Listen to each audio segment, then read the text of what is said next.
What's up, Swarm?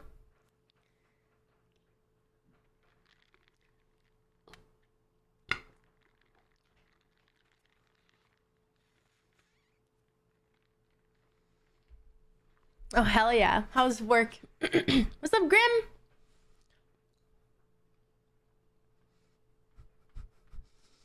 Wake up, everybody. Hi, Mutt. Hi, Snaps. Hi, D7. Pays the bills.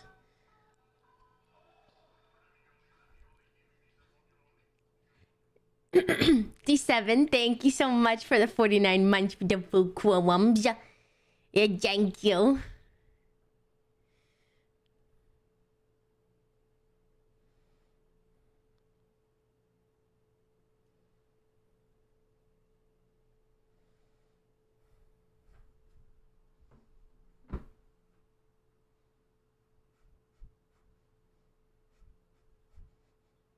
I was almost late today.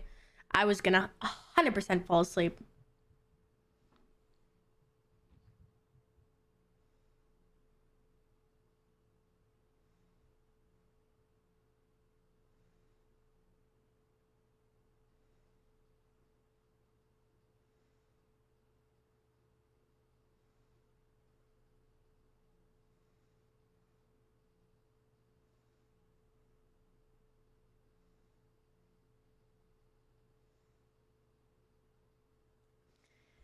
G2. Good morning, Fabled. You're rooting for G2?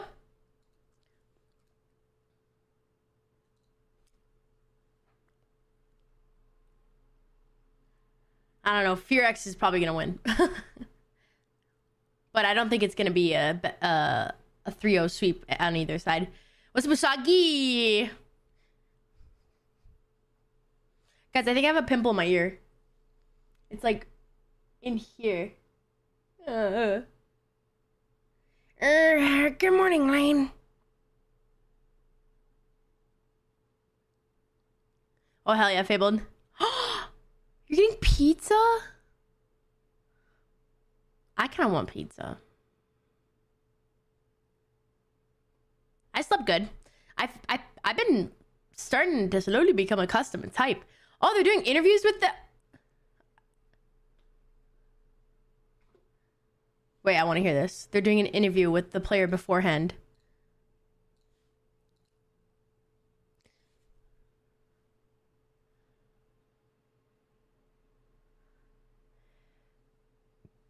A part of a balanced breakfast. What? Can't fight against aura. I love to hear stuff like that. Caps does have aura, that's true. One of the strongest Western teams, of course, second to last. Quiet! Continue. My show's on! What's up, bro? I mean, I think that all eyes are on him, especially because I think that he has been a bit inconsistent so far at this tournament. His first series not the strongest, definitely showing up more against Team Secret Wales, but going up against a player like Caps, I mean, he's the man that all of our eyes center around. He is kind of the lifeblood of this team, and it often feels like that his success is largely what determines the success of G2, because when we look at that playoffs run, nice, Ruffy. Oh yeah, it's Friday. It's Friday. Everybody, it's Friday. Yeah, and that's the disappointing aspect of it, and a lot of it comes to when you're facing BLG. Yes, they're going to have exceptional solo laners. I'm going to crash in an hour. I definitely think BFX is stronger as a team, but I think G2... No, 100%. I don't think it's going to be a 3-0. Exceptional synergy with his jungler. And I feel like that has been the same. I want to see Caps on it, just on a mid. I really want to be able to see how he is able to play around Skumon in particular. And well, I'm definitely not going to do 6 a.m. streams, Travis, or 7 a.m. streams, but I'm down to adapt the early streams a couple times. He's had some great performances here, but in terms of morning wildcard failing for the team, for me, it has not been him. And so I wanted to focus on this play in particular. This is game 3 going up against BLG because he had a really smart pathing and strategy here where he flashed over, of course, the Dragon Pit wall to be able to dodge out on that ward that came in from the Raptors ramp. And so ended up wanting to go for red. Oh, yeah, we're not going to talk about this game. Oh my god, I forgot it was G2 that did this. The idea was to path through bot lane and look for a gank. The problem was the fact that they lost the 2v2 heavily. And so now that you're passing just started. Games haven't started yet. Your AD carry has to basically play a screen away from them, and now you lost Labrov. Every aspect of this was a horror show, and it turned into an eventual dive. But the most important aspect from me was the intelligent idea, the strategy that started it. Because I think if you can just work on the execution, Vedius. If the execution is just a little bit better. Oh my god. Guys, I know probably none of you care about The Bachelor or The Bachelorette, but maybe you have like people in your lives that do. On a poo sandwich. The Bachelorette just got canceled 3 days before release because The Bachelorette on the show, so she used to be a part of like the Secret Life of the Mormons or whatever the fucking show's called. She a video came out of her abusing her ex-husband, so they canceled the entire show 3 days before. That means like that shit's already filmed, that shit's already edited, like it's all complete. And she was at the Oscars promoting the show, and they fucking straight up canceled that shit. I'm like, that's crazy, but honestly, that's good for them. Even though, good for them because you should never platform people like that, but also, I mean, logistically, it was just bad for the brand. What's up, Slade? Hi, Kibima. I was gonna call you Bibima. Bababia. Babima. Hello. Middling champions that enable them to roam and impact the rest of the map. You're not trapped here.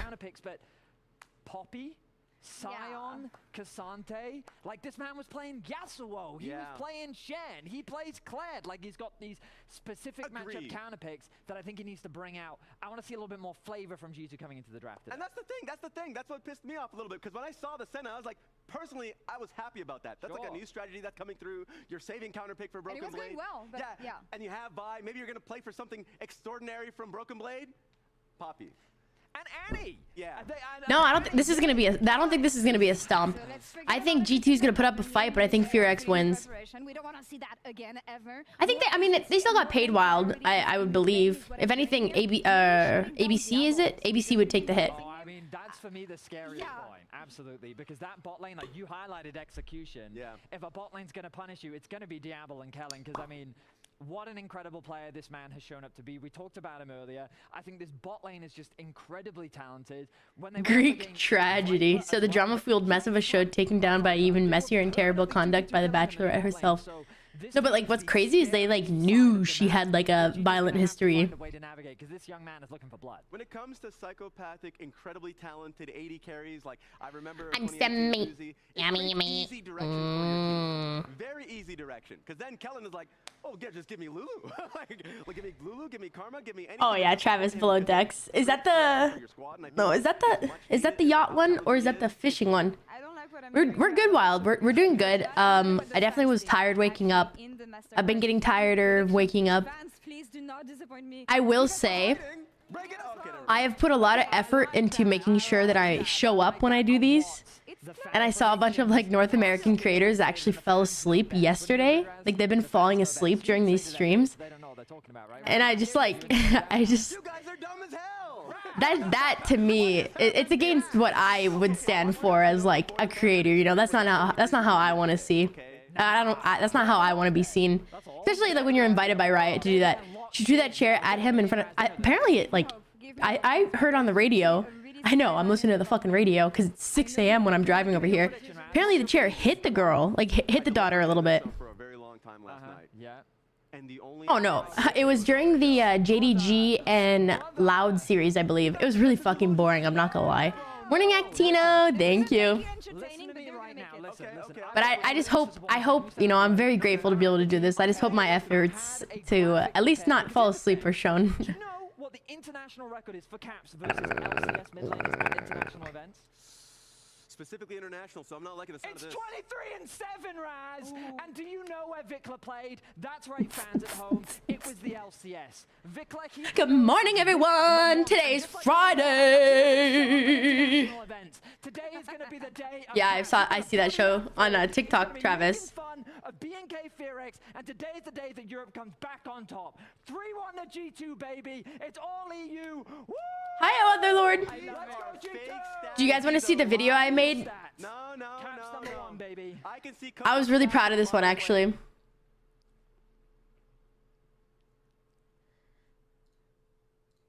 I gotta mute it. The video I made. So me and Dylan were playing, and I called. Bork is an item in League of Legends. It stands for Blade of the Ruin King. It's a tank shredding item. And Blade of the Ruin King, Viego, is also known as the Ruin King. But, you know, I never call his sword Bork, but Dylan does. And this happened. Okay. Wait, this is so tough. So he's telling me about this real. So this is Viego's sword, but it is Bork in the game. What? This guy like posted a video on Instagram of like his IRL Bork sword, and it like lights up slowly. It's not Bork. That's Viego's sword. Oh my. What? Is Viego's sword Bork? I'm just really proud of myself with this video. Stony. Because I made this entire thing, like I did all the sounds, and like obviously I didn't make the actual sounds, but like I feel like I did a really good job of mixing the sounds. So this interaction with Dylan happened. He uploaded it on TikTok, Instagram, whatever. It blew up. I'm getting roasted for it. So this is like my retaliation video. Oh my God, Blade of the Ruin King. Holy fuck, I'm tired. Woman's Day, I can't say no wrong. I can't say no wrong. I beat you 1v1 on Viego. I beat you 1v1 on Viego, and I don't even know what Bork is. You're mad. That is crazy. Okay. This is like his video. And these are the comments.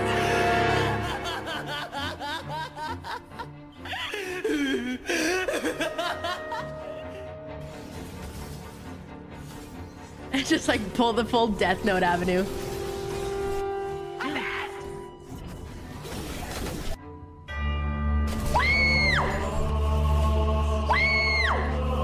No, you're mad, you're mad, you're mad. You're mad, you're mad, you're mad. Dude, this video took me 3 hours to edit. It actually was so hard to edit, but I'm so proud of it.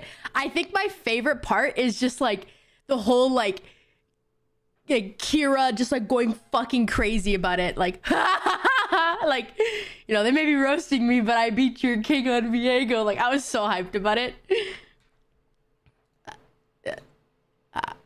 The pressure is really, really. I don't know the sounds I just made. I wanted to say something, but I hesitated. I think we are a team that when Thank you, Wild. I'm really proud of myself for that video. I'm not gonna lie. Tries to get away, but he's down. G2 gonna bear it. G2는 이제 Oh, 확실히 경험이 것 같아서 좀 더 경기하고 잘 준비해야 할 것 같습니다. we haven't played against BFX yet in our history of G2. We're gonna show you what the legacy of G2 stands for. 브로큰 블레이드님은 제가 이 영상으로 I got a pimple in my ear. It hurts. 신기하긴 한데 That's like, I'm gonna. Hi, Actino. 1 second, I gotta see. G2 준비 많이 하십시오.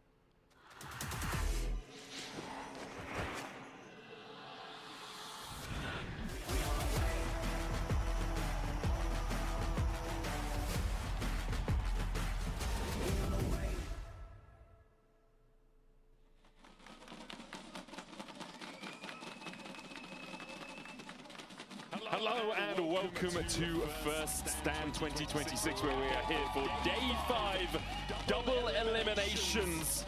Best of 5 today. First one kicking off, G2 taking on BNK FEARX. I'm Medic. I'm joined by Kobe in the caster booth to lead you through what is hopefully a close best of 5. Yes, hopefully longer than 3 games is what We we're can cross looking our at here. fingers, cross our toes, touch wood, press our thumbs. I know, they're so sensitive. For the League cosplayers go crazy. Oh, double auto. Sorry. Oh my god, I'm so embarrassed. Sorry guys, my production's as good as Riot.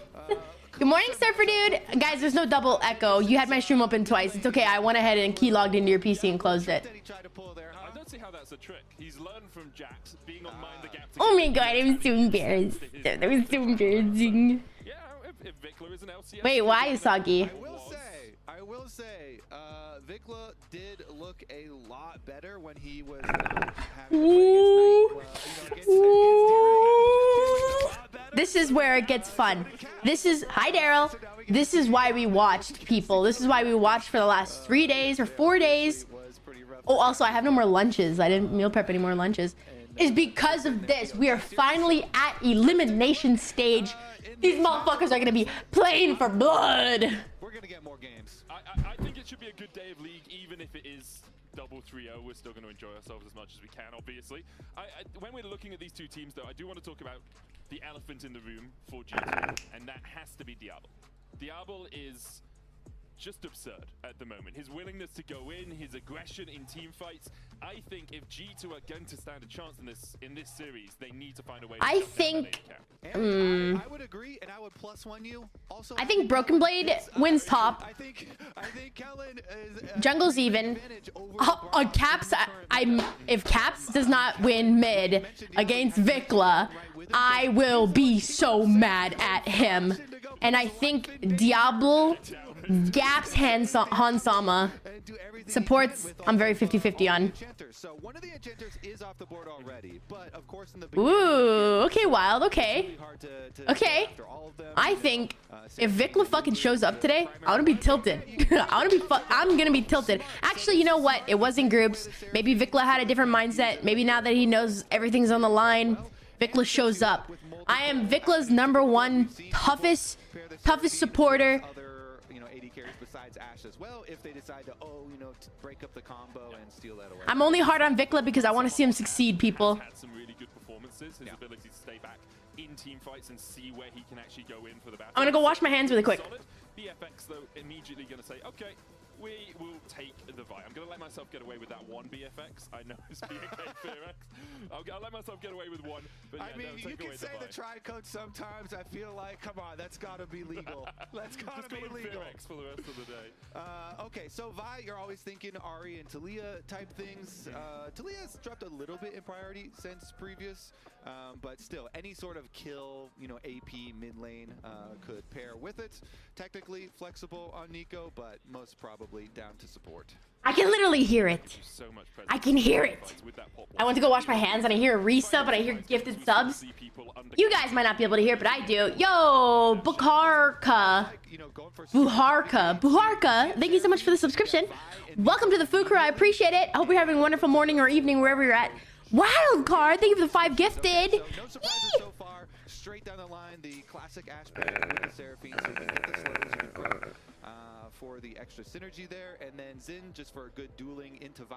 Now that the games aren't going to be one-sided, it's all going to be, yeah, no, it's risk. You can force a lot of like early dragon fights or early scuttle fights. I still hear the alerts, yeah. Angles for yourself. Also, the Crescent Guard giving you just y'all can't.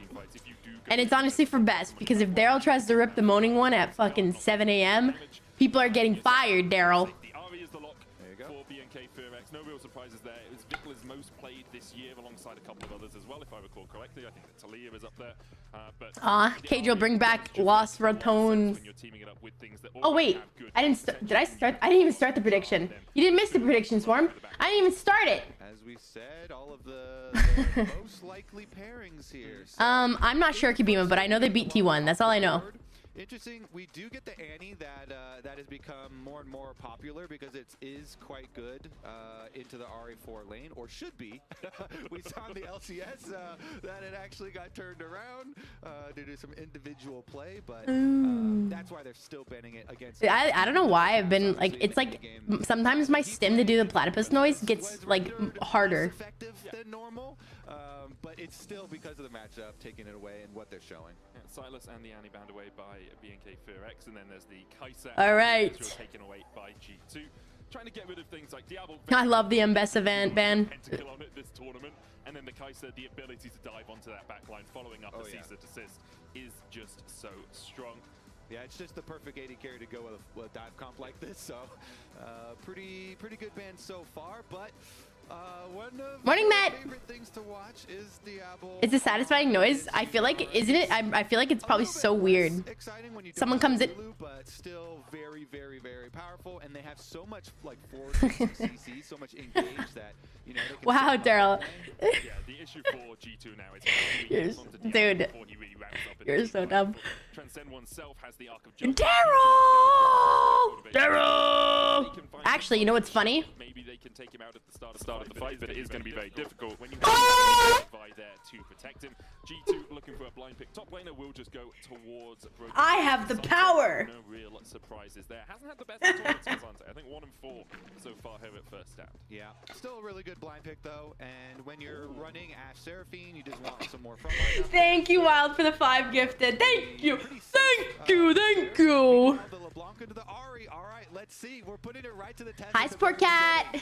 What's up, matey? This is right about his caps versus Vikla. I just fully jumped. That he is trying to spread because the LeBlanc into Ari definitely is. What the hell? With the setup there, it's what the hell? It's gonna be more advantage. Dude, that sound scared me, actually. It's like, I'll recreate it for you. I'll recreate it. The sound for 20 gifted, thank you, expanding, is... I actually, as soon as I went to go yell, I realized I can't be loud because my sister is still asleep. In the last few years, you won't really think of Caps as LeBlanc as this huge power. Wait, you could hear it? Oh my god. 70% win rate. He is incredibly. I can turn down my noise gate. And if he can manage to find some pressure in the early game, his ability you guys hear it? That backline, to get onto Diablo and have that assassination potential is actually really high. And one of my favorite things to do when I have LeBlanc mid lane, I don't know if it. Again, is really Good morning, Wispy. Thank you, expanding so much. I do, Claw. All right, people. We got a game on our hands. We got some League of Legends straight into the veins on a Friday morning. Weekend started. Sleeping during G2. Wake her up! Yeah, my sister, I would wake her up and she'd literally tell me to get the fuck out of her house. Oh. Alright. LeBlanc. We got LeBlanc on the mid lane. Dude, you put is Caps on LeBlanc? Who's on LeBlanc? Ooh, I think Vikla actually played pretty strong on the Ari. Look. I don't believe in Vikla, but I'm rooting for him. But I feel like Caps on LeBlanc is just gonna bully that man. One of the day here between BNK, FEARX, and G2. A do-or-die scenario as Caps is. Well, BFX has actually been like crazy. On the chase, Caps will jump across straight into Diablo. Should be able to escape the clutches of the AD carry, but it's going to take over half his health for doing so. Gets the passive out as well. Huge for BNK. It's super smart from them too because they know there's going to be so much pivoting. They know. What do they know? Someone explain to me what they know. Kellen might pay the price though. Big route onto Kellen with the That's a really good counter trade. Diablo's trying to get across here, but LeBlanc and Hanshammer will see if they can keep him at bay. Caps chunked out, electrocute on either side here. Trading Vikla given the biggest lead of his life, already 50 HP. 50% HP. Defense here from BNK, having Diablo over there, but Kellen! Oh! Kellen flashes just in time! Hans and LeBlanc winning out the two. Oh! Diablo was here so late. He's going to trade back in, and Hans now has no flash. Oh man, did you see that too? Ash had the arrow. Well, we're gonna have a bloody game. Center is ready on patch 26.6 as well. You can check out Warhound's. Oh, you got a sub other Lord. Let's go. Immediately, a portion of those skins proceeds will be shared across all the LoL esports teams. So if you want to support your team, grab that Warhound center. Wow, really good punishment from Hanshammer and LeBlanc in this. You know, they see Diablo punishing Caps in the level 1, and they just take advantage. It's yeah, Kato. CS. Okay, he got one. Diablo got one down there. He'll get caught out again. Oh. It's really good trading from the LeBlanc still has flash heal, which is really good. Vikla dead? Vikla dead? Vikla dead? No way. No way. No way. Lands the knock up. See a Vault Breaker coming out from Raptor as well. He'll be able to get away. Vikla Ooh. G2 literally watched. They literally were like, how do we beat BFX? We kill Vikla. Oh. Oh. Bot not reacting. There's gonna be first blood. First blood's gonna happen. Oh my god. As G2 currently putting the pressure down onto BNK. Bot can't help. Bot can't help by losing red. BNK bottom lane here, and Diablo with 7 CS is going to have to walk home. How much do you think you can get from the 10-cent store here? That's sad. You're so right, Kato. They literally helped Vikla get ahead.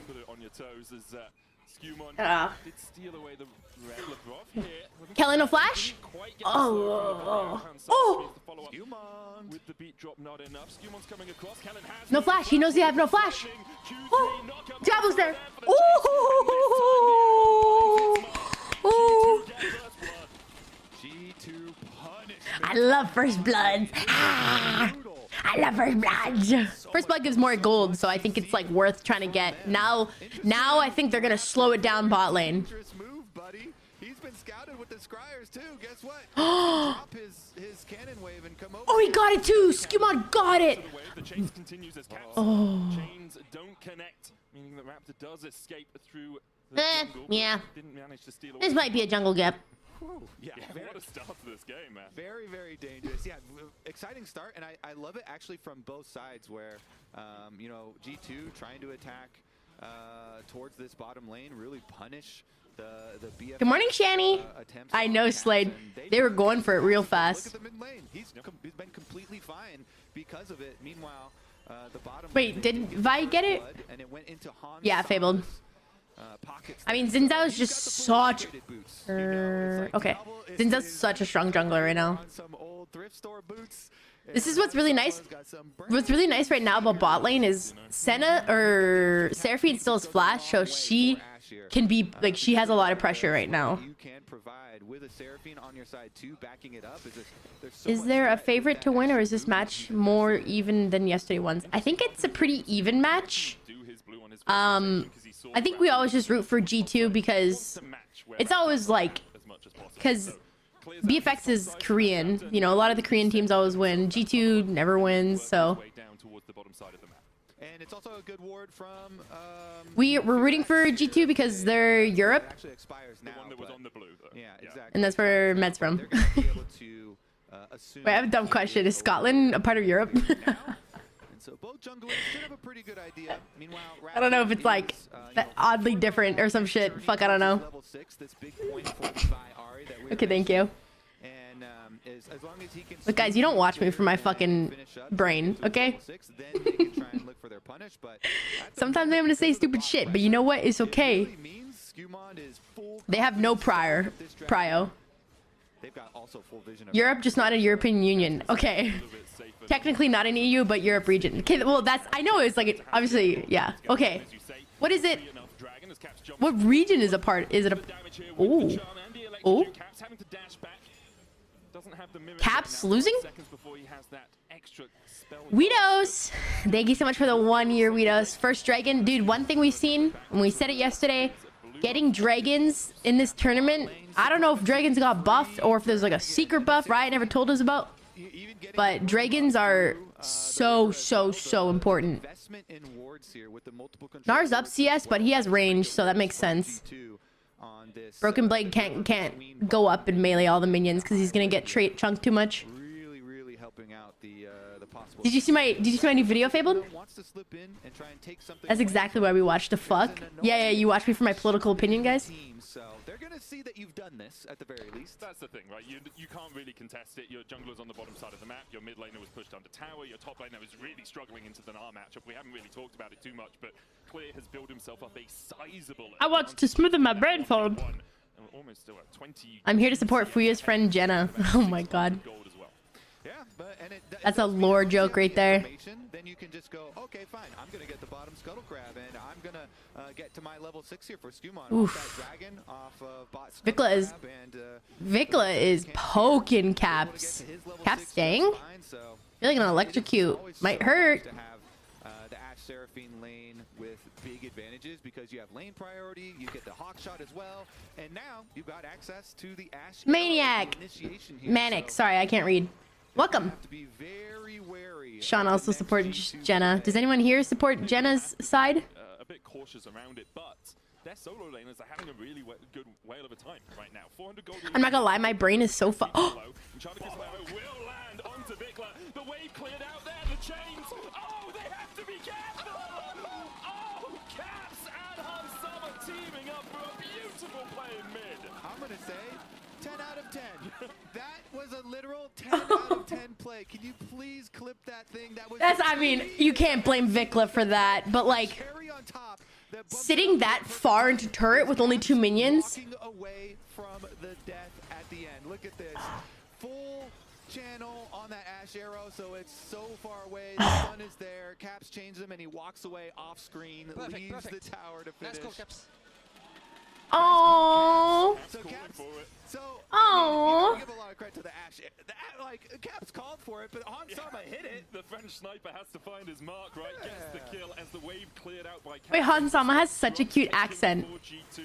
Gold lead still only about 500. Next Drake 2.5 minutes away, but a strong early start. That was a G2. crazy kill. Said you got to be aware of the Ash arrow engaged. It's kind of hard when it's coming through the Oh jungle shit. wall like that. He dashes Oh. Raptor going to trade down towards the bottom side of this fight. Vikla with the Spirit Rush looking for more, as Raptor did have to burn his flash to get away. G2's bot lane was collapsing. Because of that, Raptor didn't want to stay in the area. Yeah, and that's the advantage again, all this vision for G2 through this river. They're I keeping know, that right, Daryl? so they can Nice always call, Caps. It respond was to so plays. sweet. Time. Labrov doing a very good job of transferring this bottom lane advantage that they do have with the roams up there. So Dragon advantage and the 3 grubs advantage for G2, but the gold is still very close. Biggest difference, of course, is the Ash advantage here with the kill for Hansama versus the top lane CS advantage. Oh! Caps has to flash away. Vikla in the 1v1 is getting on top of Caps relatively often. Yeah, I mean, if it wasn't for the Ash arrow... Yeah, Fable, that's just a range matchup, though. Honestly, Broken Blade, I think he's so tanky that I think he's gonna be more useful for the comp. Besides that, Vikla had been doing quite well. Yep. The battle between these junglers is something that has really started off this game well. Skumon and Raptor fighting for pressure not only around the camps but around these neutral objectives, the grubs, the Drake. We have that next Drake coming up in a minute, and both of these junglers are so important to the initial portions of the game for their team. They set their team up really well for success. I think for BNK, when you look at it, it's Diablo that you really look at as the carry later on, but it's Raptor who gets him to that point. Yeah, definitely agree. And for G2, it's been really fun to watch the evolution of Skumon as Vikla here with some more dodging versus Caps, as the 3 members of G2 had converged around. If that does hit, then they definitely pounce on Vikla, but nice little W. Caps is getting hit by a lot of charms. Vikla will be fine, as Vedius has deemed him our LCS representative in this match. He's doing well for an LCS. I mean, Hansama's almost up like 1,000 gold. Or... Also played in the LCS, so like Oh yeah. Dude, I looked at the gold, and then I saw it was at 840, but then I looked back and I was like 104, but that's CS. Literally just had a brain fart. Ooh. They're collapsing on bot. Didn't even actually get him ahead with it. They know, okay. Bottom lane, so I think LCS is doing great in this game. Medic. I agree with you, Kobe. I agree. Oof. Using a little bit of time Oof. I don't like burning that right away. I wish they still had Ash Arrow. He is able to dash away. Second Drake, the Ooh, Diablo has Flash Cleanse though, so it's not worth Seraphine ult here if they try. Okay. Nice walking. Well walked away. Yep. Man, the devil on his shoulders like, go back in. No. Diablo able just to walk away safely. Me and the devil. I wonder if top laners are going to participate in this one. They're starting it? Okay, here we go. Ooh, they are. Kasante is on his way? Kasante's backing. Oh, he's TPing. Oh, it's so on. Dragon at 3,000. Seraphine goes to the fucking Vi. Ooh. No, if I am Raptor, I am pissed right now. No, I'm actually pissed if I'm Raptor.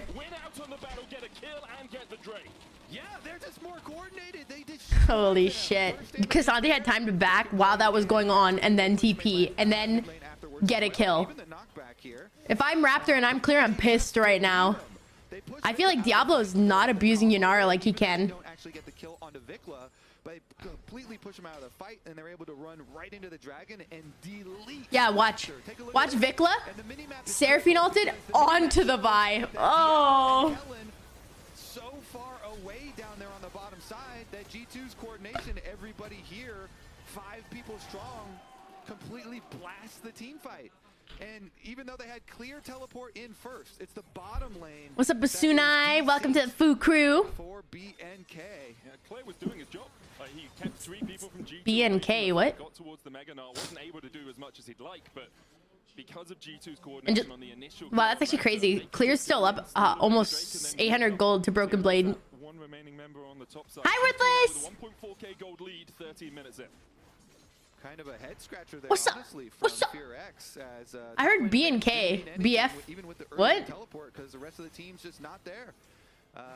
We'll see about the next one though. 1,000 gold lead for Hans Sama. He's got his extra move speed with the Storm Razor. So Oh, who the fuck says B and K? here with the extra move speed and the safety of the Seraphine. Is Sarah Asher's gonna make any sort of go?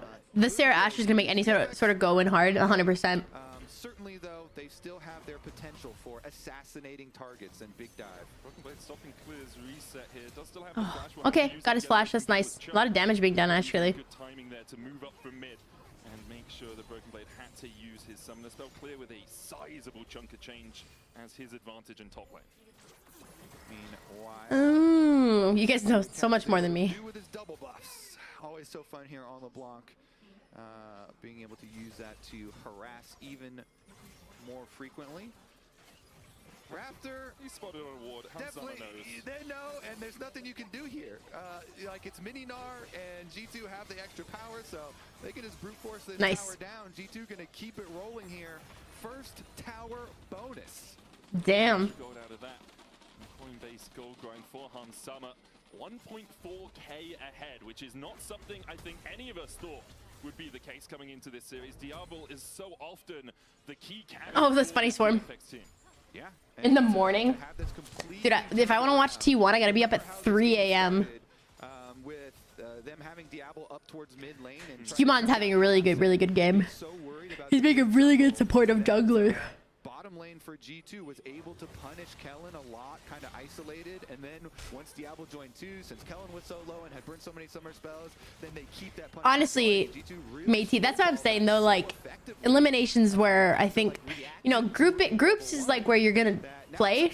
I'm surprised Lion isn't out. Vikla off towards the top side of the Herald pit. Diablo and Raptor are there. And Chardicus out, flashed away by Raptor. Pop blocks and doesn't land. I forgot they had a Nico. Meanwhile, Skimon on the back line's got Oh. guard season assist going on. Cap's almost dead. Caps dies? No. Are you... Oh. God, they just barely have enough. Oh. Damn. That is so close to death there. They didn't. Oh my! Did they even get Herald? With the distortion into the back of the pit. And Fair, keep you missed. That's why this. Oh, I see. I see. So if you won your first match and lost your second, you're still in. But if you've lost two, you're out, right? They're also going to lose out on the rest of their map pressure. Because Loud's out now. So very nice extra pickup for G2. Oh, Thumbs. Good morning. Been lurking all week while we're all week watching while working. First time watching competitive like this. It's so fun to watch. Well, thanks. I appreciate the lurk. Smart enough to avoid any of G2. Ash is really good for pro play because you have that tool to pick with Ash Arrow, just like we saw like this game with Vikla. Oh, it's over. What a weird stun. That didn't look like it lined up at first. Hasn't had the best of times on this pick across the tournament. Played it in game 1 against BLG as well and really struggled. Yeah, that's a very dangerous path there to take, my friend. And a good punish once again. The G2 bottom lane just smacking Kellen.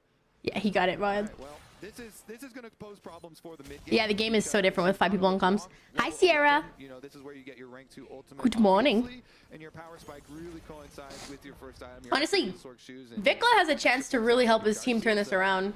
I feel like Ari has that ability with a good charm and focus. 3 dragons to G2 though. This game's over. For BNK to step in, but this Drake is already gone. Clear looking for a flank position. G2 can walk away before BNK can really react. The Ripto charge will come in, but it doesn't even take down the tower. Dodged away. Oof, Skimon has such a good position. With the Spirit Rush, but dashing out with it as well. In the end, G2 will get the Drake, will kill off the Herald, and won't lose too much for it. Yeah, oof. pretty strong here. Not up that much gold, but 3 dragons is insane. And there goes Mega. Diablo. Oh, it's Kellen, actually. They're still looking.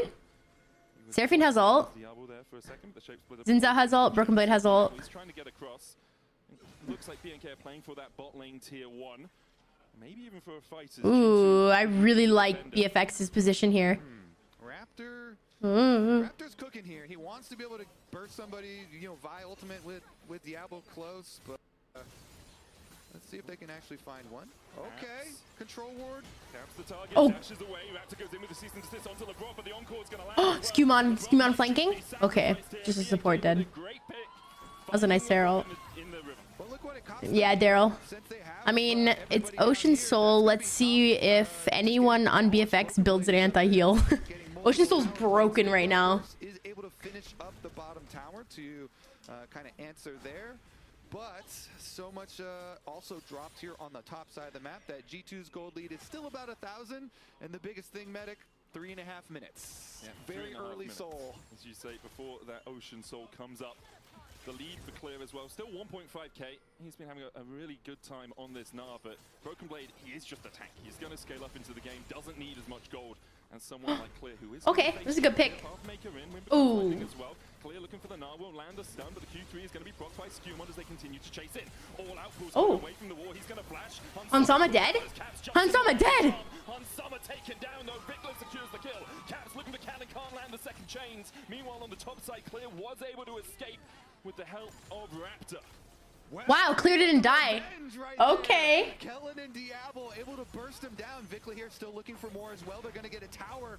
And just like that, BNK, they retake the gold lead. They wipe that G2 gold lead. Vickler's up 1.2. Gnar's up 1.6. That's actually crazy. So you can start doing your early setup here. A huge swing for BNK. I'd love to see how this was set up again. It's a pick in the jungle. They're playing around this. Yeah, Kato. That's a really good pick. Yeah, revenge of Kellen. Oh, Charms tanked the charm. That's funny. Or Caps tanked the charm. Ash here, and they're able to snag both of them. G2 starting to get a little bit nervous now. You know, they had so much confidence with how well this early game has gone and the Dragons stacking. So much power of the Dragons, though, all in the last one, the final one for the Dragon Soul. So we'll see about that next fight. And look at that. That's not like a graphic, you know, ending early. Yep. That actually just went back to 0. That's 50-50 wow. between the two teams now. You either win or you lose, and Diablo sitting at 2 items, Kraken Slayer and... Oh, they're having Clear push bottom because he's an FTP. This guy having an Wild. stormer of a first stand, 2 pentakills so far. Yeah. Now, basically even on itemization with Hansama. Hansama does have an extra BF sword, but... Oh, fuck, guys. Diablo's online. Those are completed items there, basically. That's a big sword. Yeah. Right there. Meanwhile, Vikla, as Vedius in the analyst desk, has decided that he is our LCS rep. I'll happily take it. The Ahri looking pretty good with some burst damage now. He actually went for the Lichbane burst damage, so we'll weave in those autos. And it all comes down to this next dragon fight, Medic, and who's going to be able to get... I'm calling it. They're going to get a pick here with Ash Arrow before Drag. Opportunities. Wait a second. Mid lane here. There is an Ash Arrow ready to fire, so I have to be a little bit careful. Diablo does still have the cleanse and the flash. I would obviously be good. Yeah, it's going to be hard to kill Diablo if he has a good fight here. Do you want to be using the arrow and then not have it up for the battle? Skewmon's going to try and take away the Scuttle Crab, but Raptor's here. Skewmon healing up with the Thunder Sky. TP is coming in as BNK... Oh my god. Skewmon diving forward, takes the kill on the enemy jungler, uses the Crescent Guard to mitigate some of the damage, and then Oh, Vikla! Vikla! Pop Blossom as well, but it's never going to land onto the sport. LeBron is down. Broken Blade Trader straight down towards the bottom side. Vikla trying to get to the back line as well. But Oh, Broken Blade. Oh my god, Gnar. Oh! Oh my god. Oh, Hansama was actually gliding this game, bro. Hansama was gliding this game. Holy fuck. BFX put up a really good fight there. Seriously, Kato. Raptors. I think his team just collapsed a little too late. I think the yeah. Look at Gnar's stun here for the kill. I think on Skewmon. Look, oh, also watch Hansama, like just amazing movement. They only deleted the Seraphine, and so that opened up the rest of the fight. Caps and Hansama Oh, here. The carries Hansama's gliding. They taste them down, everybody except It just becomes muscle memory, matey. that is gonna be Dragon. Vi told that hard. I saw it, but her G2 is just a little bit closer to do that extra damage than her team. trying to build Okay, we have all outs are up except for Nico. just waiting. Seeing if he can find a way in. Raptor starting up. Raptor's just doing it. Broken blade at bay. Oh my god. Who tried to get onto Hunt Summer. There's the cease and desist crescent guard. Okay. Vickler from getting the Oh my god, Hansama's alive. Oh. It's over. It's literally over. I did like the Vi focus on Hansama to get his flash barrier, but he just has no follow-up. They can walk over to Baron's side of the map now too with the Ocean Soul regeneration here, Medic. It's the massacre, priceless moment of the game for G2. Can it buy them? They need anti-heal. Who say they'll walk across towards the Baron. Still 15 seconds on Raptor. Vickler with no TP is coming up in 10. G2 will try and get all. They're only up 2k gold, which is crazy. The fights are Hansama is just so, dude. Hansama hasn't fucking reset yet. He hasn't reset yet. He just has the sword. It's going to be a little difficult to do, but you can tell in the slideshow they're going for Hansama, Vi ultimate, and they tried to do the Ahri follow-up, but Ahri got knocked aside as you called out, and Holy. they were unable to finish Hansama. He still had his flash, still had his. Oh, he finished. Oh my god, he finished IE and he got Noon Quiver. Very effectively, so G2, now they're in a very commanding position here in game number 1. But what BNK have shown us is they are willing to set up these bush breaks, these picks, getting to the enemy jungle. Yeah, Lebrov's having a really good game too. And if they can continue to do that, they will delay G2 Raptor's like in the last 2 fights, he's just played them pretty poor, and it's like been the decider. Broken Blade's hella ahead now. They certainly do. Skumon's been ahead. And, Tens Caps to the side lane as being well. Caps. Currently, Vickler pushing on top side, trying to get one lane going for BNK. Meanwhile, the rest of G2 can link up here. 4-1 split push for them. They keep Caps mid to deal with the BNK onslaught. Hansama has 100% kill participation this game. That's sick. That's actually sick, bro. So if Vickler does continue to push, there's the option for G2 to try and just force in towards the inhib. It looks like that's what they're going to do. At the very least, Vickler probably has his empowered recall up right now. True, yeah. And should be able to get back quicker. So we see channeling recall early. Yeah, Vickler's still there on the tier 2 and top side. The plate will be taken by. Hansama doesn't have flash right now. They can try to punish it while it's down, because that Hansama was 100% dead. Hansama was 100% dead if he didn't have flash barrier. He was dead to the vibe, but he had flash barrier. So if they can try to punish it while it's down, they have half on it though. Oh. The gold lead, 1.6k so far off this Red Bull Baron power play. Okay. BNK actually mitigating the gold loss from those double big objectives quite well. Here we go. Cease and desist onto Caps. Vickler there with a chase of over Caps. Dodges away and dodges the charm. Can he escape the clutches of BFX? The answer for now is yes. Pop Blossom doesn't get there. Caps with the Ocean Soul heals up enough. And while this is happening, G2 are knocking on the inhibitors. They'll take the bot lane inhib. And even with BFX looking for the play in mid, G2 still come out on top.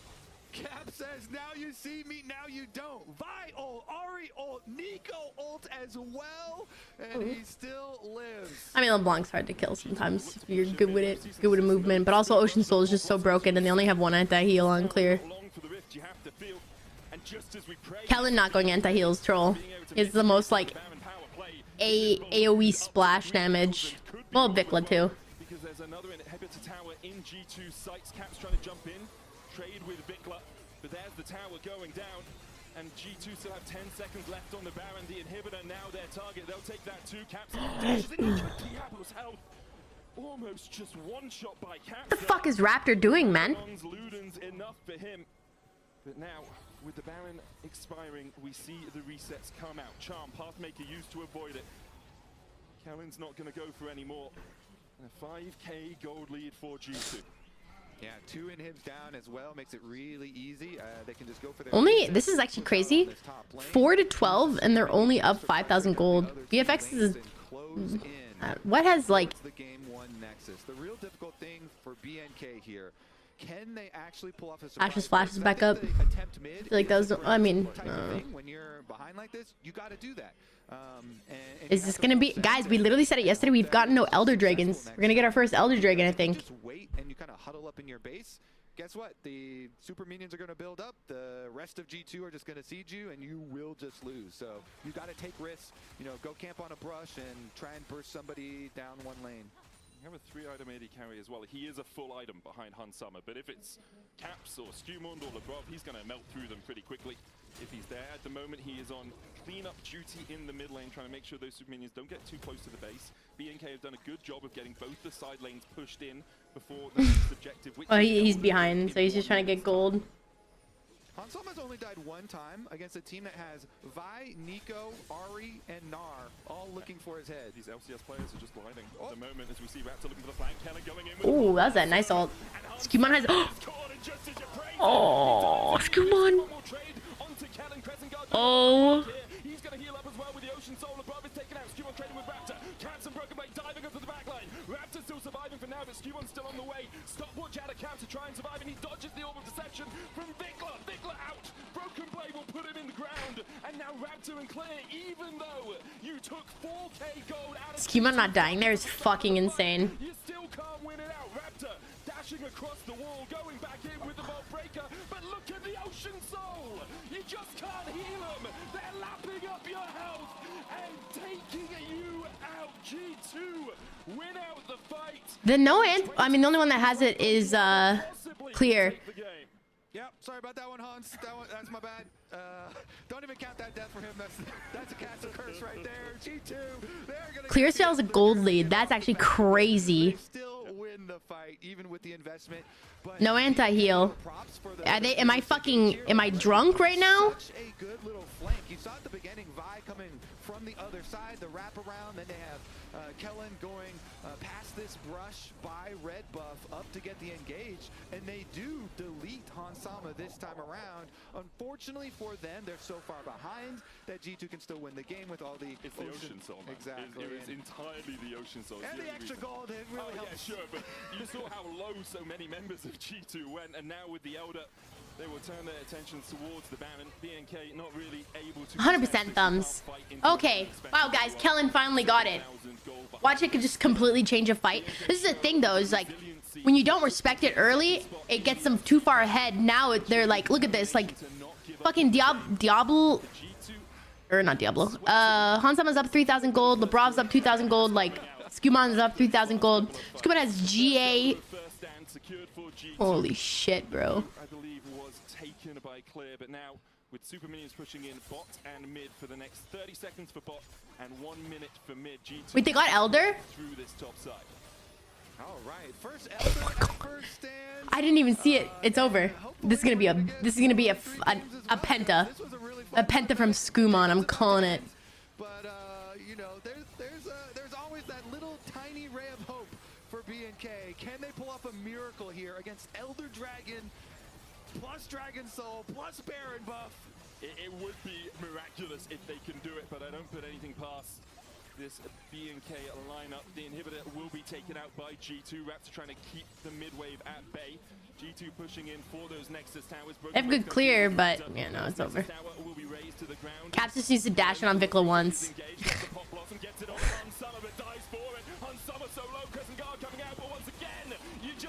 Oh, Caps stole his penta, bro. Caps literally stole his penta. Holy fuck.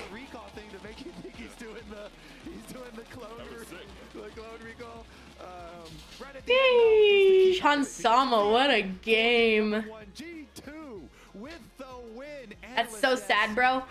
Vikla's getting, bro. Vikla's having, I feel so bad, man. Vikla, this is his first international event. He's having such a hard time. They send Diablo mid to help him get a good start. Fucks over, oh god. And love, they showed up today, Raz. I hope you feel better. I hope you feel bad for not believing in my team because you're about to eat that for the entire series. This is what happens when the best team shows up on elimination day. You did, Wild.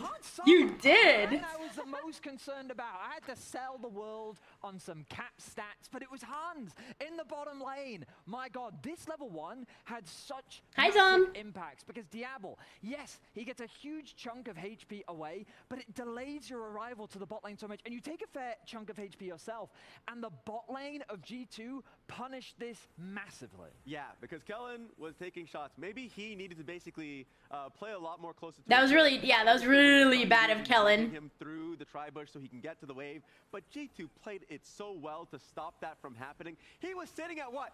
Two minions really early on, unable to base. It was tough for Diablo to play this one out. And we said that's what we wanted to see, Veli. More agency, something easier to play, and especially lane prior in the early game to put Diablo down. Yeah, it felt like that, you know, we talked about Is he Scottish? priority, and they came in with That's a crazy game. plan.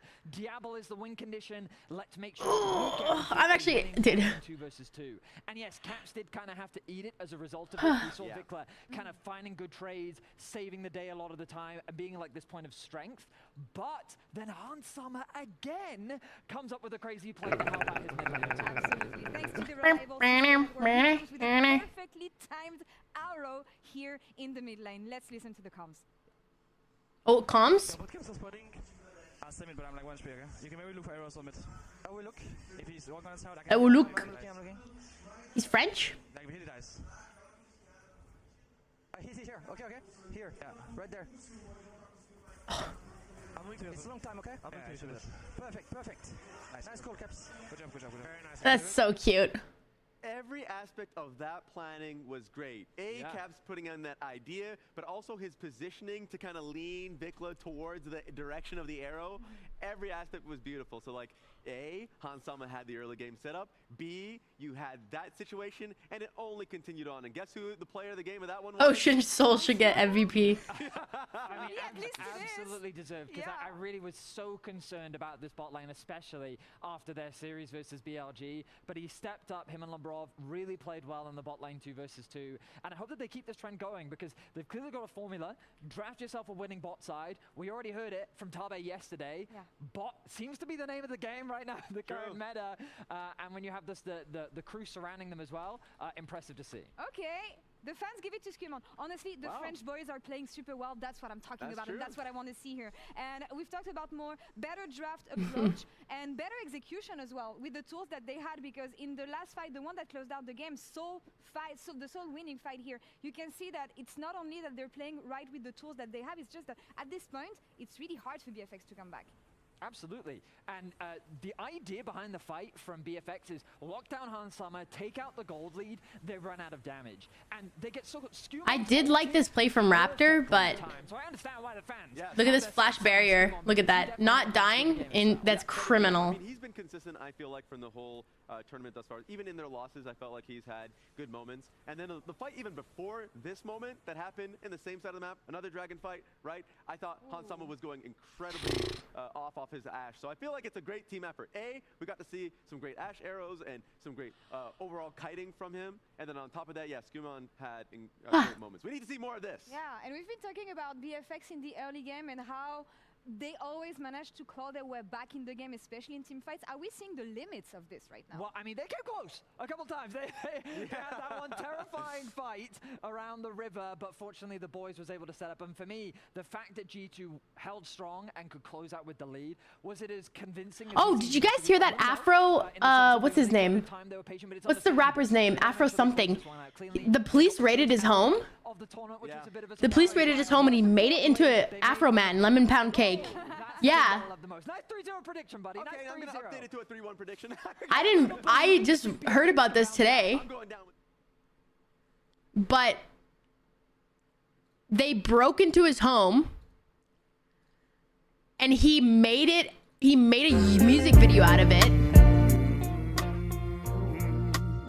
And they tried to sue him for it or some shit? Yeah, they tried to sue him for it, and he just won his case against this.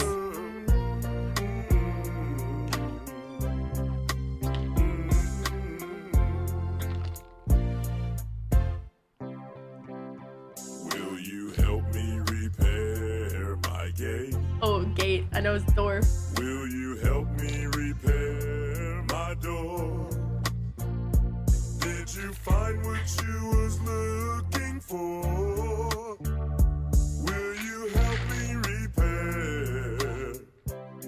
my gate and door. Would you like a slice of lemon pound cake? You can take as much as you wanna take. Hi, Coffee Sloth. There must be a big mistake. Would you like to have a slice of my lemon pound cake? He has such a nice voice. The warrant said narcotics and kidnapping. The warrant said narcotics and kidnapping. Are you kidding? I make my money rapping. Why does the warrant say narcotics? Well, I know narcotics, but why kidnapping? I know narcotics. Let me ask you something, officer. Any kidnapping victims inside my suit pockets? Are there any kidnapping victims inside my suit pockets? Holy shit. You crooked cops need. Yeah, his one witness or some shit like that was one of the cops' ex-wives. Victims in my suit pockets. Let me ask you another question. Is there 1,000 pounds of weed in my suit pockets? Is there 1,000 pounds of weed in my suit pockets? You crooked. I saw this on TikTok, and yeah, so he got sued for emotional. A girl was upset about it, which is like, what? Let me ask you something else. Any kidnapping victims inside my CDs? Wait, he has 2 songs? Any kidnapping victims inside my CDs? The Adams County Sheriff Department, you can get these. There are no kidnapping victims in my CD. There's 3? Well, I see there's lemon pound cake.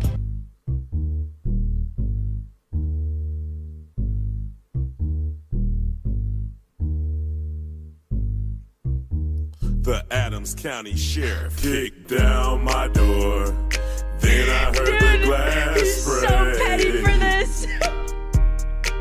They found no kidnapping victims. He's so petty. Just some lemon pound cake. Mama's lemon pound cake. It tastes so nice.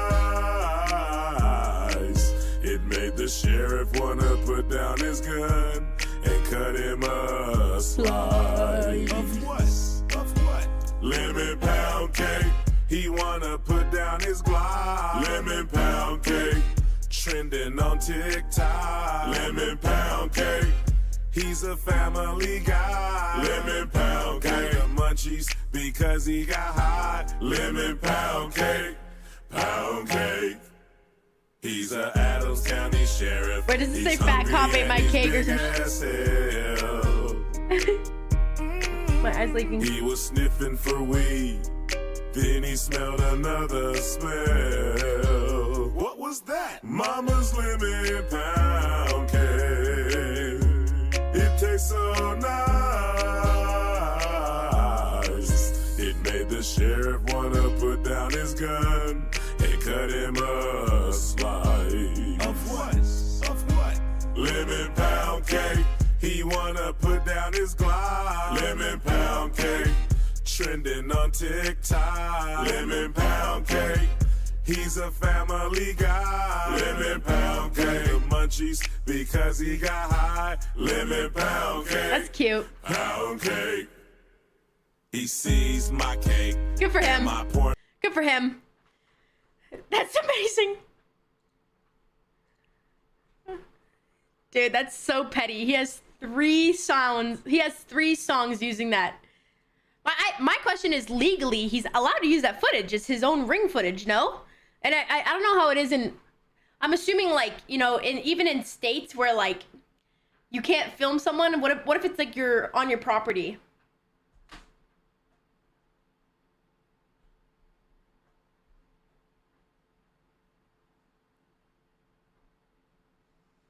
Ooh, guys, you know, it sounds really good. McDonald's breakfast. They sued him and lost. Well, he just won.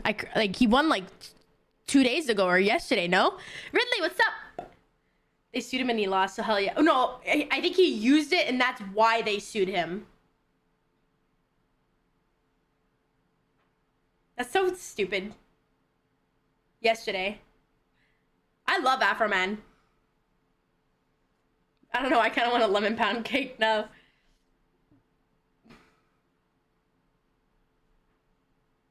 If they can film us, we can film them. I wonder what the, actually, in certain states, there's like, what is the law called where you can't film someone? Or is it, oh wait, you can film someone, but you can't film someone on private property, right? But you can film anyone on public property, but you can't film someone without them knowing or some shit like that. What is it again? Oh, that's funny, Fallen. I guess he's like benefiting off of it. He's like monetizing off of their image. If cameras on your property are not pointing towards another person's private property in spaces, you get to pull the cameras where you'd like. Ooh. I love Big Macs though. Kato, have you tried the big arch? That's so funny, Fallen. Okay, what's up, Nito?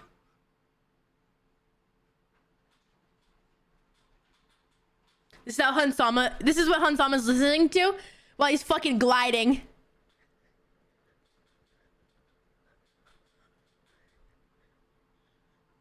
The big arch is too big.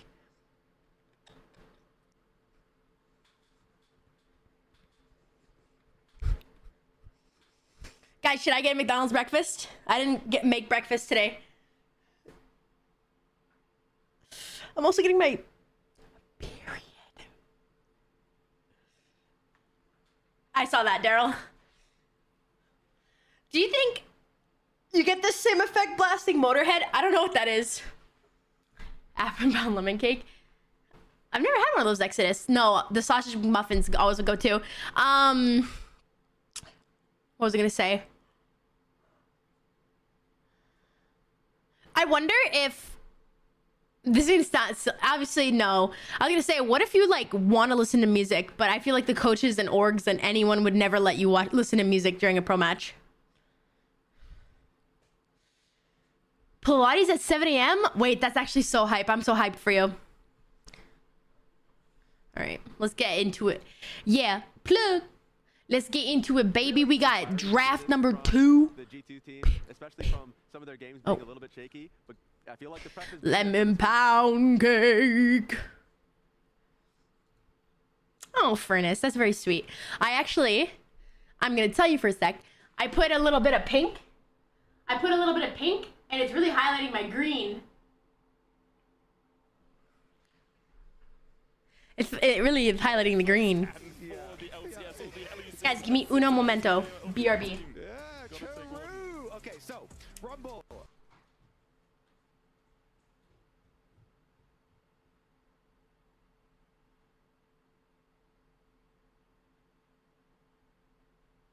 I like this start already because it is massive team fight engaged, and trying to build for team fights and build for dragon stacking is a very winning strategy. It's also one of the most simple strategies to execute. I was gonna see if Kat was awake so I can ask her if she wants. Good natural kind of progression here for G2. Now they get the Nami early, so you can do the Nami Lucian, or you can just do Nami Corki, Nami Ezreal.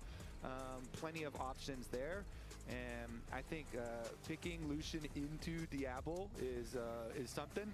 So I'm actually hoping that Hans goes for an Ezreal or a Corki instead.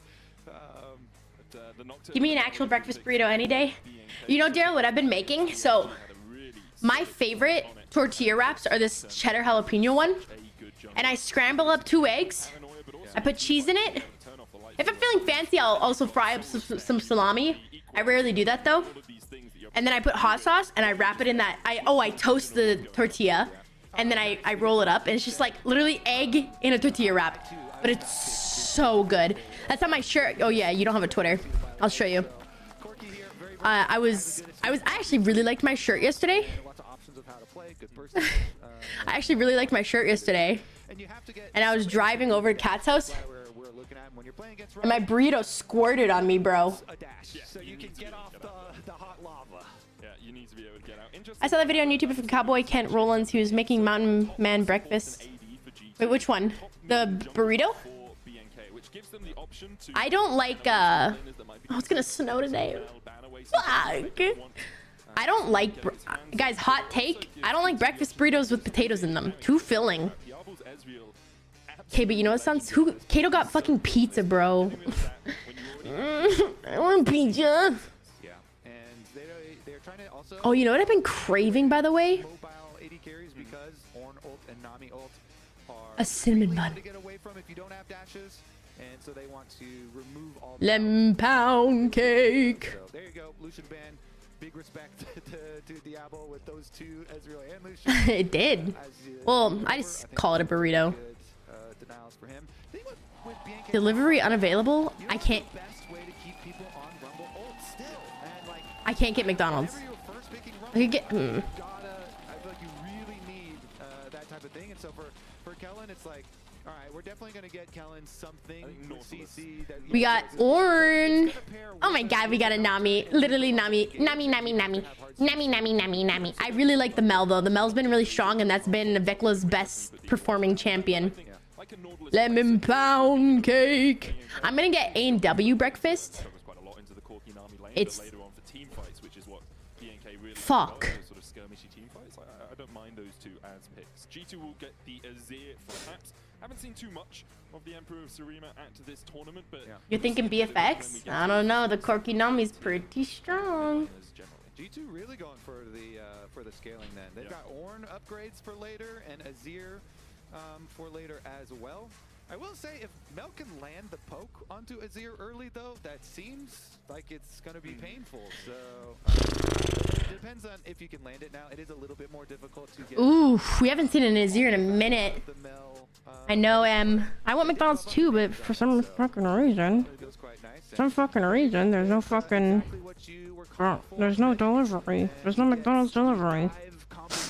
I was gonna settle for A&W breakfast, but some fucking reason. Mel really good follow-up, by the way, with the, They don't have breakfast. They just have burgers.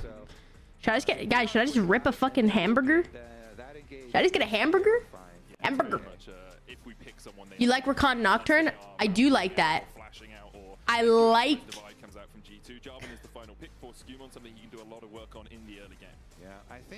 I actually really like BFX's comp. You have the Mel, who can project Ornn ult and Nami ult, which I think can really backfire on G2. However, Nami Corki, incredibly strong, 20 minutes in the game.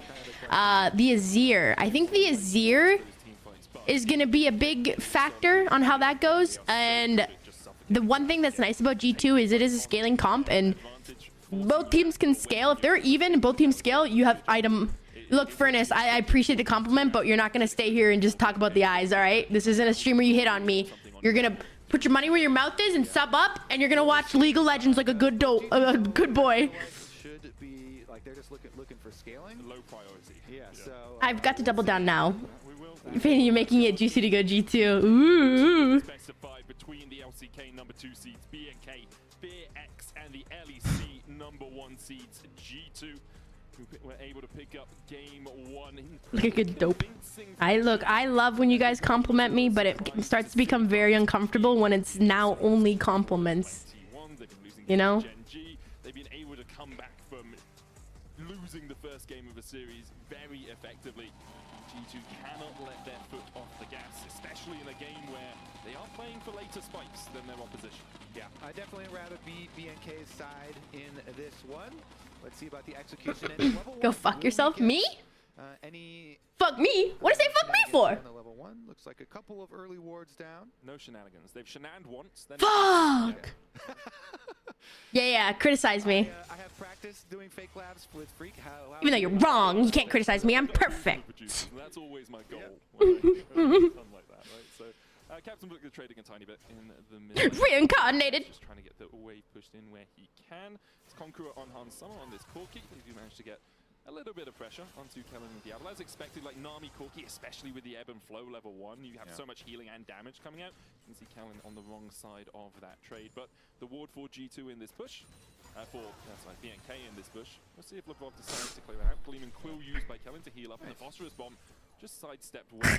You lost points on loud? Why the fuck are you going loud, bro? Those little bits of health. Kellen was positioning forward in the brush because he knew Nami's going to come in for the trade, so then he can get his Q off, then you can get the healing and dodging, as you say, the Phos Bomb. All these little bits of health add up so much, as we know from the first game, and so this time around, oh, dude, Sierra. I was just about to tell you guys, but I'm like, no, game's on, I shouldn't. I just looked at Tim Hortons breakfast. They have the biscuit breakfast sandwiches, and then they have what's the fucking other bread called? An English muffin. But the only English muffin I can get individually is an egg and cheese, but I just want sausage and cheese. And the only time a sausage and cheese is available is like a two coffee meal. Like, bro, I'm just not meant to get breakfast. I will starve and eat games as my meal. I should have made an omelet. Reincarnated. A lot of VODs of G2, and we know they have so much international experience, so it's gonna be really fun to go. Dude, you guys see Broken Blade? He's literally playing like this. And really see what they can pull off. Let's see though. Bottom lane and top lane pushing early. Let's check for his pockets. Maybe she kidnapped someone. I'll kidnap you because you're so tiny and put you in my pocket. Put you in my back pocket and then I'll fart. That Scuttle Crab is looking pretty good for Skumon, but really, Exodus? Crazy enough, if you go north, there's an entire country that has Tim Hortons everywhere. My sister always tries to say like, oh, life is just ebb and flow, and I'm like, I remember I was crying so hard about like just being really sad. Oh, I was crying really hard about just like living here, and Kat's like, it's just life, it's just all a big ebb and flow, and I was just like, that's a Nami ability. I think it's just a better play from G2 using their pushing bottom lane and having. You know what? I miss Dunkin' Donuts. There's no Dunkin' Donuts in Canada. What a third world country, right? EQ up you immediately. We get your spell shield. We get your flash with the Nami bubble. I'm gonna go to I'm going to go to the bathroom before this actually starts. But I am fully convinced Vicla's dead first. They jump on you, get your flash early, and it's a very small lead, but it is the first like summoner spell lead of the game. Hansama though, taking a poor path back to the bot lane, going to be forced away from his cannon and misses it. -1 for him. Diablo already at that level 4 stayed in the bottom lane when Hansama came up for the fight around the Scuttle Crab. Lebrov and Kellen currently bodyguarding their mid lane. There's Caps caught out with the Grand Entrance. Aqua Prism not going to land onto anyone, but Caps just trying to get this wave in as soon as he can. Chunked out a little bit, as will be Kellen. In the end, Kellen should just be able to walk away from this one pretty effectively. Caps trying to trade back on Vikla, dodging away from the Soulless now, and Kellen does have to use the Grand Entrance. All right, back to farming pretty normally. Yeah, that cannon was so off limits because he had full plasma stacks on it too. Like, do not step Diablo forward. was like, please go for it, bro. Please let me see you greed. All right, want the last of this, the last auto for this plasma stack, but Hans is not going to greed. He is not going to go down there. And they're still very, very close here across the board, except an expected lead in gold for Clear here, who is going to Comet for the extra, in-lane damage and really trying to punish. Yeah, not going for the first strike, which is kind of a money printer on the Rumble, instead deciding that he wants to try and keep Broken Blade lower on HP. Clear having a really good game 1 in the 1v1 as well. We're getting about 1,500 gold lead solo into Broken Blade after having a pretty underwhelming performance so far here at first stand. Both these top laners, I'd say Broken Blade had his Shen game and now Clear has had his Gnar game, but neither of them have really popped off in the way that they would have wanted. But now they get to play against each other. Exactly. This is how we skew the statistics, Kobe. Don't have to play against Bin here. And as the farming continues, I mean, now we're done with our second full clears for junglers, so you get a decent amount of time for action. And bottom side, I mean, the Scuttle Crab is spawning top side. It would be better action if it was spawning on the bottom side, but we're going to have the same brush camp from Nocturne So Nocturne doing the same brush camp, go for the Q trade into Fear and bottom lane. Labrov is so low, has to use the heal here as Kellen landed the knocker. Valkyrie away from Hansheimer as well, and because of that, Skewmon cannot really contest in the river. Labrov getting caught with that knockup out of Kellen. Yeah, I guess heal for heal traded for bottom side. In with the Emperor's Divide. Bro. Just trying to trade in What the fuck? Out, but Caps I literally looks like he was just trying to get heard. He wants That's what I fucking heard. My door was shut, so it was ever so quiet. And I was like, what the fuck is Cat doing upstairs? Dude, worthless. Worthless. Yeah, thank you for the 25 gifted. Look at the vascularity. Ah! That's the sound. Skewmon could have got there. I think Skewmon was a tiny bit ahead on joining the mid lane, and so he was hoping. Wait, Skewmon's going to wrap around. So Skewmon's going to wrap around here. Vikla still has flash, but he's going to have to hedge towards the bottom side. Now spotted by the minions. Flash, flag, and drag. Cataclysm for the follower. Caps needs to close the gap. The rebuttal won't be enough for Golden Eclipse. What did I call? What did I call? TP coming in from Kellen. He couldn't get there in time. So good from Skewmon. He knows I can flash early for my EQ, because if you flash this, you're not getting out of Cataclysm, buddy. And so unless Vikla was really hovering even further to the bottom side of the lane, which I think he should have, but unless he's doing that, then there is no way out of this. So Skewmon, who, by the way, what an amazing year for Skewmon. Really, really impressive stuff, and he's keeping it up here at international play. So the sky is really the limit for this. Yeah, are you saying I killed Vikla? Definitely a huge star. And like I said, the previous play too, I think that Caps was trying to get Vikla just a little bit closer to Skewmon so they could do that earlier. But Skewmon says, don't worry, bro. It's fine. If he bumped him on the wall, I'll just wrap around from the other side when he's up at the tower. And so Skewmon does not give up on the play, and they still get their I feel like this is genuinely a strategy from G2. They're picking on Vikla so he has a bad series because he had a bad series day one. And if they it's like, when someone broke a bone, you keep hitting it. Dying first and getting, I think blue side is the winning side, no? Will be able to get their first dragon of the series after G2 were able to secure all 5 in game 1, the Soul and the Elder. And they will secure themselves that cloud. It's Deadlock. See what Soul we have later on. Yeah, I mean, it's so hard to get any dragons when your bottom lane gets mega destroyed early. I'm not blaming BNK they didn't get any dragons. It was just a fun little fact, Yeah, for sure. And so this time around, able to get one. Although Hans and Labrov here doing a decent job in little health trades. But now, once you get to your level 6 spikes for Kaisa and Rakan, now you've got your offensive play available through the river. So it's basically this big play where you have Nocturne. Is it just dragon advantage or what? I see. Who? It really deserves some respect. And Worthless. Thank you so much. Sierra. I can get the sandwich. I just have to change the bond. Sort of approach angles, and if they can use their quirky. I actually love Tim Hortons hash browns, so this is awesome. And get some good timers for themselves, then they're in a pretty good spot, honestly. But Raptor. There's the paranoia. Caps trying to get away. Has to use that flash. I thought he was going to get a bit. That's really bad for BFX because first Nocturnal is very useful. Nice first paranoia. Can away from the flag and drag out of Skewmon. Grubs seem to be on the mind of Raptors. He's working his way up towards that topside river. Labrov is here. Kalen just hit level 6, but Labrov needs one more minion to hit 6 himself. Skewmon still has the Cataclysm and the Emperor's Divide's available. Broken Blade looking to pincer from the top side. They'll go for Vikla first. No flash for him. There's the quickness. Equalizer down as well as Caps falls first. And now Skewmon is way too deep. Vikla dead. Skewmon dead. Nice to get the fear off. Nami dead? Nami dead? Nami dead. Oh.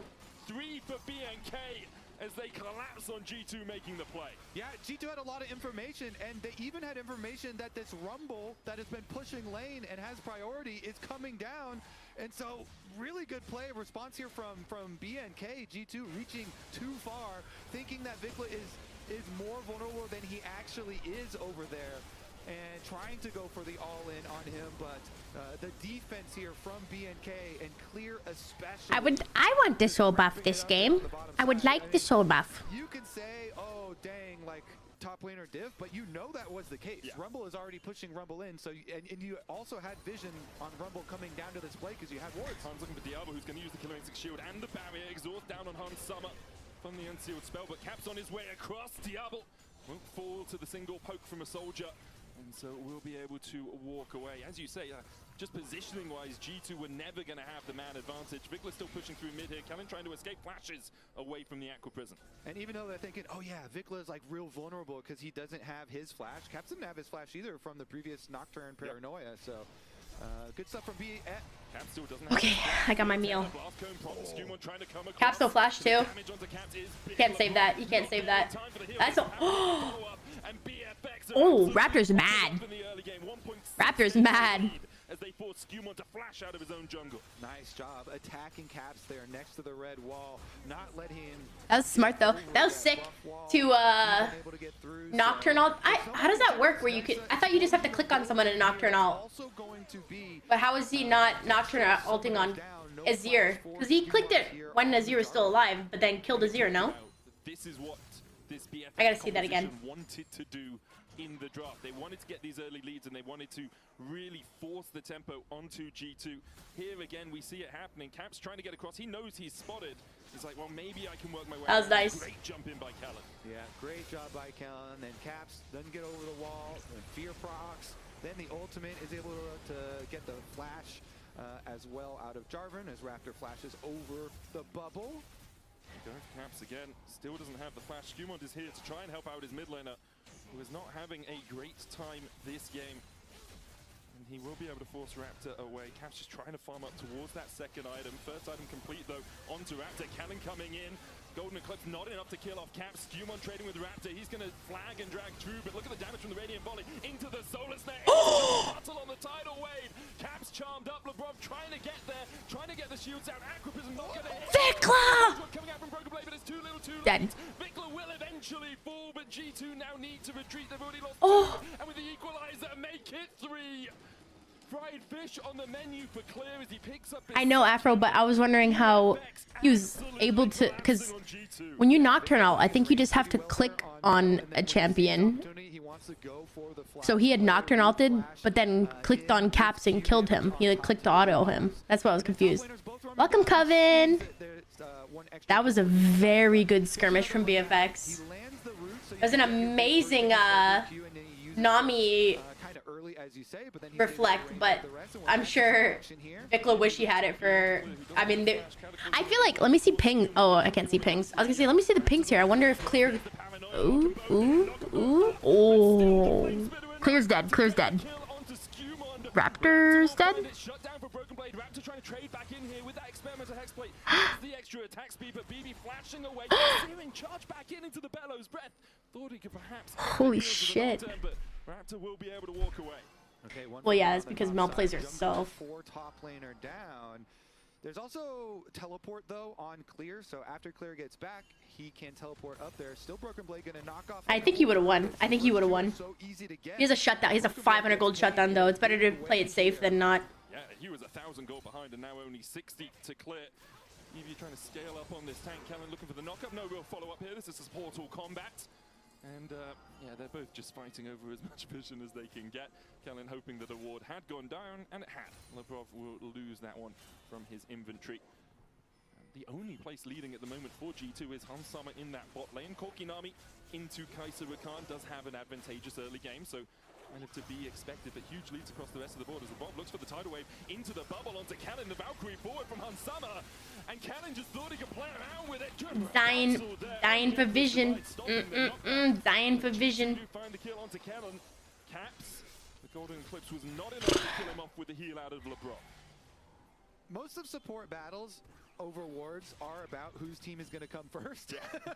And when Vikler was hovering and Vikler was going to be there first, there was respect from LeBlanc. He was like, okay, fine, you can kill my ward.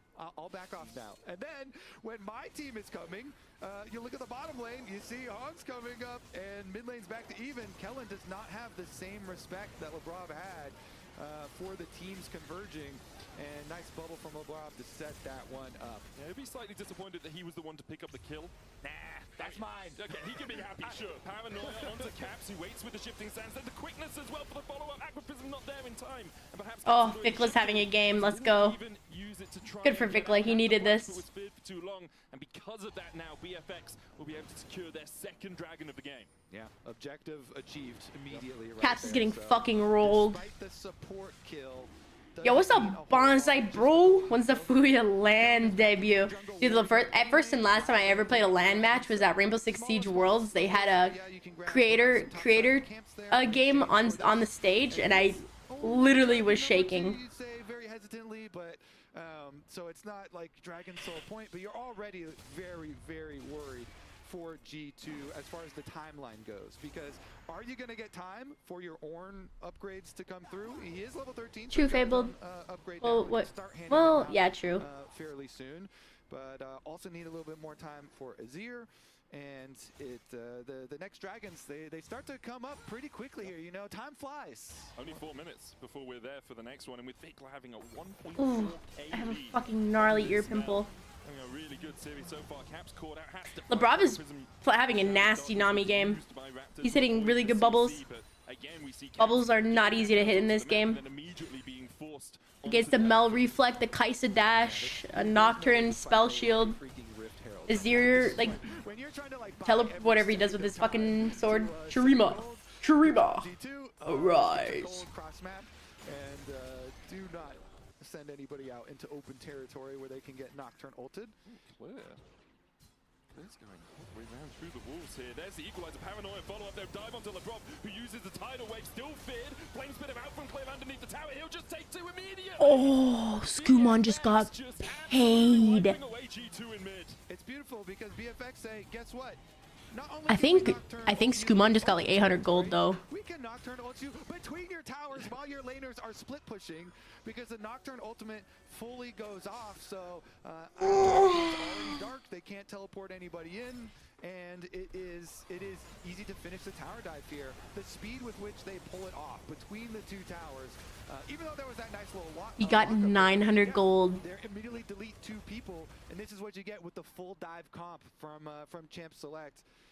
Warning about it, yeah, Hans gets immediately deleted, and the solo laners can't join. They're trying their best to farm up a little bit in the side lanes. And we talked about the early spikes for BFX. That's exactly what they're utilizing so well here. 2 items completed on Vicla. Yeah, Maki, I'm pretty sure it's the spell shield makes it so nothing can hit her, but projectiles get reflected. Onto G2 at every possible moment, saying, okay, let's fight.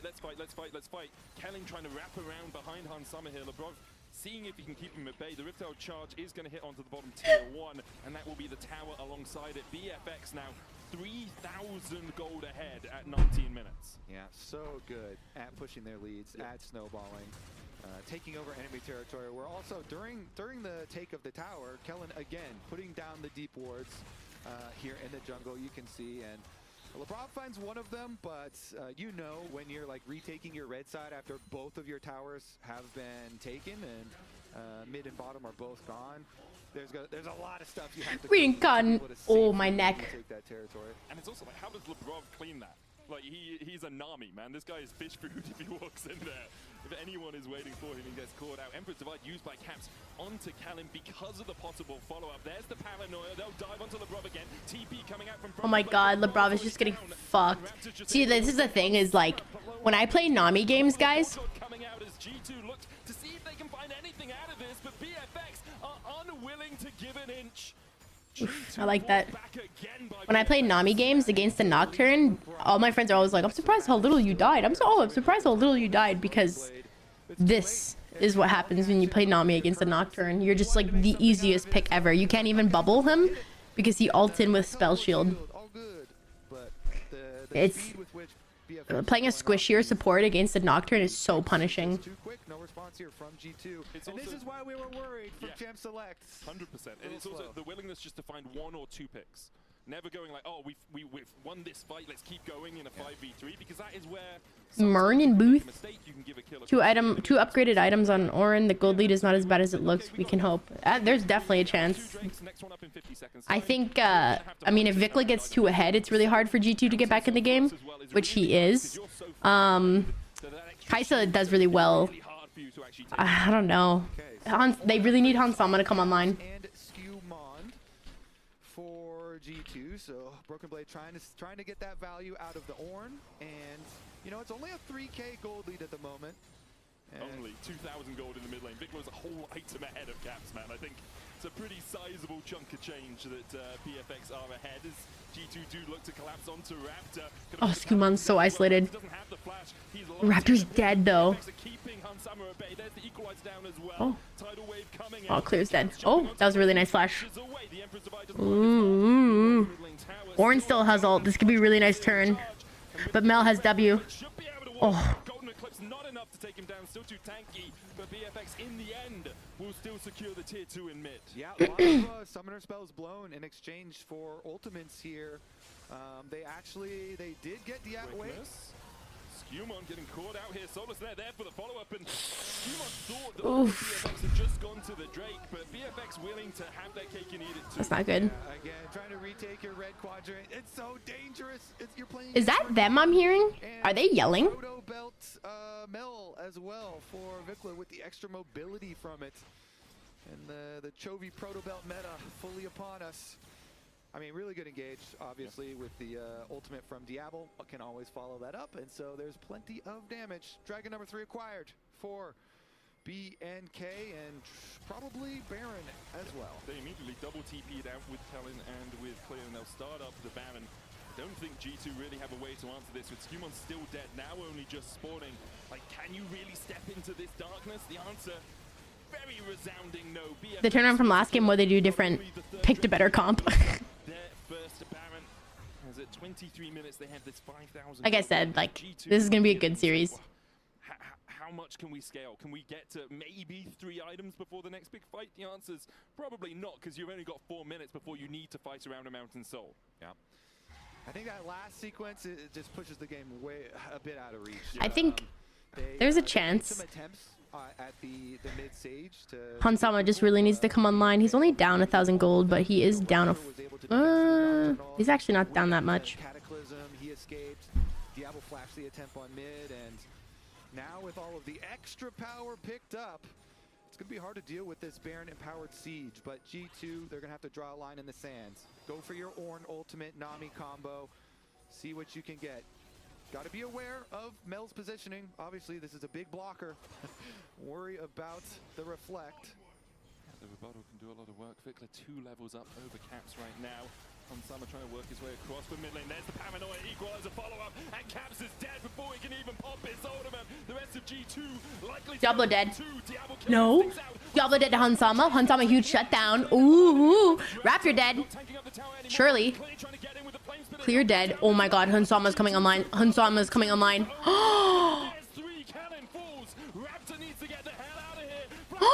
You might have just killed. Oh my god, did Vikla just kill Raptor? Catches 2, flag and dragon, down goes 1. Skewmon looking for more. Can Raptor escape his clutches? A huge fight for G2. Skewmon on the chase. Stridebaker slow. Dustbringer speed up. Might be enough, but Skewmon will have the flag and drag back up in a second. Skewmon flags and drags away from the tower. Can't get close enough. TP behind onto the standard. I think that's all she wrote. BFX overstep on the bot lane tier 2. Yeah, that's 1 tower too deep for BFX. Oh my god, Hansama just got... He got his upgrade Ornn item. Noon Quiver. Noon Quiver's gonna really help with the front line too. Oh, fuck. Vikla's still ahead. Unable to finish up the rest of G2. Take a look at this. So Caps, he gets locked up. Really nice job there from Rakan, Rumble ultimate, and Nocturne ultimate. But that's everything. Then you get a really good... This is... I don't like how the fight was like very 3-2 sided. I think it was too split. So very good answer here. I think they're not respecting that Ornn is a really strong front line. Who do I want to win here? I just want a good series. G2 winning would be cool. They probably got the objective bounty as well of the secondary tower on the bot side of the map. That's what they were sieging. No, I think Diablo got there in time to stop them from taking the tower. Okay, let's see. Okay, they didn't get it. Yeah. And they had Baron and lost. But with all the kill gold, they did wipe the objective bounties off the map. Yeah, gone down 2,500 gold swing in that last fight. But still, BFX well in the lead. We've got a minute before the next Drake. We've got flashes on Diablo. No one else really going to have their flash on BFX. Caps is having a rough game. Alongside Broken Blade. So BFX will need to do their due diligence around this next objective. G2 have a good chance at this Dragon Soul with the massive front line that they do have here. Let's see if they can do it without someone getting picked off on the side. They're just grouping up as 5, Broken Blade in front. BNK though, they want to delete backline again. Raptor looking for that paranoia. Oh, the Azure turret's really good. Caps still only level 13, paranoia. Oh, BFX just got hard cucked. Oh, he's not dead. That's crazy. Nami dead. Oh, oh. Oh my god. Diablo's cooking, kinda. Oh. Doesn't have the damage to kill off Clear.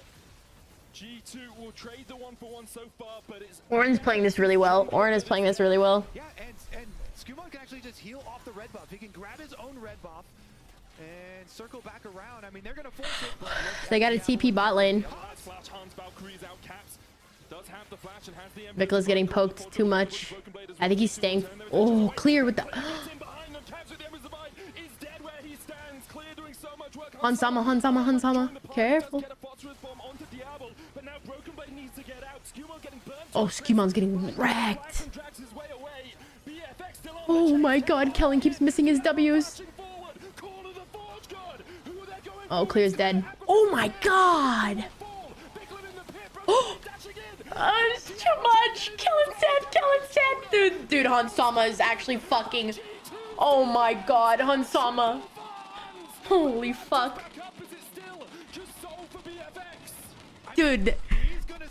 How the fuck is G2 coming back? Hansama's actually fucking 1v9ing. Hansama is 1v9ing, bro. Victor's gonna TP back into the fight as well.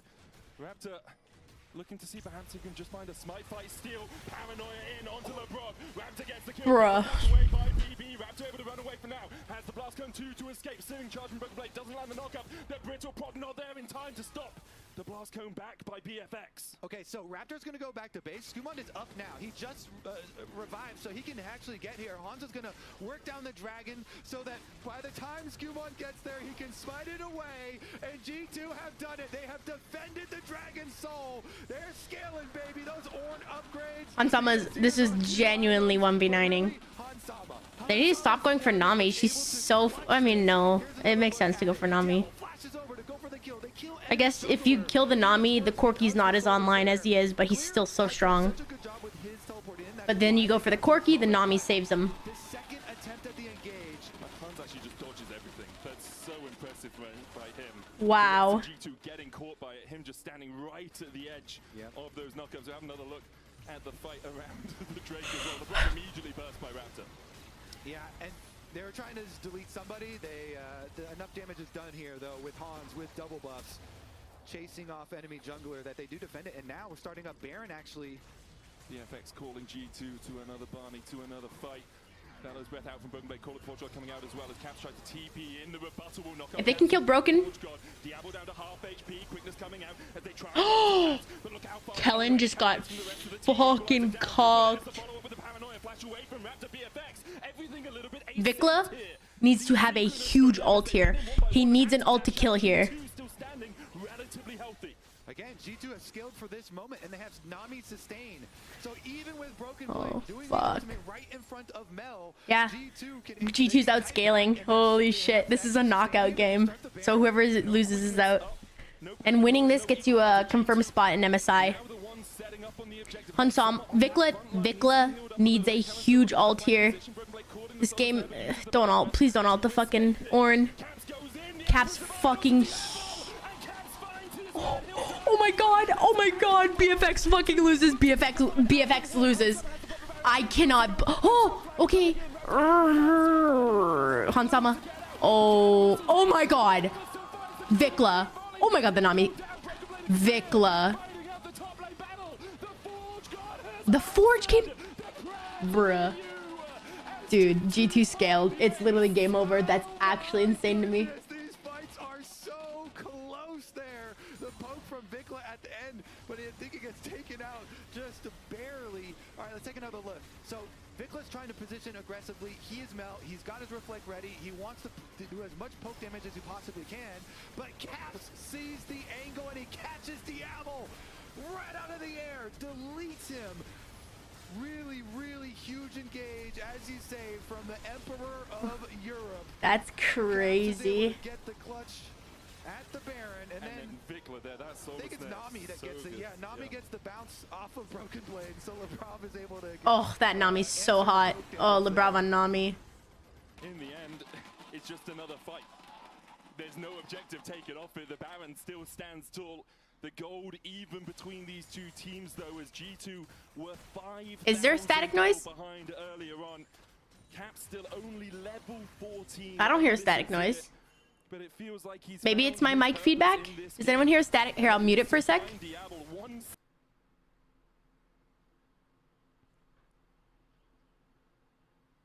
Tier 1 will be taken by G2, their second tower of the game. For BFX now, you're looking at it. Sometimes, because I have my mic, it might be a replay thing, but nothing. Thank you.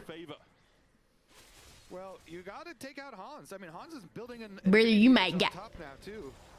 Oh, it did say, brother, you might have tendinitis. No, it's okay. Thanks for. I mean, it's better to ask. Can you get to him? Broken Blade, level 18, highest in the game. 3 items on him. Giving those masterworks out alongside it. Everyone on G2 has that upgrade. Thanks, guys. Everyone also building tank after the Sundered Sky and the Black Cleaver. Came with Rookgun. Looks like he might be going into a. I don't think there's any possible way that FEARX wins this. I think Hansama is just too strong now. We've seen this show before. I think FEARX's strat of the Nocturne Rumble ult isn't working anymore, and I think they need to look for a different strategy here. I think a good Rumble ult to stop engage. I think G2 is strong enough, they're going to engage. But Rumble ult to... Oh, Rumble behind. Rumble on Hansama. Oh. Raptor can still dive forward with that paranoia, but it's expired now as G2 walk away. Golden Eclipse will chunk them out. Caps down to half HP, healed up by Lebrov. G2 will give up Prio on the mid lane to walk down here to reset. They use the Tidal Wave and the Emperor's Divide, but nothing more. There's only Killer Instinct available to BFX. Yeah, I mean, they wanted positioning. Vikla dead, Vikla dead, Vikla dead. Away from the Baron area. Vikla dead. Oh. Almost taken out. Call of being called as well. That's the Cataclysm. And Diablo feels the rips of an earthquake through him as Skumon buries him under his ultimate. BFX now realize they cannot fight against G2. They'll take the Baron and G2 will take control of the game. Soul is up, Soul is up. Broken Blade's running across there. Skumon might need to get across as well. Clearer started it, TP coming in from Vikla. Are G2 gonna trade the Baron for a Soul Hansama on his way? Yeah, they're trying to burn it down. Mountain Dragon is the tankiest one though, and now Hansama! TP coming in from Caps as well. He flashes for Vikla, Hansama finds Vikla. Cannon going in with the quickness. Hansama dead, Hansama dead! But with Caps here, G2 No, there's no way. They're just... Oh my god. G2, they take the Baron. They ward off BFX, and they'll stop the Soul. Yeah, BFX knew their only shot now after G2 had scaled is to sneak away a Soul, and G2 peel off of the Baron. They come, they defend it. Even with Hans going down and the bounty going over, G2, they get their Baron, and they take the Dragon as well, denying the Soul. So often, I have criticized Hansama for not having the killer instinct in games. For not being, like, he's consistently really Hansama does not want to go home. Play that wins you the game. Here, he goes in, he kills off Vikla. We're going to go behind that, but it's just very impressive stuff from Hansama so far this series. Yeah, both games really Even good. here, killing off Diablo. Yeah, I thought this was what you were referencing, actually. Oh, no, I forgot about this one, I'll be honest. Because it was him. Literally, Kato. He has the Kaisa has LDR, but like... is so good in the I think Orin is so broken right now. He's unkillable.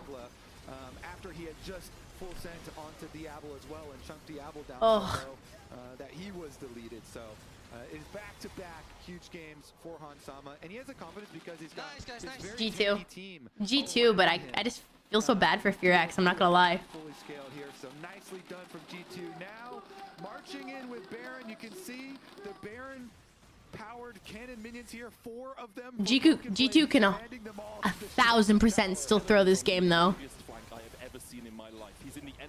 And if anyone's going to, it's gonna be G2. Nicola's getting chonked, man. They need to kill Ornn. They need to kill Ornn. They need to kill Ornn. They need to kill Ornn. Oh my god, Kai'Sa with the shutdown. Oh, surely they don't lose this fight.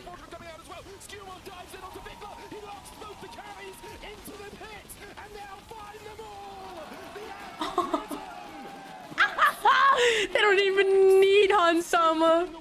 Oh my god, that's so embarrassing, bro. Their AD carry dead are still able to win out the fight. Hope springs eternal in EU. Oof. Delusion that there is G2 as they go 1 game away from playoffs. Holy shit. Hans Sama. Oh, that's cute. He gave like Lebrov a little like, yeah, Lebrov actually, Nami played out of their mind this game. What's up, Moose? I just want like, I want FEARX to fight back. Holy shit. Regretting that one and not just waiting for Dragon Soul. Oof, honestly, I had it on FEARX. And they lose all momentum in the game. Analysts, have they lost all momentum in the series now? Ansama. Ansama's playing like a fucking psycho. When things get hard, get harder, and that's what G2 did here this game. Managing to come back. I wish they had the fans in here. Awful situation. And before we get into this analysis, I just want to call out Vedius because 20 minutes into the game, things were looking pretty bad, and I'm like, I'm sure they can come back late. And Vedi said, well, if BFX stop playing, maybe they would. When things get hard, get harder. Stop playing. Did they not stop playing, Lord? Did they not stop playing? I mean, I'm just saying. I mean, you're completely right. And you know what? In this situation, Dude, Skewmon and Hans Sama are having a... Who fucking called it? You called it. They're having a goddamn series, bro. Raptor was on a tear, man. He was running through the rift. He was punishing Caps, who was just running it down in the early game. Some of the decisions that G2 was making was absolutely criminal, and Raptor was there to punish every single time. I was confident that he was going to be my player of the game after this. I felt Yeah, like they were well, this is the thing is, like, G2 just scaled. You never want to let them scale, but they scale. I don't know where the turning point was, but they scaled, and then Caps got so strong, and it bought them enough time for everyone else to catch up. Like, Caps was getting fucking dogged this early game, but he actually just became so useful towards the end too with his poke and ults. Hardcore bullied in the mid lane, constantly through Raptor and Kellen. So I was like, I just don't see the angle. And much like Kobe mentioned, that dive bot lane really got Oh, back into this one. yeah, dude. When FEARX had Baron, it was so split. The problem was right here at tier 2, you had you had 2 people above tower, and you had 3 people below tower. They just need to play that together. I think FEARX should have been focusing down people. Like, even that last fight, Ornn should have been killed. That bot lane dive was the momentum shifter, but it was this. I was gonna go to school. Chuck Norris died. No. Aww. They will get a good fight. Like, it was such a chaotic game where it still felt so incredibly close. But after that fight, it just felt like that every fight was going the way of G2. A legend is gone. I don't know if he's like problematic, but that's sad. So sad. We all died and left him behind. Oh, dude, I literally just read a comment that says his tears can cure cancer. Too bad he's never cried. He didn't die. He just moved on to the next level. I forgot at the very beginning. I didn't really have much faith, but you have to. The scrapping was very. Yeah, I just read it. Yes, the mistakes coming in from FEARX. This is where things go right for us. 100%. But also, Hans Sama is having a series of his life. Damn, he did. Absolutely. That Drake fight that we didn't show because there was he ever problematic? I don't know. It always. Here, but like that fight where he popped off, he was stable in the early game. He was really the only element of that team in the early portions of the game that was really keeping it on the rails. Who wasn't problematic? That's now 80 years old.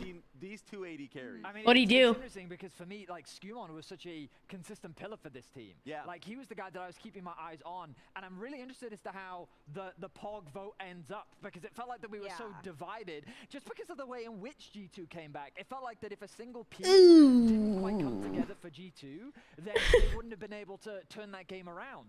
And they needed some of these mistakes to happen. It seems that ultimately Hans Sommer does win out. But I mean, what an incredible game from so many of the G2 members. Reincarnated. Peter Bottle, Look at this and see G2 2-0 in this series. No, it's actually very expected, very normal. I kind of predicted it. Yeah, lucky. Okay. I want to see what the fans think here, actually, on Caps. Oh, they gave it to Caps. I mean, he made a lot. They gave it to Caps. That's so biased. Oh yeah, that's fair. Also, we'll just say, audience, we're just gonna ignore the first 20 minutes.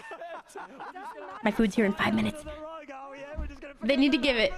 Honestly, I think Hans Sommer deserved it this game. He just had such an amazing comeback from being like invisible, and then he just like became. Any hopes for BFX? How do you think things are gonna play out from now on? Because the momentum is clearly on the LEC side now. It clearly is, and I felt like it was the first game from FEARX in the tournament that was like showcasing a little bit of nerves, and I was like, okay, I'm worried about them. What's up, Nuclear?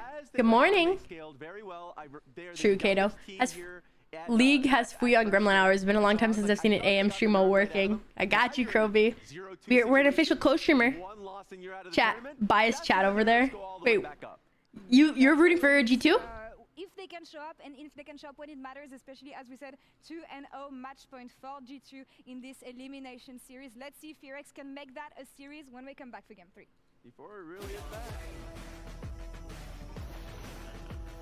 I was gonna go to school.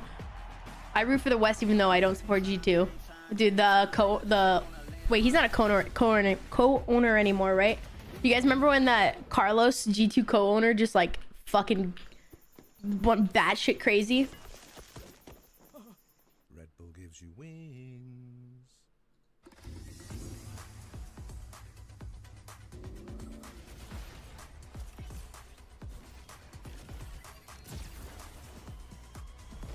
He still co-owns? Really?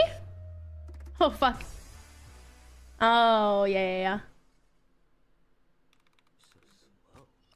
I told you I was done with basic browsers.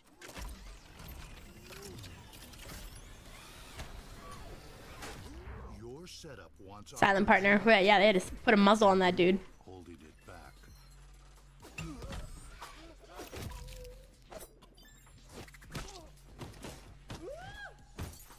Upgrade to the gaming browser. They had to put a muzzle on that dog. GX. The human body was built to move, not trapped at a desk in one singular posture. I feel called out. I feel like this is a really bad. I actually feel like this is a really bad ad. Because you're still sitting in a fucking chair. Ergonomically engineered for you, gamers, hybrid workers, artists, backing your every move. The greatest players in the world are here. They can just burn this one down. Oh my god, by 9! You are going to see them like you've never seen them before. Rocket Will as the Arcade Storm doing so much work, and Genji! They are just going to ace them! 누굴 만나도 이길 수 있다는 자신감 정도로만 생각하고 있습니다. You need a new Yi deck? I need to learn how to make decks. I have so many cards.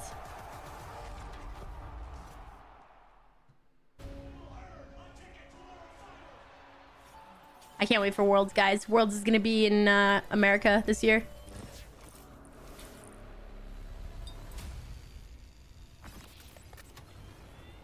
My chair's even falling apart. I got this chair so long ago.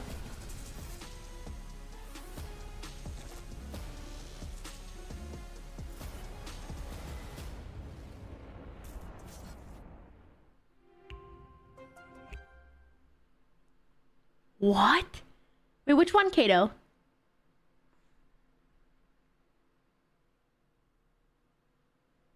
NA is a good time for you too. Yeah. It's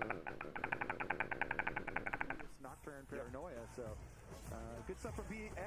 still doesn't have his flash. Fear tether, blast cone pops. Skumon trying to come across, but the damage on the Caps is big, and BFX are absolutely popping off in the early game. Look guys. Reckon.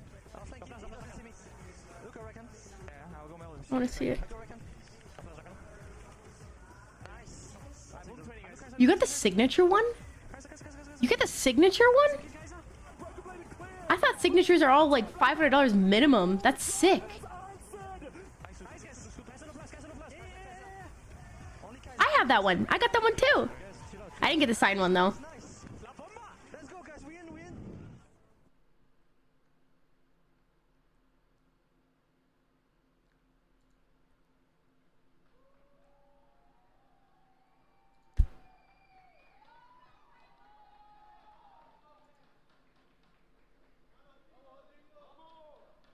G2's up 2-0.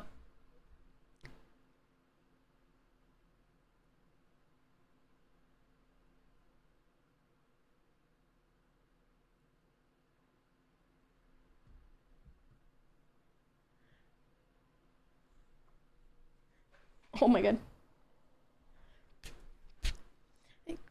Ground operator. Who's line versing? Who's line versing? I'm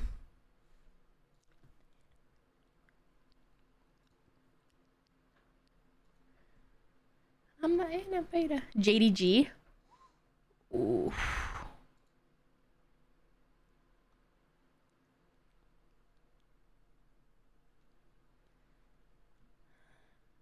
I hope line doesn't win. They're too arrogant.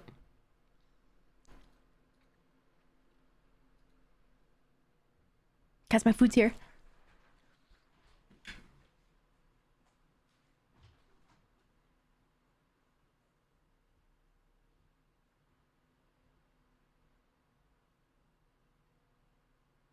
Our top lane carries our team. I need to make him feel good, you know? You guys should just put your ego aside. No, but like, can you give you like any argument? You know, I want to understand like your point of view. I would be standing here for way too long, guys. I'm sorry. Like, he's not even the best Yasuo. I'm not the best Yasuo? Maybe not even second. Yeah. Ask a question and answer. BB is the best Yasuo on our team. Guys, I'm getting trolled. You should have tried like third best. Me and BB, I think it's like getting a bit too close. You did win the 1-1, right? I did, yeah. I did. I will prove you guys wrong once again. Let's see. I will be looking forward.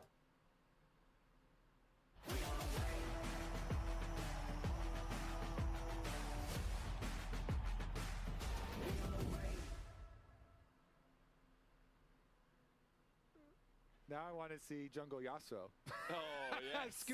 if Skumon beat Broken Blade in the 1v1. But also, like, imagine the bragging rights for EU if they beat BNK FEARX with Jungle Yasuo. My favorite memories of all time of G2 are when they played Pyke in every lane, and even the coach played Pyke. Was talking about playing Pyke and stuff in solo queue and stuff. So I mean, let's go round 2. Bring back 2019 G2 with Yasuo instead of Pyke. Yeah, I mean, I wouldn't mind 2019 G2 as long as we stopped before Worlds Finals. If we could swap that one out, that would, you know, that was the problem. It was too much Pyke, more Yasuo needed. I'll also say, usually it's the LEC caster that gets flamed for bringing up 2019 G2. Kobe, you brought it up this time. If I get any tweets being like, can't believe you guys talked about 2019 G2, I am directing them your way. The reason I did it is because I know that happens to you guys all the time.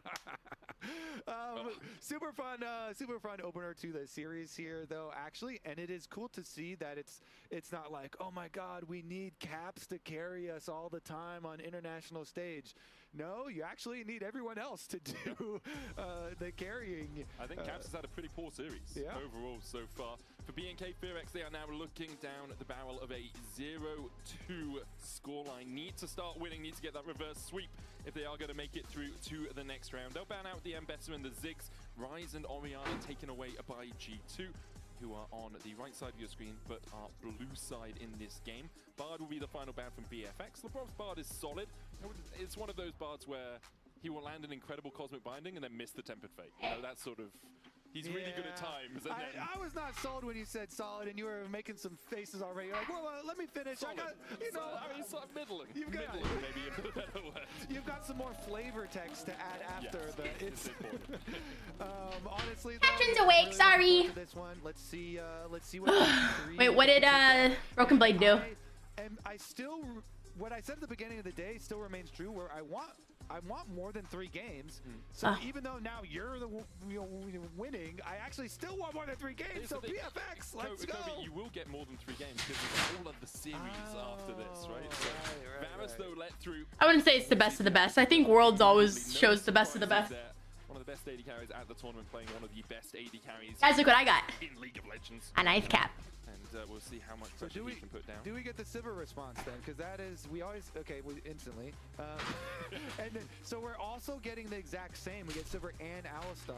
Last time around, it leads up to it, yeah. Nico, like, kind of, there was a self-counter pick Nico into the Alistar, into the headbutt and all the defense, and that did not go well, so.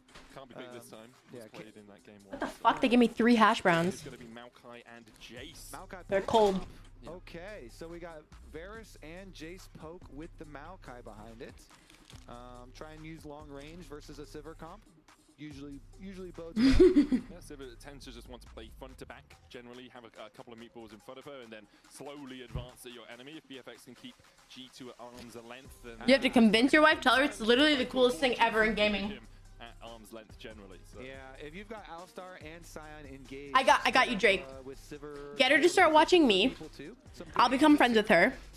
Tell her I'm going to Worlds. Want somebody to be able to clear away the Maokai ultimate pathway.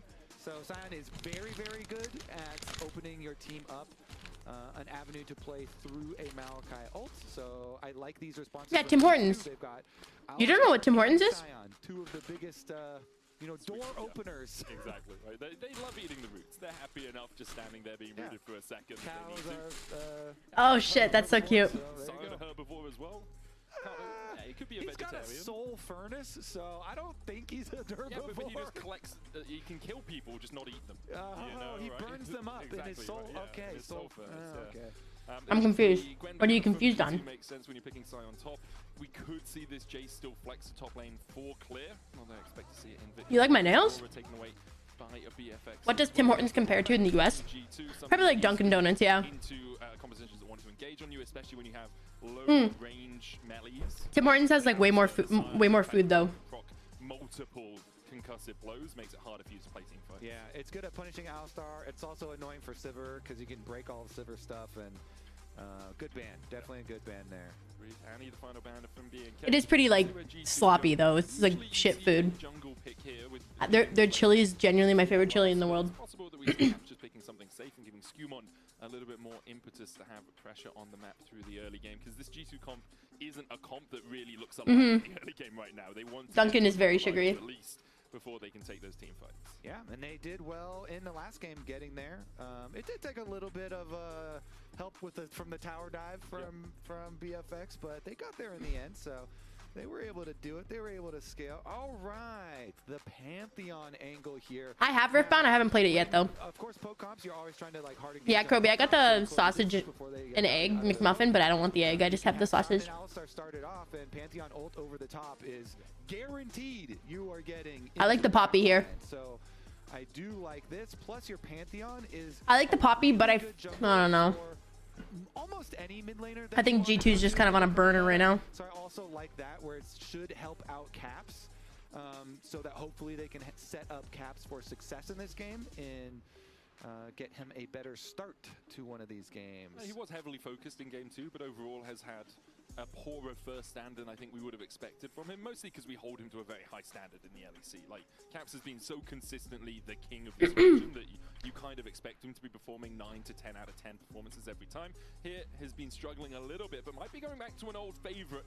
The Sylas currently the hover. I like Sylas Pantheon. That's gonna put some pressure there on the Syndra. Low mobility mid lane champion. Even a Galio Pantheon. Yeah. Usually people look and they're like, oh, is that enough damage? Yeah, it is when you're playing versus a Syndra. I mean, there's a lot of pressure down as well. If you can land some of those sleepy trouble bubbles. See, Zoe getting brought out by Cat. It's been a while, I think, since we've seen him crack out this one. I'll have a quick look while you talk about what it gives to the composition. Yeah, I mean, it does. Hi, Bonsai. Sorry, I was locked in on the draft phase. Caps on the Zoe. I don't love it, but why did they pick and then switch roles? Like we knew. It's for counters. How effective it is in lane versus the Syndra. Honestly, Spicy, we've been seeing some Ezreals. There's been Ezreals in the group stages. Is this Travis or Sean? Hi, Captain. Good morning, everyone. If you guys don't know what's happening today, we are watching First Stand. We're watching First Stand. We're an official Riot co-streamer. And then I'm an extra in the hit movie Twilight, apparently. This is day 5 of First Stand. Group stages are done. Whoever wins this is out. Or whoever wins this moves on. Whoever loses is out. G2 is currently up 2 games in a best of 5.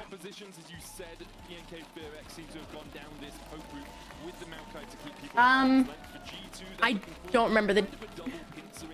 They're up 2, yeah. So basically, if they win this, they move on. I don't know. I know there has been. They have a bit of poke of their own in the form of this Zoe from Caps, but you do feel if BNK FEARX get ahead in this game, it's going to be really hard for G2 to actually gain prio on towards some of these objectives. I just feel like both teams are kind of lacking. They're probably not going to do a bunch of tower dives. This is a siege. You know, you get ahead in siege instead of I don't know if I like the Varus. For BFX this time around. Ooh. Okay, he's chilling. But yeah, it's really. Yeah. You have a lot of lanes here. With I played last game. I played Nami for Labrov. BFX, and then you want to group up in siege, and you want to keep getting more and more money off of tower plates. So they want to play with a lot of pressure. Syndra, Jace, and Varus are all very good in those sieges, and they've got the Maokai and the Poppy to try and be their blockers for them as well. So user range advantages is going to be key for them. Yeah, Kellen can find some good keepers verdicts as well on the 2 damage dealers, maybe 3 if you count the Pantheon in there. It's going to be hard for G2, even if they do find the engage, to actually follow up on it. Right now, the Act 2 Battle Pass bundle is live. You purchase it, you can unlock the Prestige. Yeah, we talked about that, Fallen. Skin and the Chroma. I said that a little too early. It wasn't on the screen yet. I was told it would come up after the skins. And there we go. That's what it looks like. You can get that Act 2 Battle Pass and get yourself scaling up towards that. I love hash browns. They're the best. Right, and you see the reasons the Sivir is always picked into the Varus so frequently. Attack that wave. Diablo is trying to like hide away from wave 2 so he doesn't get the bounce damage onto him. And just back off a little bit. Plus the Varus, lethality Varus, keeps on getting some nerfs, you know? Keeps on getting nerfs, so it's been taken down quite a few notches. I mean, it's still first pick, first ban on most of these games. Like, we don't see it too often because it is so high presence on that ban list. Raptor, Bramble smashing his blue buff. He's going to work his way up towards the top side. Looks like he went Razor Beaks, like Raptors into bot side clear, back up towards. Let me start the prediction. Sorry. Spot out if Skewmon is looking around mid lane. There's a ward as well from Vikla. So BFX making sure that their mid laner is safe through this early game. Yeah, a lot of times you want to like desync your Raptor camps from enemy Raptor camps too if you want to go to contest second spawn. Here we go, sleep for Caps. But he'd already used the paddle star. Guys, prediction started. Prediction started. You got 2 minutes. You got 2 minutes. And then harass with the paddle star as Vikla has to back away. And they got their ward on bottom. Hansama is playing to win. Is chilling at the moment. Should just be traded Scuttle Crabs here. I just can't believe FEARX beat T1. A lot of people prefer just having the safety. Wait a second. No safety here. Yeah, clear looking for the knock. That Broken Blade's going to flash early to make sure that that hammer doesn't knock him far enough back for Raptor. You called it. To follow up. Raptor will be able to get the top side Scuttle. Honestly, Spicy. Out, but with Caps recalling and not having teleport, instead running the Ghost on the Zoe. Don't think Spicy, I needed you to unlurk so you can be a part of the prediction. Literally, Moose. T1 lost to fucking FEARX, and now look at G2's gapping them. Maybe they didn't want to be here. And they're actually going to find him. Skewmon trying to steal away these Raptors. Raptors on his way across. It looks like Victor's actually just going back to the lane. So dangerous. If anything, he needs to go for the execute here. Skewmon, which is important. Skewmon coming back in. Smite comes out from Raptor. Shield bolt in from Skewmon for a little bit of damage. But even with the Aegis Assault, he's not going to be able to fell that tree Raptor just walks away. Thought they were going to go on a little quicker because Vikla was going to be here, but the wave.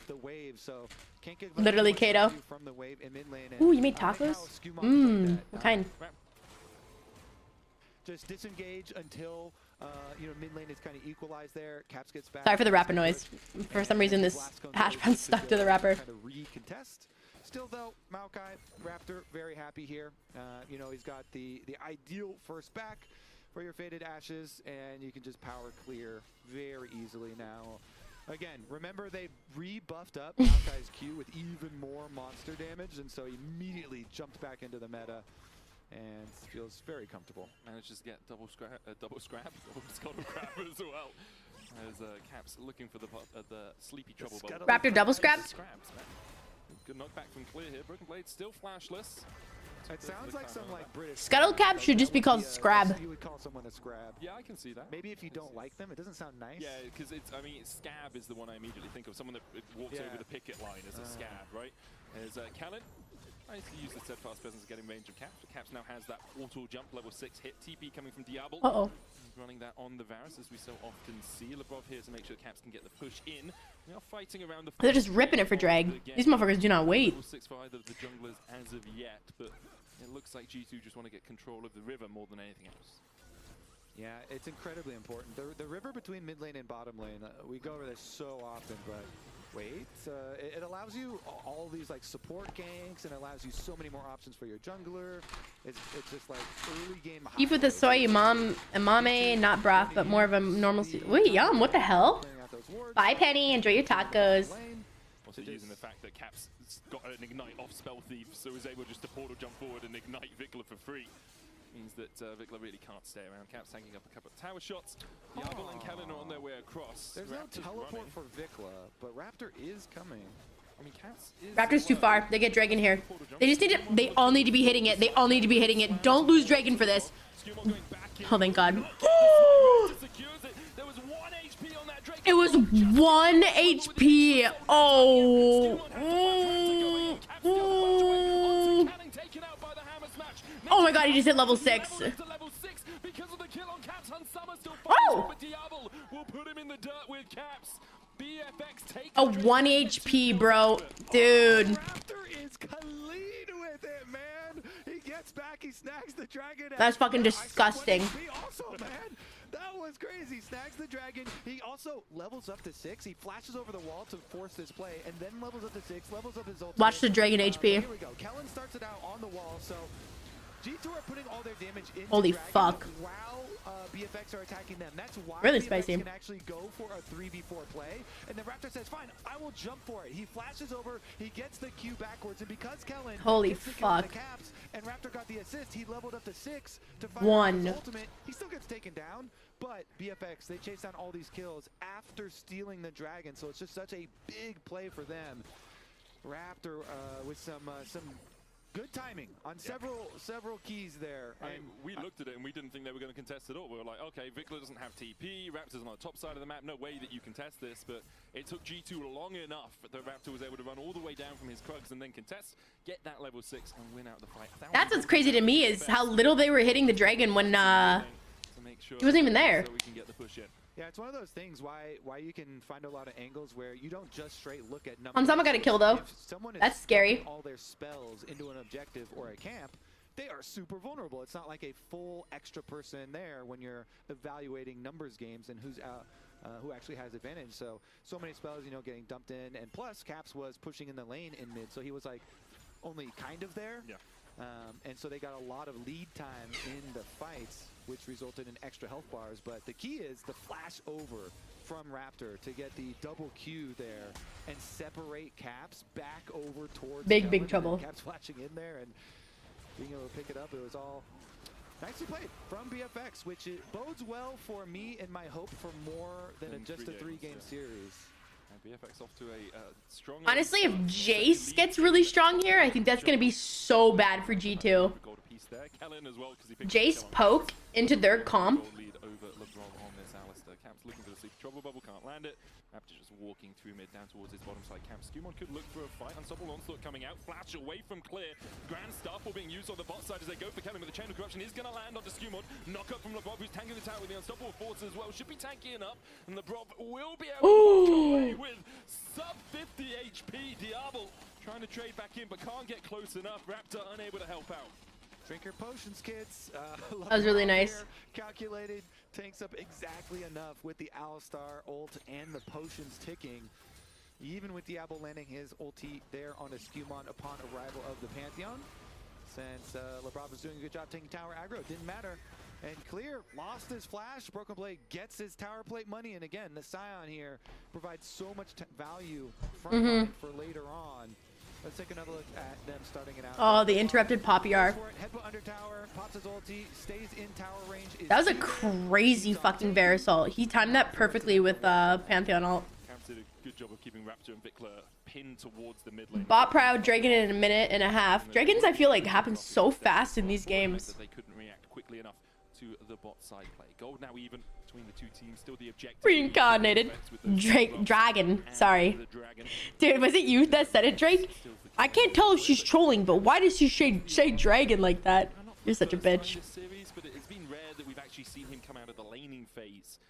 If it wasn't a 3 versus 2, G2 would have been. Wait for.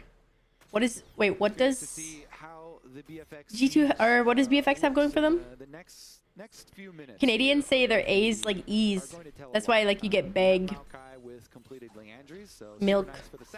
Milk. Spam through the brushes. There's people that say milk. Oh. Yeah. Again, looking for one item completions first for most of them. But good job hovering around mid lane first for Raptor is going. I'm still learning the Pantheon ult timer. And can try and push in and make use of a lot of that poke while taking away some jungle value too.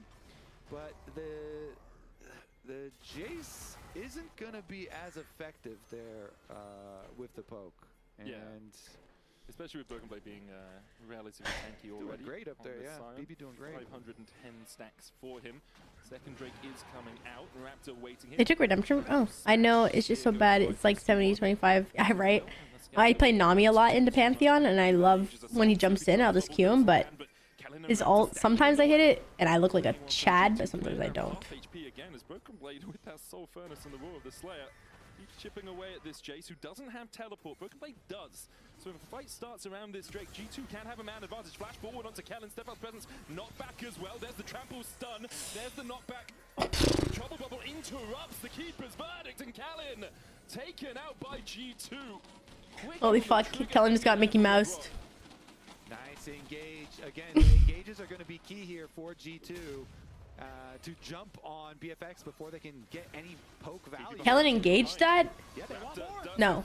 There's the Chain of Corruption going down onto Han Summer. Ooh. As well as they chase onto Raptor. Unstoppable Onslaught As into the trees going down.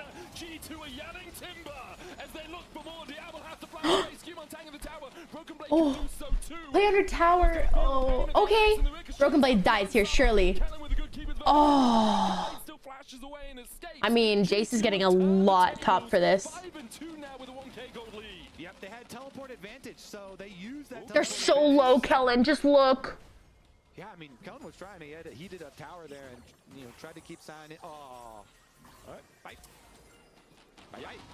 Dude, the silence. They're going down. I'm yelling timber. Holy fuck. Good early play. Remember all the way back to how it started was Lebrov punishing Kellen, but it turned into, hey, we've got a good teleport angle here. So in comes Broken Blade and ultimate to make sure they can kill Raptor. Then they can tank up again, even though Lebrov was low health. He's Alistar, so he uses heal for Skumon. He uses his own ult to take it himself, and then even with the Kellen should have flash dashed there. Kellen, maybe he didn't have. No, he had it. I'm surprised Kellen didn't flash to get closer to be able to save Varus faster. Literally, Kato. So how do you group up and use your siege effectively when G2 can now just spam these engages on you LeBron is playing great here on the Alistar, you know, as is the rest of the team. And the coin-based gold guard, Skewmon has about a 500 gold lead. Clear trying to trade onto Broken Blade here, has that Black Cleaver completed, but Broken Blade able to walk away with the Sunfire Cape. And Skewmon's had a great series overall. Yeah. We sung his praises. Skewmon, Broken Blade, and Hansama are playing so good. Lebrov had a really good last game, but I mean, it's just existing, doing his job kind of thing. Is going to have a very nice time jumping in to this BFX comp and kind of ripping them apart. So BFX, they're like, hey, we gotta leverage something here. Some extra numbers on top side maybe. Now they've been spotted though, so G2 defenses can try and get there. Hans and Lebrov are in the area. Cap trying to clear out the way. Cap splashes away from the knockback. Twisted Advance going to follow him though. Sleepy Bubble does get the sleep. The Force of Will and Scatter the Weak not going to connect. And now G2 are collapsing themselves. What do BFX have left in the tank to fight against this? Vikla tanks up the tower and Hans Summer opens up the big guns. Caps takes the kill. That's one. They'll look for two. And Raptor's caught out by Caps and Lebrov. Skewmon gets the third. Raptor in the end delayed here, but will still die. Caps on a rampage. He's come alive in game 3. Another 3-0 medic? It's just so boring. Yeah, at this tournament. Oh my goodness. G2 setting up the 3-0. It looks like, because, yeah, I mean, they're going after Caps, but they had already been alerted. You know, G2 already had defenses in the area, and BFX know we have to make this play quick. They know they have to make it. 3-0s are so boring. The Alistar and the Sivir killing the Oh my god, Kellen hasn't hit a single good ult. Caps does a very good job evading that, you know, attempt at a tower dive with his way. Diablo healed up, but Skewmon still puts the spear through his spine. Callan will follow him in a body bag as G2 are unrelenting here. 3k gold, now their lead, and BFX. Yeah, it's pretty fucking bad. It's so bad. It's always game 3s too, when everything's on the line. Now, with the advantage, with the composition playing into this poke comp, where you are getting tankier, it's going to be so hard for the LCK number 2 seed to do much. Yeah, because it's so easy to engage on them, and they don't have a lead to whittle you down or threaten much. So G2, again, Pantheon in with a Lebrov flank as well. Didn't actually even need that much. It's mostly Skewmondo double kill here. The Pantheon is coming in. One of my favorite streamers, Fevy Knight. She's in Korea, I believe, but she speaks English. Celebration dances.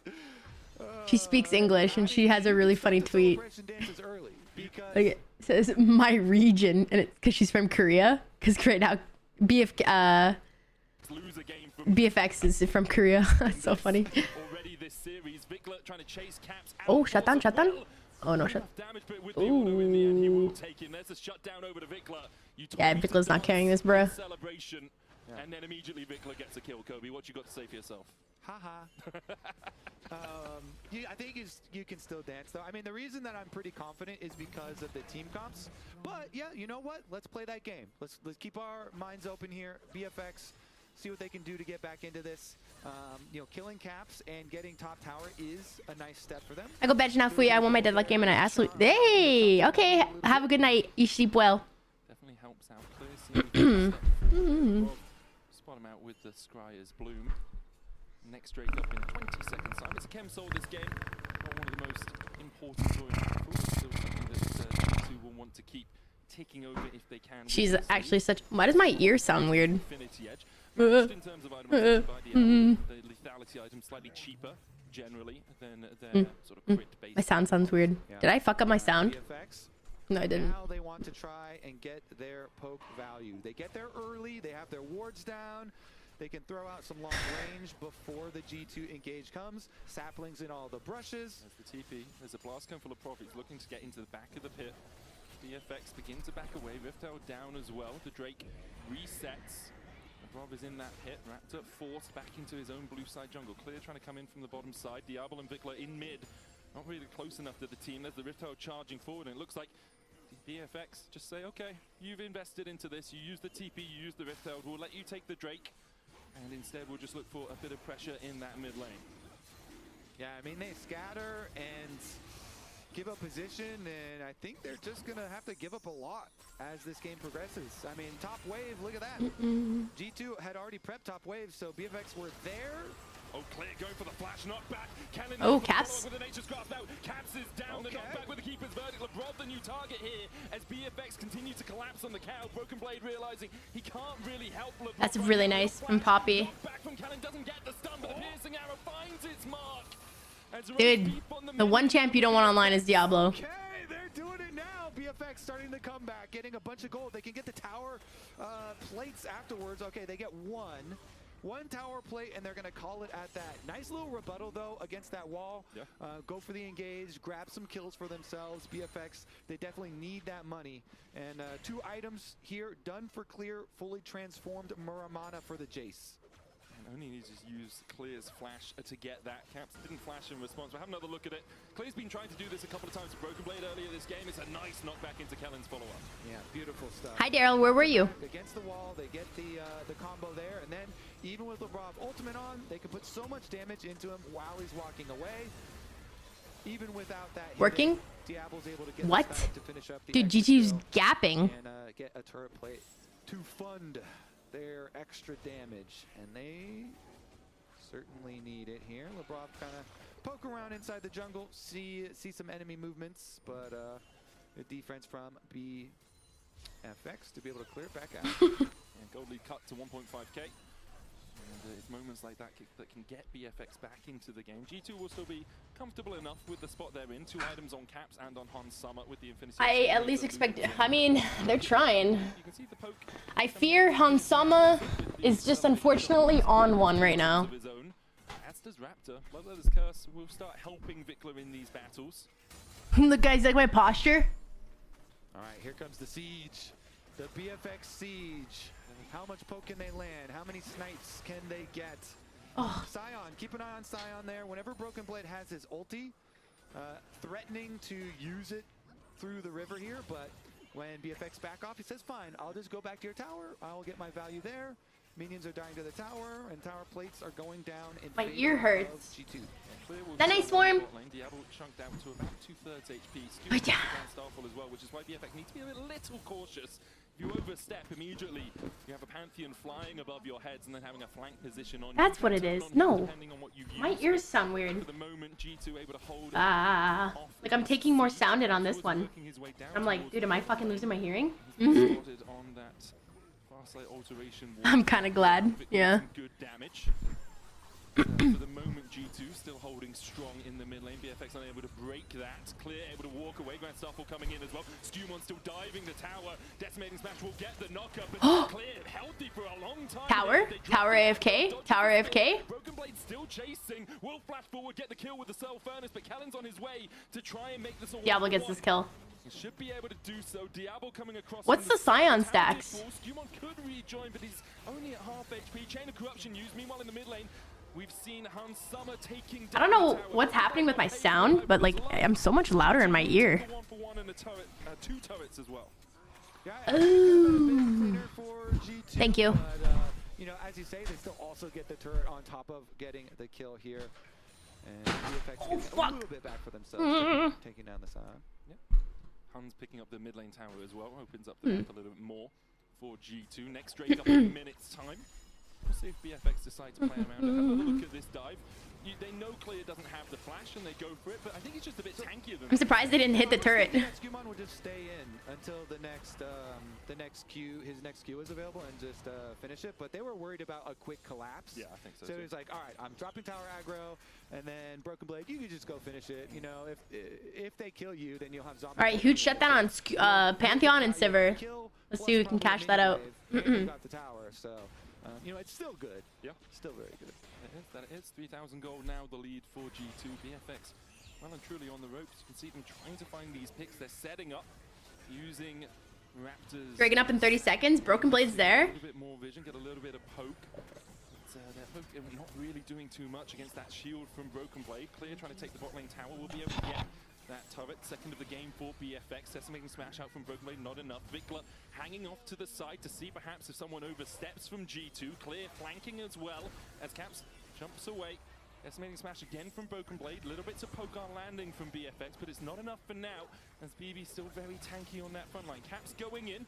Doesn't land the sleepy trouble bubble. Dragon is up on the map. Clear still looking for a flank of his own. Scuma's going to try and catch him out. Chain of corruption landing onto Broken Blade. Caps goes in, stunned up. Vikla looking for the knockup as well with the keeper's verdict. The locket shielding up to keep G2 healthy, and with a sleepy trouble bubble. Vikla, the unleashed power. Vikla living there is fucking crazy. I think it's too late though. Like they're so low. Oh my god, Sion is so tanky. Oh. They just don't have damage, bro.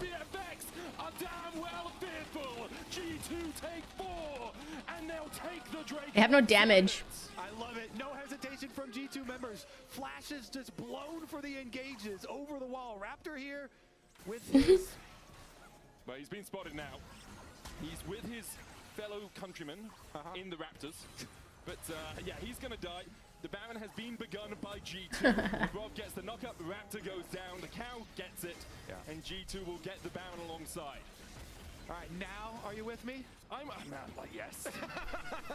Okay, so anyways, we're going to take a look at the engages, because it's all about the engages over the top. Good poke damage, honestly, from BFX, but look at when Lebrov and Han Sama pop the Sivir ultimate, both just flash at them.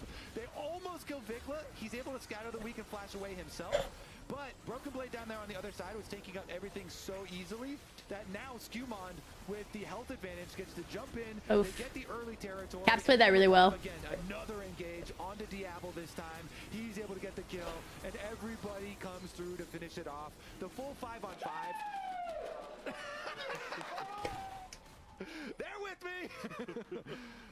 Yeah, I think they've just broken this. Like the is just, you see my Instagram story, 80? hard to pull off when you don't get.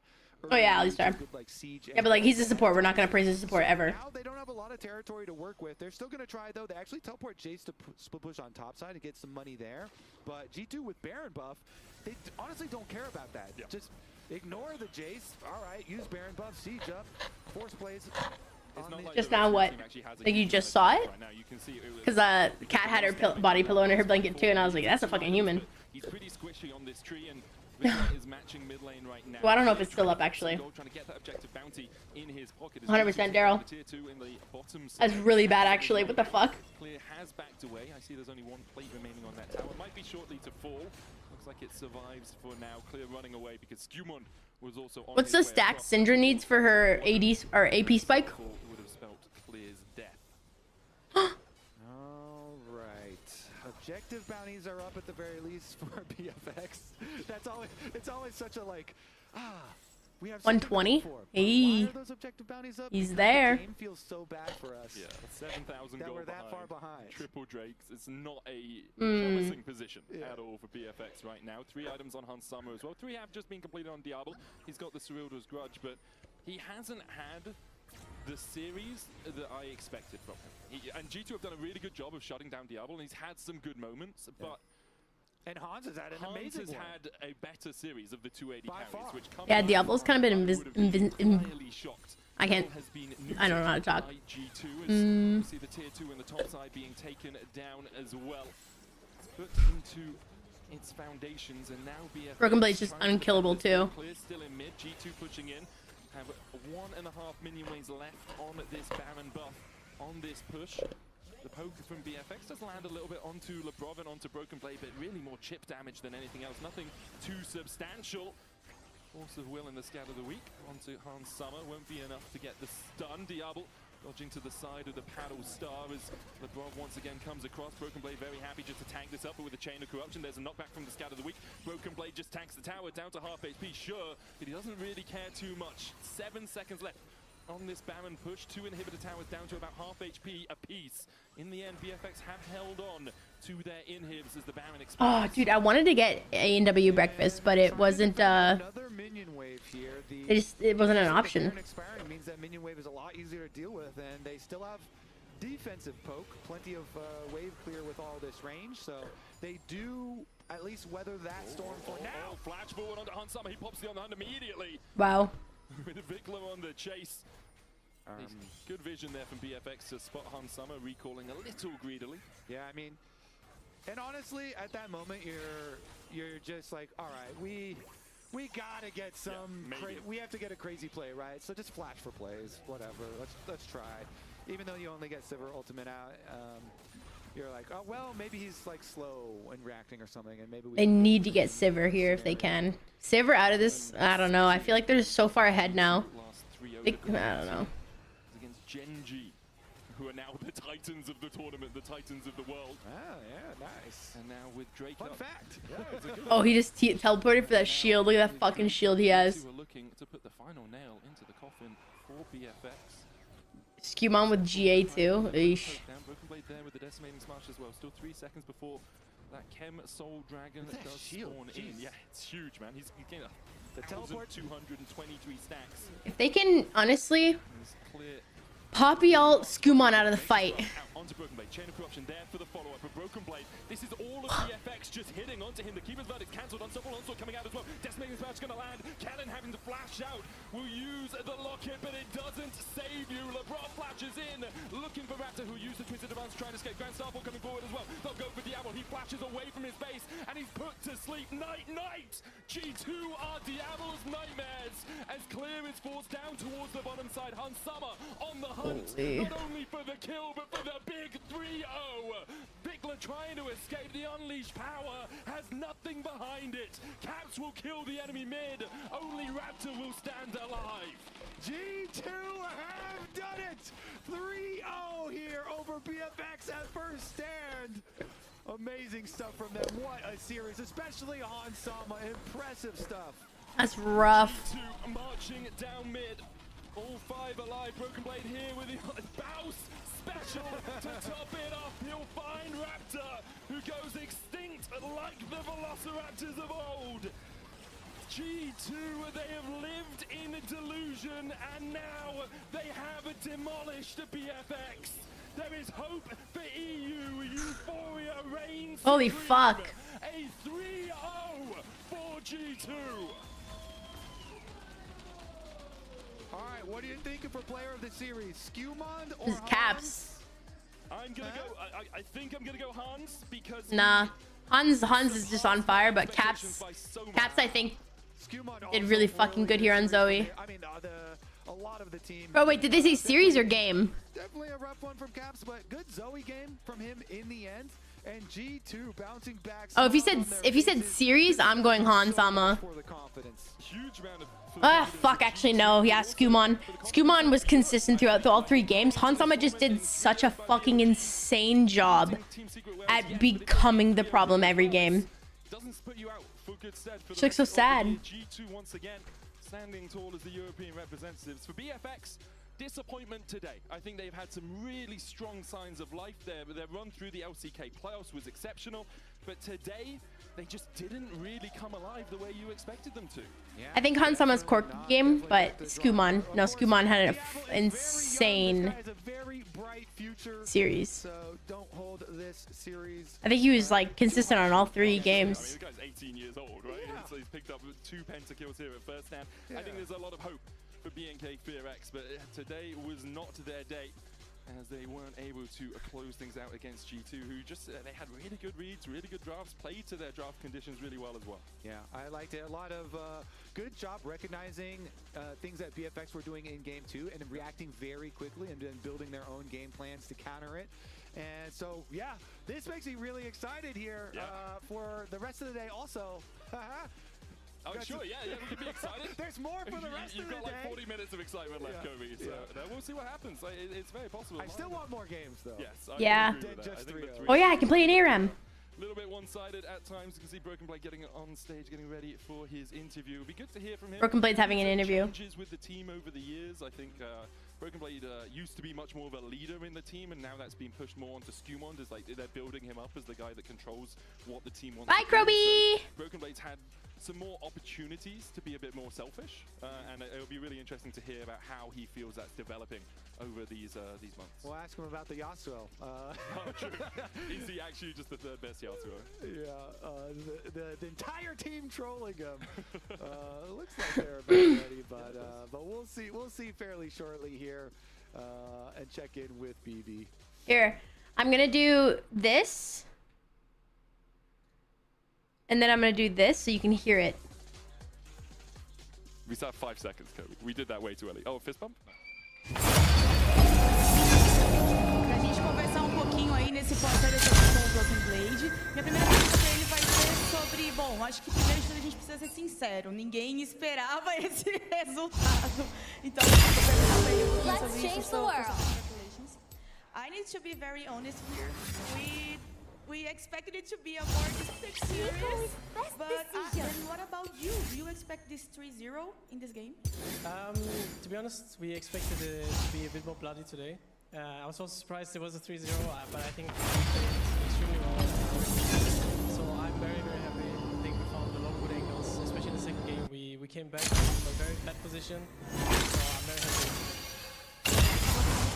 Spark is all I need. Mas que eles também foram bem, ficaram surpresos com esse 3-0, mas ele acha também que eles jogaram muito bem em todos os jogos. Isso foi o diferencial. Tirando o jogo 2, ele foi um pouco complicado. E a minha próxima pergunta é exatamente sobre esse jogo 2, como eles tinham uma composição ali que precisava de um pouquinho mais de tempo, de paciência. Então, quero entender dele como foi a comunicação em game para eles conseguirem segurar até esse momento. So, talking about game 2 now, was the most difficult game, I think. And FEARX dominated the early game, and you have a composition, a draft that need more time, more patience. How was the communication between all you guys in game for you stay calm and get the win? I mean, when I play Ornn, I usually know when the game is good. And when I was even in CS and I had a couple of kills, I knew the game was going to be good.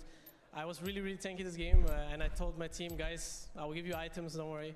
And then at some point we just outscaled them. I had a bit of trouble because of the Mel. She was really holding her W, so I couldn't engage in the fights, but I just didn't press ult, so she kind of was just looking at me. I can never play a Jar or a Hui. So that was funny. Bom, ele falou que em relação a Mel, que foi um pouco mais difícil de lidar por causa do uso do W dela, ele sabia que ele conseguia, mas foi difícil, mas que ele teve muita confiança no Ornn dele, ele avisou os jogadores que ele conseguiria buffar todos eles com os itens que ele estava aprimorando, então tudo ia dar certo, confiou muito no próprio jogo. E agora, para finalizar, vou perguntar um pouquinho sobre o próximo confronto deles, que é contra a Gen.G, apontado aí como o melhor time do campeonato. Quero saber se ele também enxerga isso e como ele vê essa próxima série. So, your next game is against Gen.G, the team that has been seen as the strongest in the championship. Do you agree with that, and how do you see this next match? I think, obviously, I think Gen.G is strong. But for us, we really want to go back already and just think about how we can beat them next. I think they are very different to like BLG. I think they're like a little bit less explosive and they play more control. So for us, it's going to be important to how to disrupt that basically. So it's going to be a fun series. I'm excited for it. Bom, ele falou que ele acha que vai ser uma série divertida. Ele sabe que, diferentemente da BLG e de alguns outros times, eles precisam ter um pouco mais de cuidado, porque é um time que é mais controlador, mais cauteloso. Mas obviamente ele acha que vai ser um jogo bem. Pessoal, e é isso. A G2 vence da FEARX 3-0.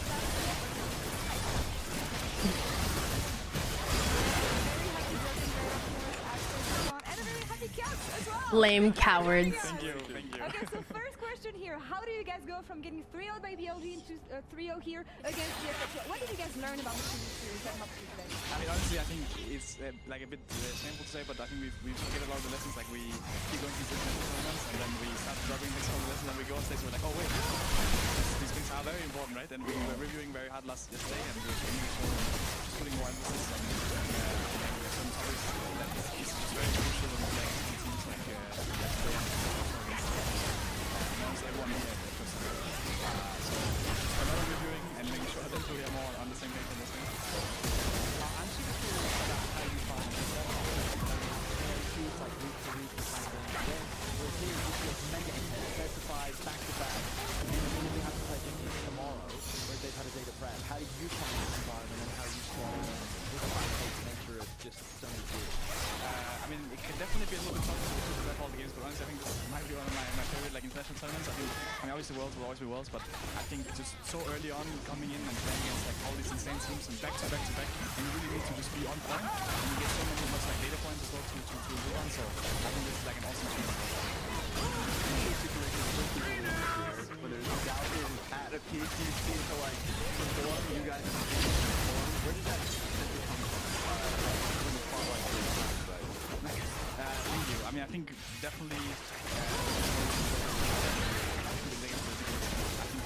We played very poorly, and I played very poorly as well. And I think it was like just some things that we know about, you know. But we have to move in our team to where goal plays sometimes because we keep forgetting the things, and then we're like, oh wait, these things are very important, and we need to just drill it in more. I think that was also drilling us yesterday, and I'm saying. I didn't level up my fucking R.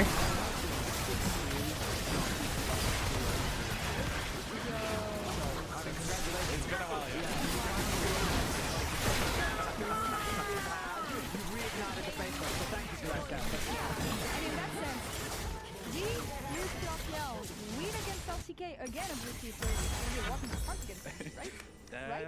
I mean, definitely. I think people will have some doubts on us. I think that's fair, right? Like Genji's been looking unstoppable, but that's also where we shine. So let's see if we can outshine them. One thing that you have to be careful about against Genji. There's a lot of them, obviously, but if you had to name one, probably. The early game round, I think, has been not the most consistent. Like, I've definitely had some bad performances, and I know Show is obviously very consistently playing well, and if they can get through that, it should be a good series. Got it, Steph. Thank you so much for joining us today again. Congrats on taking down the FEARX, and we'll see Gab and the rest of the season soon, as you said. But for now, we're going to finish our break, and we'll be back for the second series of the race against Gab.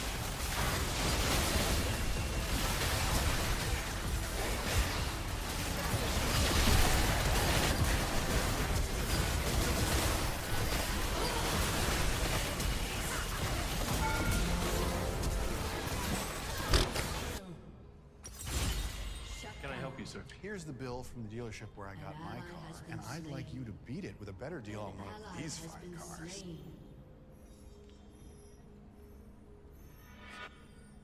What was that?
Burn!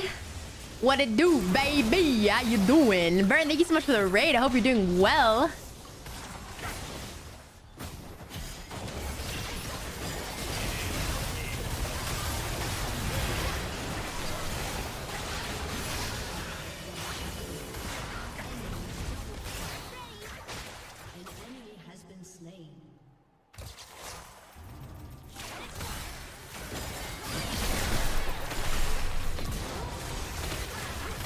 I'm so bad. That's looping kicking my ass to super, and then that we cooking. Wait, Brent, that sucks, dude.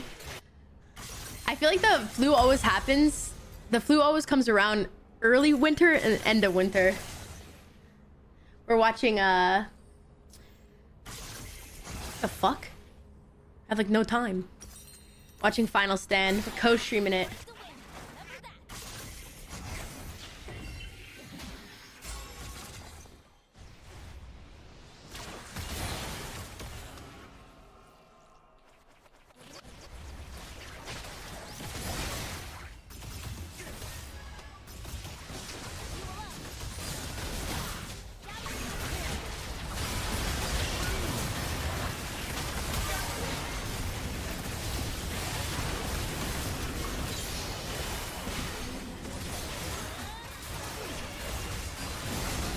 I don't know what I'm doing.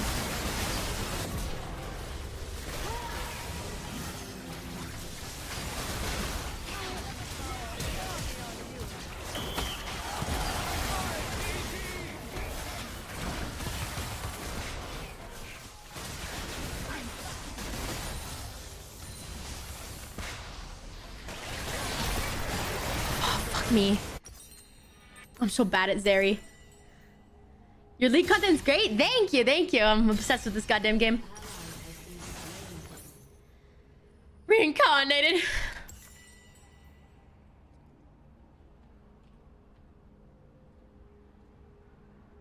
Game 1, personally, you felt pretty far behind, but that one fight around 16, 17 minutes, if it went a little bit better, that game actually would have been playable. So hard to play against Genji, but I'm wondering, have you updated your thoughts on how you would best approach Genji, like if you were to I think we do something similar. I think game 1, I mean, I think we started well. We got Orianna flash, but then our bot lane just decided to, like, I guess they lost double flash and then died while canceling recall. So after a nice recall on Zero, and we had like a backfield item on Ash, and our Sylas already put it back, and I think it was like on 70% health. I just thought that our best case was to fight while we were still healthy. Then we wait for Orianna to lane for like 2 more waves, lanes 2 more waves, and Sylas gets to the point where he's like 40%. I think it can't start the fight anymore, and we start getting the fire with the item for something with the weak. And that's why we got this experience from something at the beginning, like not gonna work right. Oh my god, I'm so bad against fucking Nyla, bro. We knew that in mid game, where I still managed to, I think, hit level 10. I would say I'm sorry. I remember saying that. Oh no, I have many streams where I'm crying because of fucking League of Legends. That team fight went well, but after that we didn't really get. They're interviewing Inspired right now. I'm actually excited for this game. I don't know. I don't really care for JDG, but I kind of want. It's weird. I want Dokla to lose, but I want Inspired to win.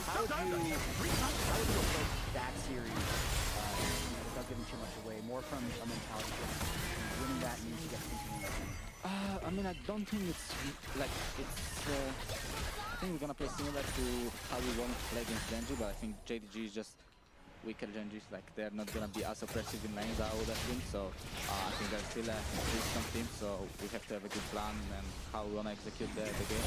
But I think it's all comes down to a team fight. So we'll see. I think I wouldn't say that we are favored, but I don't think we can win. I think we can definitely win. One thing I can't have that can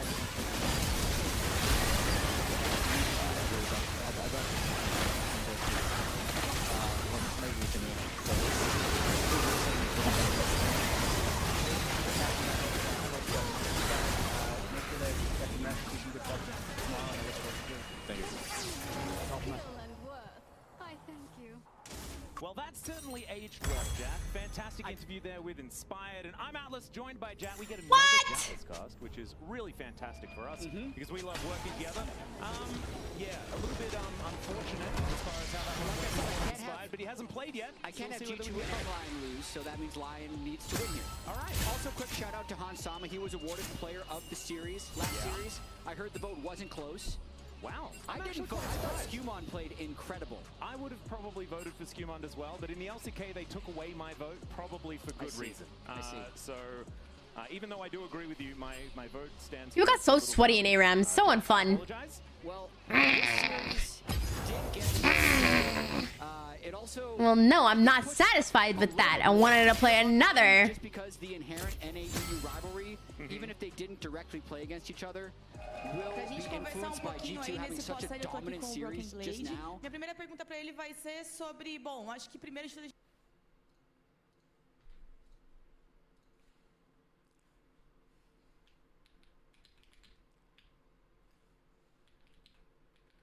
and we'll see what Lion has come up with. I do think losing to Genji is different to losing to almost any other team in the world. Genji are just kind of ridiculously powerful at this point in time. And G2 That's League. Hi, Andy. From the LCK. All right. Let's see how the draft is, and I'll start the prediction after draft. Here for Lion, you know, like that could be the theory. No, don't like, do Jack, this. You have to believe your D&D? What? as good as EU, right? I am cautiously optimistic that that's a good way to be. If you're drawing up this tournament for the best global experience, so far it's played out how you would expect. Right. Where the #1 team. Guys, it's snowing today. Did I say D&D? #2 team from the LPL or the LCK. Right. So one of those things has happened. If we have the other, we'll have 4 regions represented in the semifinals. It would be ideal. That would be pretty good. Otherwise, we'll have BLG versus JDG, a Which team is kill still cool. in the semifinal, which It's is still definitely cool. still cool. And I'm actually looking forward to seeing it because I think the upgrade that we got from the JDG that we saw only recently to the first time out is vast. Well, it's a spring apparently, and it's snowing. Throughout the tournament, and here we are into the HyperX Champion Select, and we have Pantheon and the Rumble both taken away as there is a Jarvan being gotten rid of there as well. As let's just do a bit of a name check. Okay. We're okay. We're okay in this one. Yes. As Lion will be taking away that job, and we'll see what the next ban is going to be. This is actually the perfectly aligned champ select graphic for what our old expectations would be. I know, it's beautiful. JDG's blue side, Lion is second pick. It's snowing. Maybe Lion are my favorite. The only thing I don't like about Fearless Draft is like the I think Dylan had a really good point yesterday. Is like you don't ever want to like if you're not the better team. Like yesterday, Loud. Who did Loud play? I think into BLG or into it was into Gen G. I think Loud played Gen G or some shit like that. They like tried to counter. Like you're gonna have the like if they do like Ash Seraphine, you usually get like an Ezreal. I don't know. You usually get like a countered ADC to support to that, and like it's like on paper it's supposed to work, but if you are statistically the worst team, like micro wise, like you should try new things. That's what Fearless Draft is about, is trying different things that will offset these picks. Like offset. Loud played BLG. Yeah. Like Loud is not as good as BLG. BLG is playing this strong comp. You don't want to play like what this strong comp's countered to, because it's normally countered by other good players. If you're not a good player, you want to counter it by like off picks that they haven't practiced for. I get a little bit concerned. So what Lion has done is they I don't need the row uppy. Karma combo left Orianna up. They get the first pick Orianna, and I wouldn't be shocked if Berserker Isles have something else they would like to play with Karma. You could, because they banned the Jarvan as well, you could just slam Sivir Karma and just have the really go fast bottom lane, which does work very well. Dokla had a horrible series yesterday. Or yesterday or the day before. Horrible. So I mean, we'll see how he does. Relatively well, but it's a little bit of a different story. Is Inspired going to hover the Nidalee, obviously? We'll see. Ash Seraphine has been getting a lot of game 1 play as well, but I remember yesterday G2. Who did G2 play? Basically, Ash Seraphine into Ezreal Karma was very winning for Ezreal Karma, but what Lion has done here is something they did all throughout LCS playoffs, where they'll do a control mage. G2 played but they make sure they control the TSW first. Anytime there's a side lane, Inspired can swing that matchup with either the Azir or the Orianna on his side. But with the Orianna, yeah, day 1 BFX played BLG. It was 2-3. Then G2 played TSW 3-0. JDG played Gen G 3-0 or 0-3. Lion played Loud 3-2. BLG played G2 3-0. TSW played BFX 0-3. So TSW's out, I believe. And BFX is now out. On top of it, outside of the Rise, which is just a little bit ridiculous at the moment. But as far as what was available, I really do like it. If that is what they go with instead, it will be the Xin Zhao as the option into the Nocturne. So dodging the Sivir, but we'll still have to deal with that from Gen G. Gen G? Oh my god. Tomorrow, guys, it's Gen G versus G2.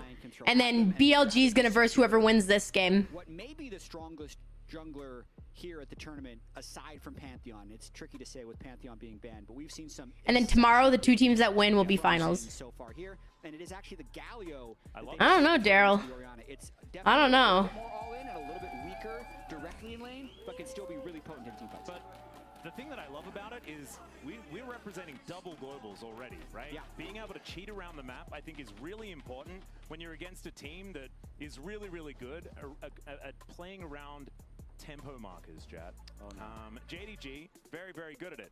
That one's for Vedius. Shout out to you, Betty. I like the Nocturne Galio here. A bit of a no-brainer there. And the Bard also taken away from Isles this time around. See what else they have in store here is, of course, could be some more support focus here on the side of JDG. I do like the Zin's out Oriana though. Thinking about trying to make tempo markers a real term again? No, we can't. You've really done it? We're not allowed to do it. I just had to. Oriana is a really good pick here, methinks. I've got it out of my system. We were talking about it before, the shake your sillies out. Well, that's what I'm trying to do. Tempo markers is not a real term. No, it's not. It could be. It could be. It's very, very silly. Jin is going to be taken away, though. Oh, no. Hey, buddy. That's not very nice. That's rude. He's like, okay. Okay. I was kidding. Hey, it's okay. You're allowed to take it back. That's absolutely fine. One last ban here from JDG. Was he making eye contact with Dokla? Yeah, I was like, are we in-house for some reason? I was like, hang on a second. No, I don't think we are. No, he can't hear us. No. All right. Okay, Sivir Jin, 2 logical bans against the Karma. Those are 2 very popular I think the Karma Rakan pairings. ban is really smart because Rakan Galio has been like a really good gargoyle delivery system, but this is the Nautilus, and I really hope, because Nautilus is often picked alongside an on-hit style of Varus, I'd much prefer to see that rather than the poke Varus that we've seen just kind of lose over and over again. Well, I don't think you're going to get it, but we'll see. And even though Isles' Nautilus looked like one of his better champions so far at first stand, the Nico will give them a stronger laning phase. I think it is still, even though they have the globals, which is something that can punish pushing lanes, I do think it's really important to try and match the push that JDG can get with this Karma and now Yunara. I think it's going to be tough, though. I think Karma Yunara is going to be able to get the push. And trap card, Varus can go top now. This is what they did in the LCS playoffs into Morgan. So they can be picking, they can do a Kai'Sa Nico and throw the Varus top. That would be a lot of fun. I mean, Kai'Sa fits into this composition incredibly well. Oh, that'd be sick. They're going to pull the trigger. You can see the camera is on Dokla now. This is exactly what they did in LCS playoffs in their 3-1 over team. Look, they opt against it. They opt against it. The dream isn't dead. It could be 8 carry Nam. No. I think that was a pretty good angle for Kai'Sa Nico, but they're going to go more standard here. Get both Renekton and Nar. Still considered. Oh, because Dokla doesn't want to get fucking gapped top again. It's a counter pick. I think if you have really good Naba management as well, it can be another really good way to get Galio into the mix. And already I do feel like this is a really robust composition out of Lion. They can snap their fingers, go for a dive, and Berserker is long enough range to be able to follow up on a whole lot of different things.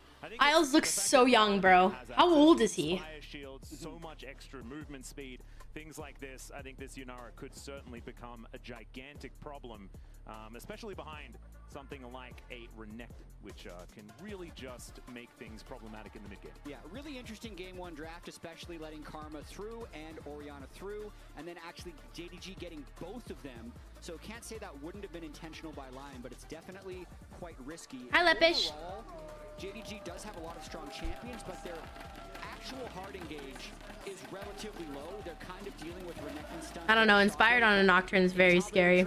If you're a JDG supporter, getting a lot. But I just feel like Lion, they all have like egos and they don't like play together. 25? It's actually old for League.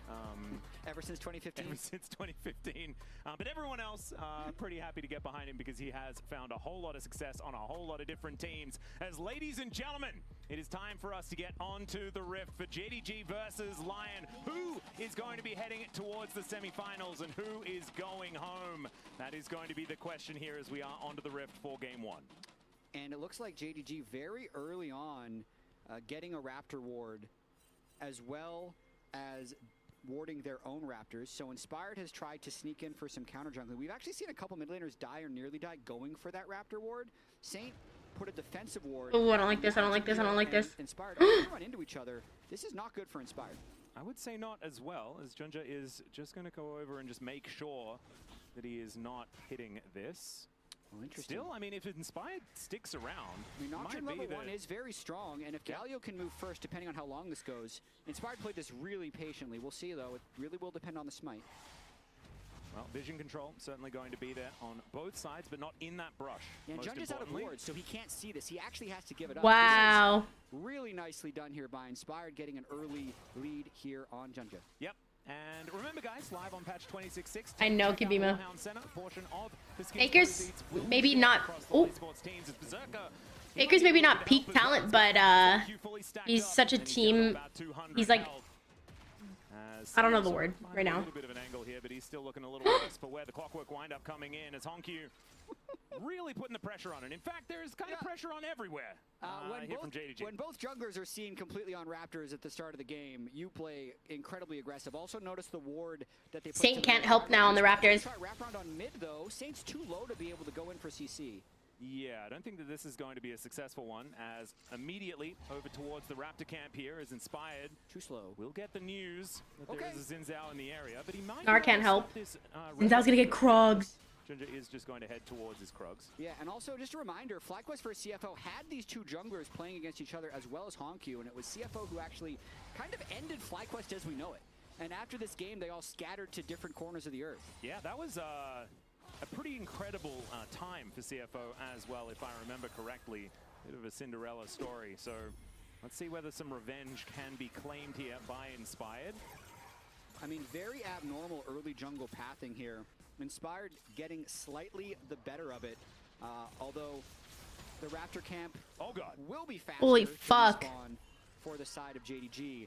And I would say, aside from the jungle stuff, the Galio and the Varus Nico are just getting kicked in. It's a They are little getting bit of a destroyed in bopping, these isn't lanes. it? Yes, We absolutely. could go with something like that, as Saint actually realizes that he has to stick around. The Winds of War will deter Honkyu from staying around for too much longer, but I mean, this is a free lane for the Orianna, and that can be really dangerous. Come the mid game, as Dokla is going to get closed in on here by Xiaoshu. The Renekton, I mean, so many times we talk about the Gnar being a great pick into the Renekton, but I think at around this time, if you can close the distance and you're mini Gnar, the Renekton can really get some work done. The matchup is Renekton favored until the Gnar can get Tobbies, or the plated steel caps, as The plated kids call steel it caps, nowadays. indeed. Yeah, so Dokla wants to be able to stick around until he has enough to purchase that item. With the way the junglers have been completely shown, And Narskin's so he's going to good. be completely on his own. And here's the Raptor respawn, Inspired with the level advantage. Hasn't chopped, neither has Zin. Berserker's coming up too. As this time there is vision for Ginger. Level 3 to level 4 though, I mean, this is dangerous done. times. And Inspired goes in, does manage to get the steal once again. Will now be going back. That's actually fucking crazy. Faker might not be as good as he once was, but you can't deny he knows how to play the game, and he's just going up against him as... Yeah, I think it's more important. Yeah, 100%. That's what I mean, though. Like, he has, like, he's a team leader. That's what it was. And then now he has the 3 items as well. I feel like as I've the level infected advantage. you, it's fantastic. It can work. Alright, Slurkle goes out. You don't need to join me on that one. But that one will never die. I don't even know what it's called otherwise. Is it a slowing circle? Is that why you call it a... Yeah, it's a slow circle. Okay, cool. Circle that slows. There are a few other variations depending on what the circle does, but we won't need to go into it. As Isle's in a little bit of trouble here. Does take some damage from Vampire, but isn't too worried. And Berserker is sitting at full health, has this full wave to pick up for himself as well. So even though the CS numbers don't look so great here for Berserker versus Gala, it will be evening out quite well as this wave is slurped up. Yeah, his game sense is really good. These lanes are very aggressive for JDG. It's pretty common as well, whether or not there were jungle shenanigans going on. The pre-level 6 Nocturne's not going to be applying any pressure anyways, but what this has done, what Inspired has been able to accomplish by keeping the Zin down is any of these lanes that are extremely low, there at least is no threat of dive. So Berserker's been able to keep his CS close, Saints down 10. No one betted online? Holy fuck. Now 9, so they at least have Guys, we're all from NA. Yeah, there's the Slurkle value coming on through there as the flash in for Gala, unable to take down Isles here. And getting the Yanara flash, actually a huge deal, as meanwhile, Junja taking a lot of damage. As Saint and Inspired trying to... I want to see first blood. No level 6 here for the Nocturne, though. Unable to get any follow-up, but still, it is Inspired with that advantage, the only one on Lion with one. Yeah, he had a dagger up on Junja and then also pushes him off that crab, which was a delayed take. Now he can go clear his entire blue side of the jungle, maybe even hit level 6. So really strong early game by Inspired, which is kind of saving the 3 lanes that are Level all 6 on Inspired. right now for Yanara no flash is I huge. do feel like the Galio losing lane is not something that you're going to be all that worried about, right? Galio is never really going to have a great time into the Orianna. What you want to play for is utilizing that global presence throughout this mid-game and possibly getting some pressure on these dragons. Because, of course, if they start up the dragon, Saint can always be there in the nick of time, even if he is still hanging out in that mid lane. And the hell, trying Daryl? to get some control on these Drakes, I think, could be a good idea. Should have voted, should have voted Lion. The later stages. Yep, and it gets more difficult. Oh shit, my bad. For the JDG bottom lane to play as aggressive. You can see the control ward in the river there. Saint Shockwave Justice Punch was a weird combination there as Saint should be able to get himself out, but is looking a little worse for wear. Had to rely on the phase rush there as Xiaoshu thrown against the wall. Fine, NA. See what Dokla has? Oh, he has the plated steel caps Ninja Tabi. So he's more comfortable in the lane now. Yeah. Maybe we should call it Ninja Tabi in this game because Tabe is the coach, and so it makes more sense to use it this time around. To use a 7-year-old item name? Yeah, I think so. As Paranoia comes on through here, and the Gargoyle delivery is attempted to come on through as... Oh, Junja tries to take him down as Saint gets the knockoff so close. The Bramble back to save his life. Saint ulting in there, that's a true teammate right there. Oh! Pick it up with the blooming burst. Oh, is it happening? Berserker hit 6 and just ulted Gala, who was already down flash somehow. I think we missed when he burned the flash aggressively going for a kill. Yeah, when they were going for the kill onto Isles earlier on, Isles gets the revenge a couple of minutes later. Okay. Oh, God. Okay, so what am I supposed to do here, Jat? I want to avoid any potential caster curse, but I do want to talk about the possibility of both of our Western teams making their way out today. So I was reading a Reddit thread earlier about how this is the most one-sided international tournament in history based on percentage of series that end in 3-0. And that technically didn't even change when G2 won against... Yeah, absolutely. Because that was another 3-0. So the next 3-0 actually means, in terms of percentage of 3-0s in an international, it will be the most ever. Wow. Well, Lions is, I mean, the only thing that's going to happen is you're going to probably choke this. Could be Lion that gives it to us, and right now Lion in a pretty good position as Saint absolutely fearless. At 300 HP. He was going to reset anyway. It did help secure the kill, gets him the assist as well. And then just a max range RQ, and the double pop of the Nico Q gets him as well. So Berserker, after collecting enough CS against the Kong early... Well, Saint, if it's like a shutdown kill, I think will help JDG. Yep. Utilizing the power of Gumayushi there as well with his Varus skin. His former teammate, you could say, as of course they both came up through T1. Is Junja going to be taking down I didn't know that. The Grubs? And JDG, I think, not too worried about the fact that there is a 1.4k gold lead, but if Lion are able to utilize this to get some momentum in this game, this composition is Dokla's going to choke. Just saying, we're going to win now with their buttons. They have the tools to engage, whereas JDG does not. JDG's composition works very well. I bit off all my nail polish. And set up on the objectives because they can just push you back with karma Qs and move speed to kite you. Chokla. To retake space without hard CC, it's actually quite difficult for them. Well, Paranoia comes in once more, and the shockwave does come on. Oh. Q does drag back Saint. Saint's definitely dead. Oh, nice flash. But I don't know whether he's got. That's really nice. Junja realizing he just doesn't have the buttons. I think he might have been able to get the kill, maybe, but didn't want to risk it, because if he goes in against that red buff Nocturne, he would have been handing a third kill over to Inspired. So punishing the no flash Orianna, Inspired has kills, KDA, the first 10 minutes of this game. Almost 1,000 gold in the lead. You can see that is half the advantage that Lion have right now as we tick over to 10 minutes. That is a huge deal. And the fact that he has a full item completed, I completely understand now why Junja did not try to do anything more.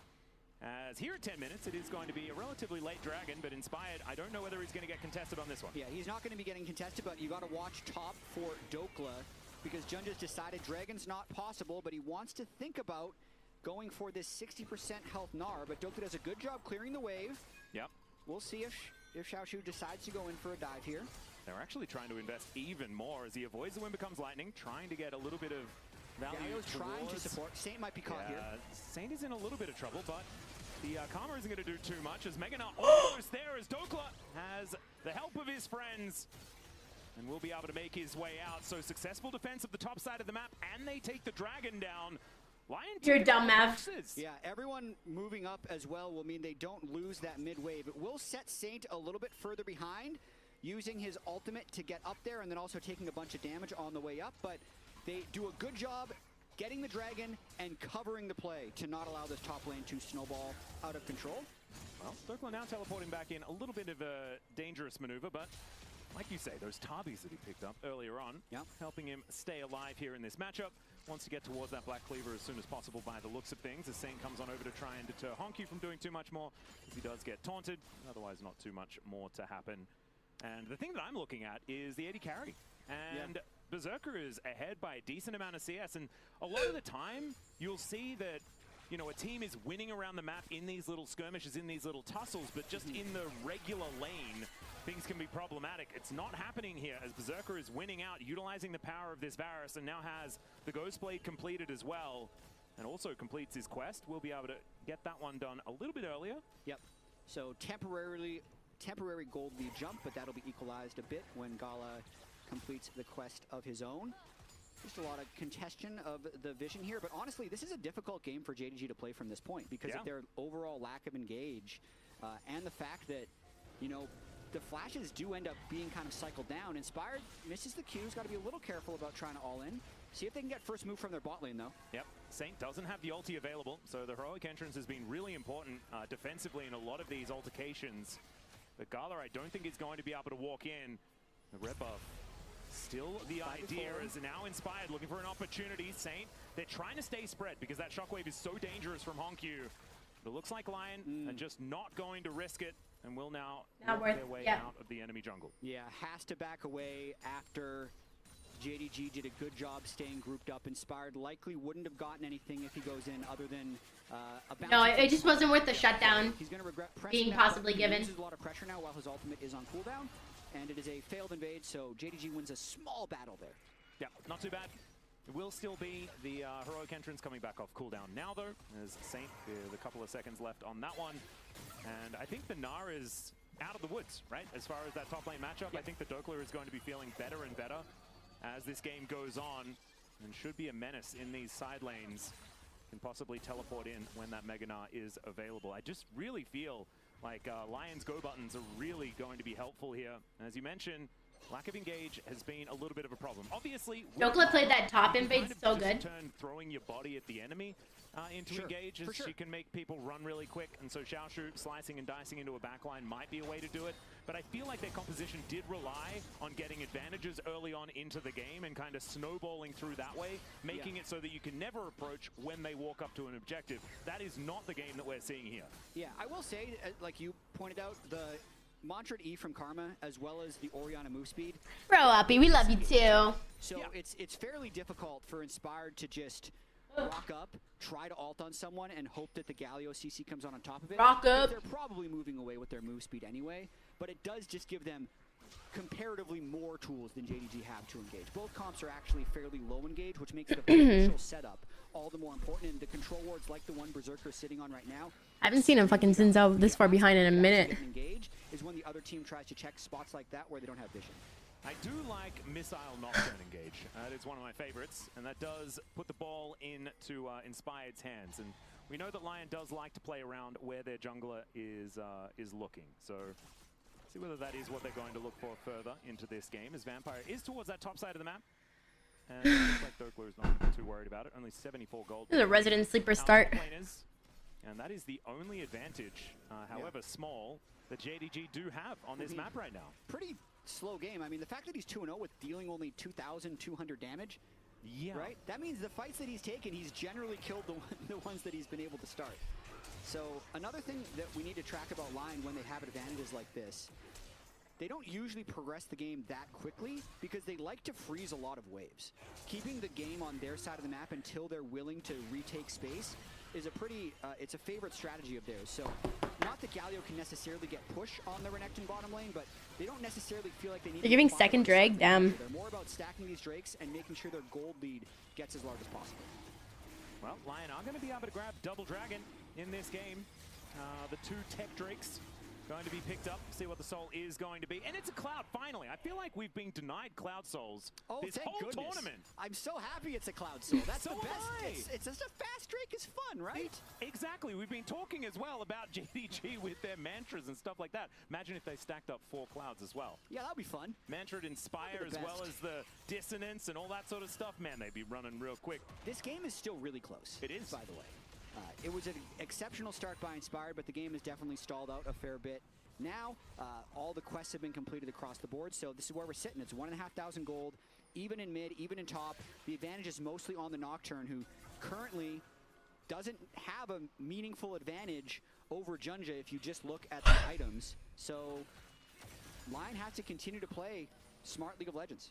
I do think that if they keep stacking up these drakes, right, you can play it relatively slow, Because if, you know, the shoe's on the other foot, I was talking about how fun it would be to have a whole bunch of movement speed. But wasn't if you got one of the jungle bosses, they would fight a lane? I mean, they can start fights anytime. I don't understand. As we're checking out the Coinbase gold grind. I mean, usually people can test Dragon, but they're not in a And this is going to be a big problem. safe Getting wards deep into the enemy jungle position is too. impossible when you're behind and you're playing an enchanter. For sure. I mean, that was the whole reason people didn't play enchanters for half a decade. Is they said, well, it's too hard to check for wards in the mid game. Then they removed lane swaps, so now the advantage of dominating lane outweighs the disadvantage of being a really squishy dude who dies when he tries to get vision control. So getting his flash, I understand. I think it's a smart play there by Inspired. Anyone he ulted, he's probably not going to kill because they all have flash, but the highest chance of a repeat kill is likely on Vampire. Yep. And it's interesting that the enchanters that we do see all have an ability to Oh, speed themselves. yeah, Herald also. If you get Herald, you usually want to push it on a tower. Or be Nico and be annoying. And that is a decent way to do it as well. That's funny, we're up. That's all right.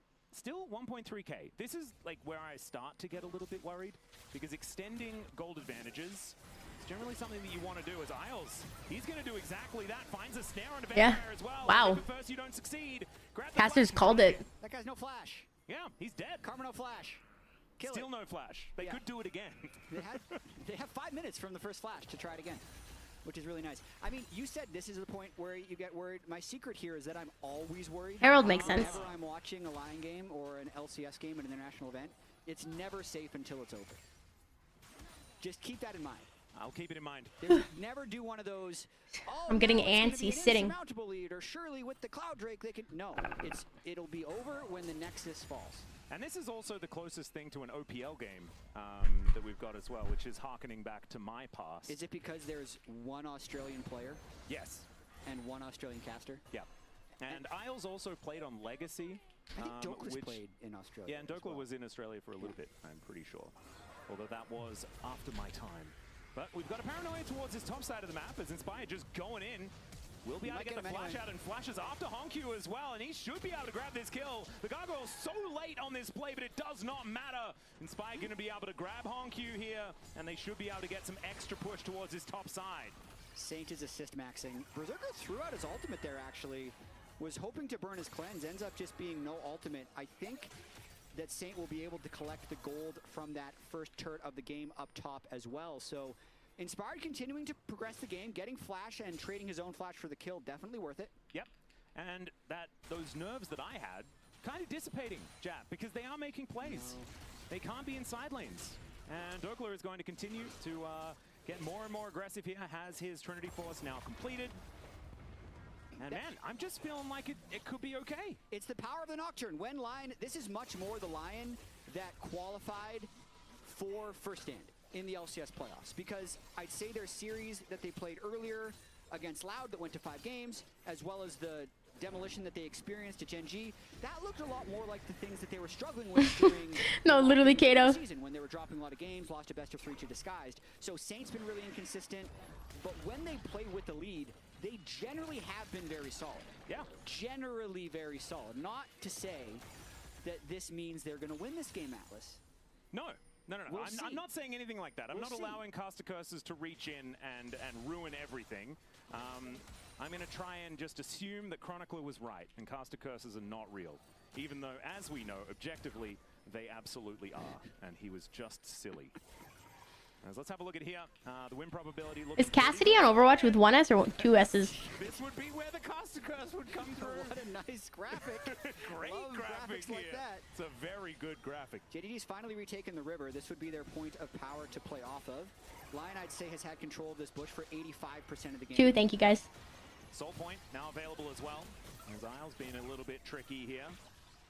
Remember, if JDG get control of this pit, it doesn't actually matter. Lion can always get in, you know? True. They throw an Inspired. They get Saint in on top as now Xiaochu possibly in a little bit of trouble. Has to flash immediately. And they can follow, as we just explained. And the Renekton will be taken down now. JDG... It might be too far gone for GDG here. As already Lion on this dragon, looking for that soul point. Be able to get a whole lot of extra movement speed. You can say JDG really wants to contest this anyway. They're kind of tired of sitting on 0 kills, but very risky here. Inspired, though, no flash on the flank. We'll have to run away. Yeah. the clone of Inspired running away as well, so that is making me feel like perhaps it isn't him. I think I was fooled. I think that was the clone of Inspired. Yeah. No. I think Nocturne did get LeBlanc's passive at one point. I think you haven't been reading the patch notes. True. I know that because you told me that you weren't reading as many patch notes. No, I read them, I just can't retain the information anymore. Yeah, so you didn't retain the fact that Nocturne got deceived from LeBlanc. Understood. Yeah. Or it might just be that it was Isles the whole time. Not entirely sure. The nice thing that they did there is they just waited for Dokla. So he got Mega Gnar to kill the Renekton, and then they waited until he had Mega Gnar again to take the Drake. Yep. So they're patient. Honestly, this is meticulous. Like, just destruction of JDG's stuff in this game. They're not giving them an opening. And it's disciplined League of Legends. It's kind of is it now? Beautiful to watch. As Isles, see, disciplined Flash. Good. Gets him out of there. Good. That's on brand. That's still there. Yeah. For a second, you thought maybe Was that wait? What was the But sweep? he turned into Nico, and we knew it was Nico. You know it's only one turret away from a perfect game? This is a no flash Renekton. Well, it might be a no life Renekton as well, as Dokla is going to dive on forward at the same time. There is Dominus running, but it is still a very scared Crocodile, and Dokla is going to be able to grab that kill. Playing through these side lanes, it looks absolutely beautiful here as 3-0-3 for Inspired on this Nocturne. Things are looking good. They are looking really good. Are we still What's the pain? Yes. One team fight. With all those bounties, you never know. You're right. Well, Junja could be in a little bit of trouble himself as Saint. They're going to try and turn it on top of him. Pop Blossom, though, is going to look for Gala, who flashes out of the way. Junja, though, now by himself. Oh, Dokla. Dokla wants to find an angle at the same time as Vampire should Carmen no flash. To work out, but JDG once again are on the run. Nice repel there by Lion, and you do the summoner check. See that they have burned flashes on jungle, bot, support. Inspired's ultimate 3/4 of the way back up, so this is a very good cooldowns for them to play around for the next Baron or the next Drake. Oh my goodness. Only good things here for Lion at this point in the game. 4,000 gold is their advantage, but the thing that's the most important to me is the fact that they've had a monopoly on these objectives. Outside of the Grubs that did go over to JDG, it is looking absolutely fantastic here for Lion. And Grubs The G2 game missed, left on a 2-0, but they started flipping on 2 fights. Looks like, oh yeah, no, it was a sweep. Yeah. They fucking, it was insane. Lion got one game at least. Well, they don't. Not yet. What are you doing? That is getting ahead of themselves. It's 4,000 gold. Calm down. I'm just reading what's on the screen, okay? Not my fault. Okay. 4,000, still the lead. No flash in? Nah, that would be bad. Yeah, let's not fight against that guy, although he is going to try and fight them. Isles looking for that opportunity as Paranoia does come in. Teleport. Yeah, brings the Crocodile forward. That's just a good map play right there. They use the Nocturne ult to disengage. That means Dokla can continue to push down the bottom lane with Trinity Force. He kills that turret very quickly. Very, very disciplined League of Legends right there. Inspired's going to keep clearing his jungle and knows that JDG used their... Of course, it makes me miss Vegas. It actually makes me really sad, so thank you for that knowledge. Absolutely beautifully done.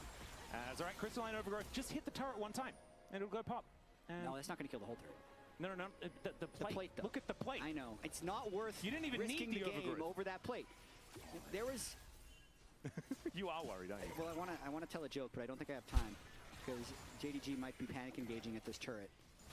Well, Honky was certainly looking for a bit of an angle. Dash cannon in for the Orianna. But no, never mind. There was this TikTok that the LCS had where Inspired had these teamfight comms where he said, keep waiting, keep waiting, keep waiting. But they just looped it over like a 30-second fight, his comms, as if he was just saying that for 30 seconds. I do feel like he's probably said, like, keep we waiting. We could bring up the comms and maybe it would just be that. Just wait, we scale, like, for 25 minutes. Because just wait for my ultimate, just wait for me, over and over. Do we agree with him? It's working pretty well so far. I know it absolutely is, but good. I think that they are still like extending this gold advantage in a beautiful way. They are waiting for Inspired's ultimate every time. They are definitely waiting. I think if they wait too long, there could be like a 7-item Yunara, there could be trouble an issue. So let's keep fighting in good positions. Yeah. Well, they're currently pushing this bot wave. I do want them to retake this space. Isles has no flash for a few more seconds. That was rather scary. Burns his heal for the move speed. They're just trying to get all the waves pushed and force JDG to respond. But if JDG really wanted to overcommit on this Drake, this would be the one to do so. And that was the perfect time to get a kill as well. 20 seconds until this dragon is up and available. Thankfully for Isles, he's able to get himself out of there and holds on to the flash. Most importantly, Flash Pop Blossom going to be a big thing in this upcoming fight.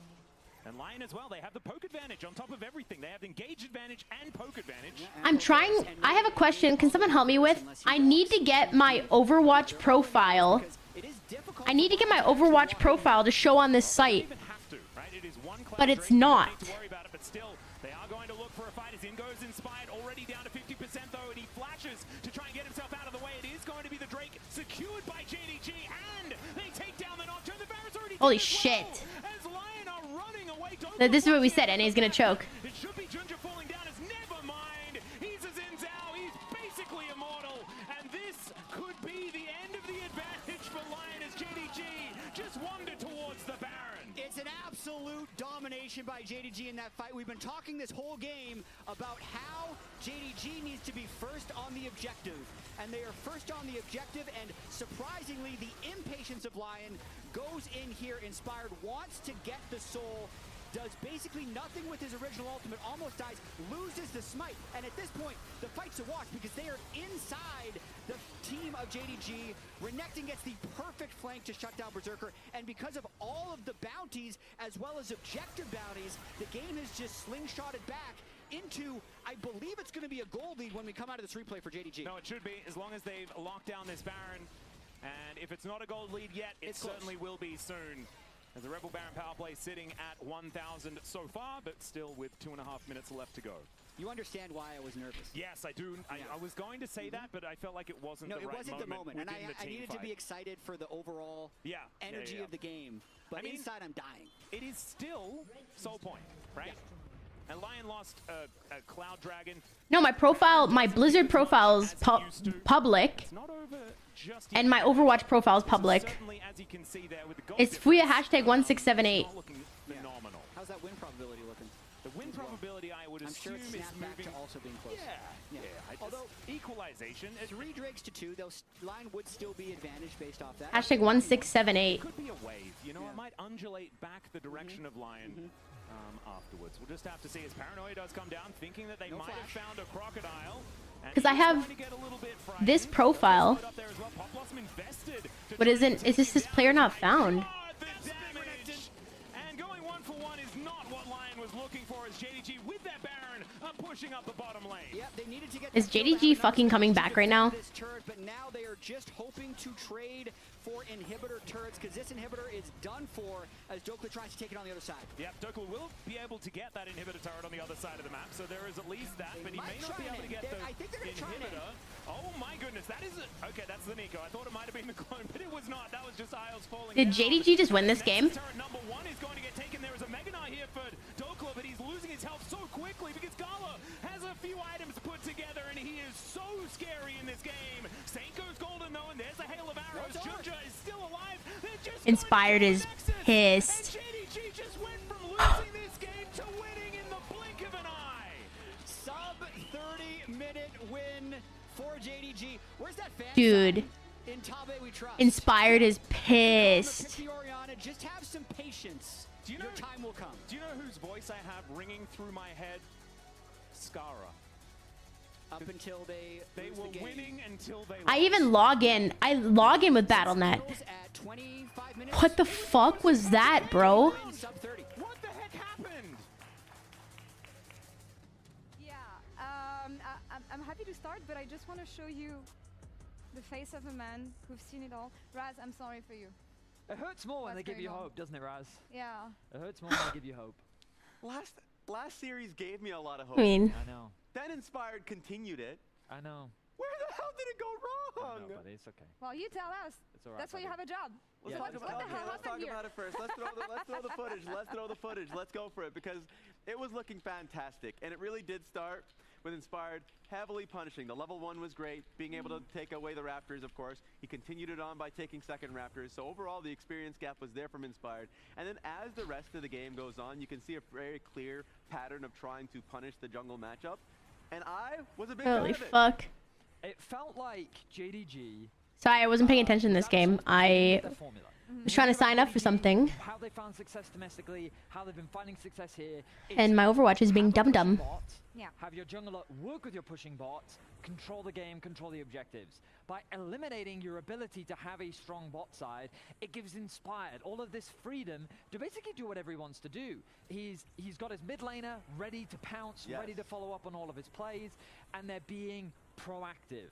And the game is looking flawless. And it's feeling so promising, and we're excited, and we're hopeful. The patience was pivotal from this team, which is why when you are playing for Soul, you are playing for the Drake, and the team is there, the entire composition is playing around Nocturne Galio. So I do not want the Galio to be still pushing on side, then waiting for the base. Yeah, Lepish. While Dragon is being done, then TPing, and so when the Nocturne finally goes for the engage, there is no Galio. So let's just run the play. I'm guessing we have a culprit here, and we also have a team who's really good at capitalizing on the enemy's mistakes here. They were waiting for that, Raz. Because at this point, you can make the critique that if you just don't have the setup for the fight, then you shouldn't just not pull the trigger. But like, if we go even further back in general, That's what I'm saying, Spicy. Galio was over pushing because he wanted to push for maybe. Turret, and then he wanted to get a base. Should I like maybe just try to sign in? He wanted to be in the fight, but at that point, the Dragon is already being started, so you just need to be there. What a fucking horrible game. Lion is very reliant on the poke from their Varus. The Galio doesn't do a huge amount of damage, and also the Nocturne has to kill the target. Wait, there's a League of Legends one? So patience, as Raz is saying, is so key. And they needed to be prepared to drop that Dragon. Given the position they were in, the flank that Renekton had, it was a scary situation for them, but instead they got desperate. They saw the Soul, they saw an opportunity, and the Cassis highlighted it beautifully as well. Bounties in the game right now are so significant at swinging the game. After that fight, the gold became completely even, and now you find yourself against a team fighting comp that's just starting to outscale you and becomes very difficult to deal with. Credit to JDG, because all they needed was that one window. This is heartbreaking, honestly. All they needed was this. Baron, starting to build up a wave bot lane. The 1-for-1 from Xiaoshu mid. That was it, and they just ended the game. that was actually it. I mean, the damage is so depressing. It is. So, like, the Yunara is doing less than the Xin Zhao, but Yunara only had to do damage in one fight. That's all it needed. And then the game was swung. I mean, Raz, at least this must give some hope. Because coming into this series, did you think that Lion would stand a chance in terms of the laning phase, finding the 2v2 kill and bot? It's Spicy. The only way, so here, I'll show you. So on this site, on tracker, if I just go Fuya, you see me, yeah, you know, I pop up here. It says player not found. But if I sign in with BattleNet, it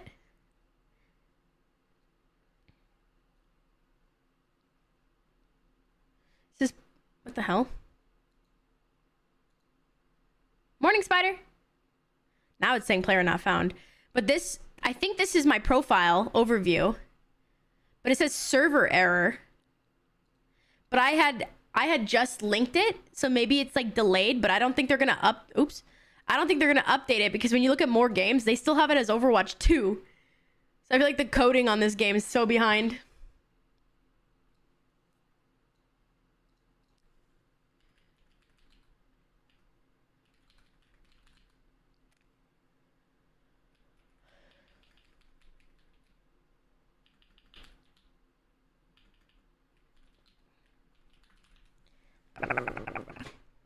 Adding the 2-3, what do you mean?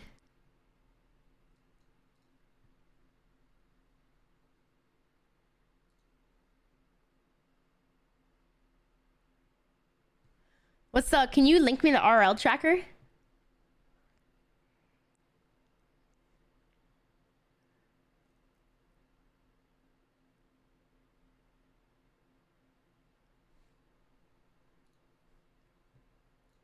Oh, sorry.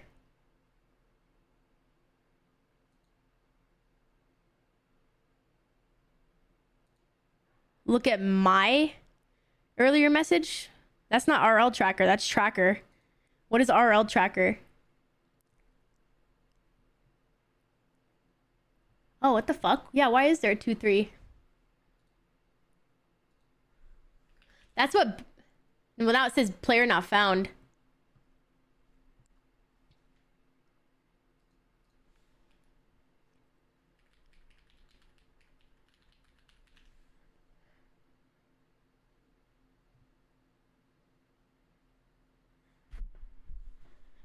Yeah, Oakley, the only problem is...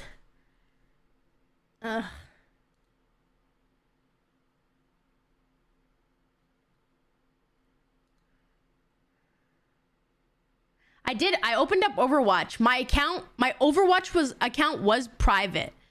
So I swapped it to public. But the thing that fucks me up is mine and Cheesy's thing is saying there's an Cheesy has the same issue.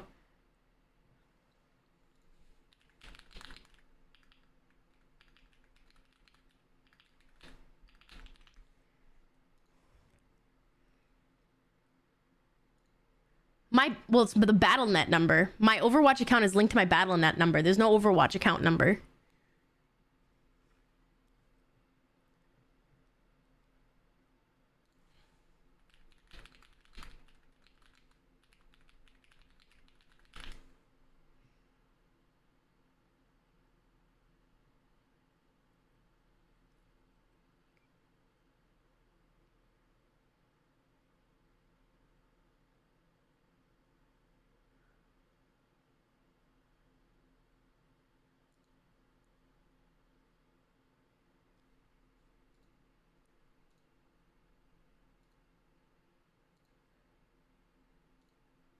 So my account's public now. Morning, Asti!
I just don't know.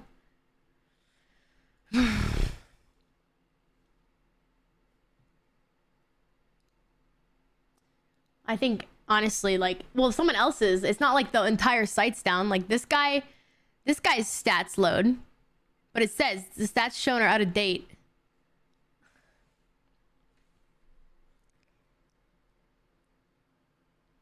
Oh, that's so annoying, spiders. I can't even sign up. It's making me sign in. There's no sign up. Surely they do. Surely they right? do. Yes. There's not a lot of adjustments here. It's just don't be that hasty, guys. You get the games in your hand. There's just no way we'll... What's up, Last? What happened? Huh. Was your account public?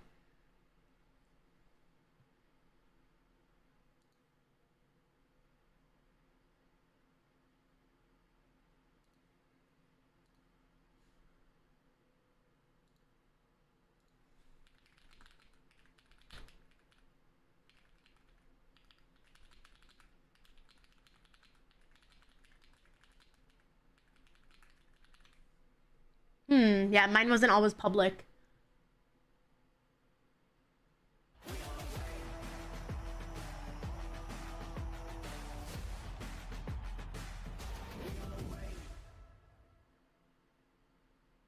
嗯，打漏的这场比赛就是发挥出了以前在联赛内我们一直玩的体系吧，就一直玩小软辅嘛。对战下一场的话，就是可能继续延续我们这种状态嘛，因为也是第一次登上国际舞台嘛，就是想给观众展现一个好的自己嘛，就希望取得一个好的成绩。这种状态嘛，相信我们是能赢下来。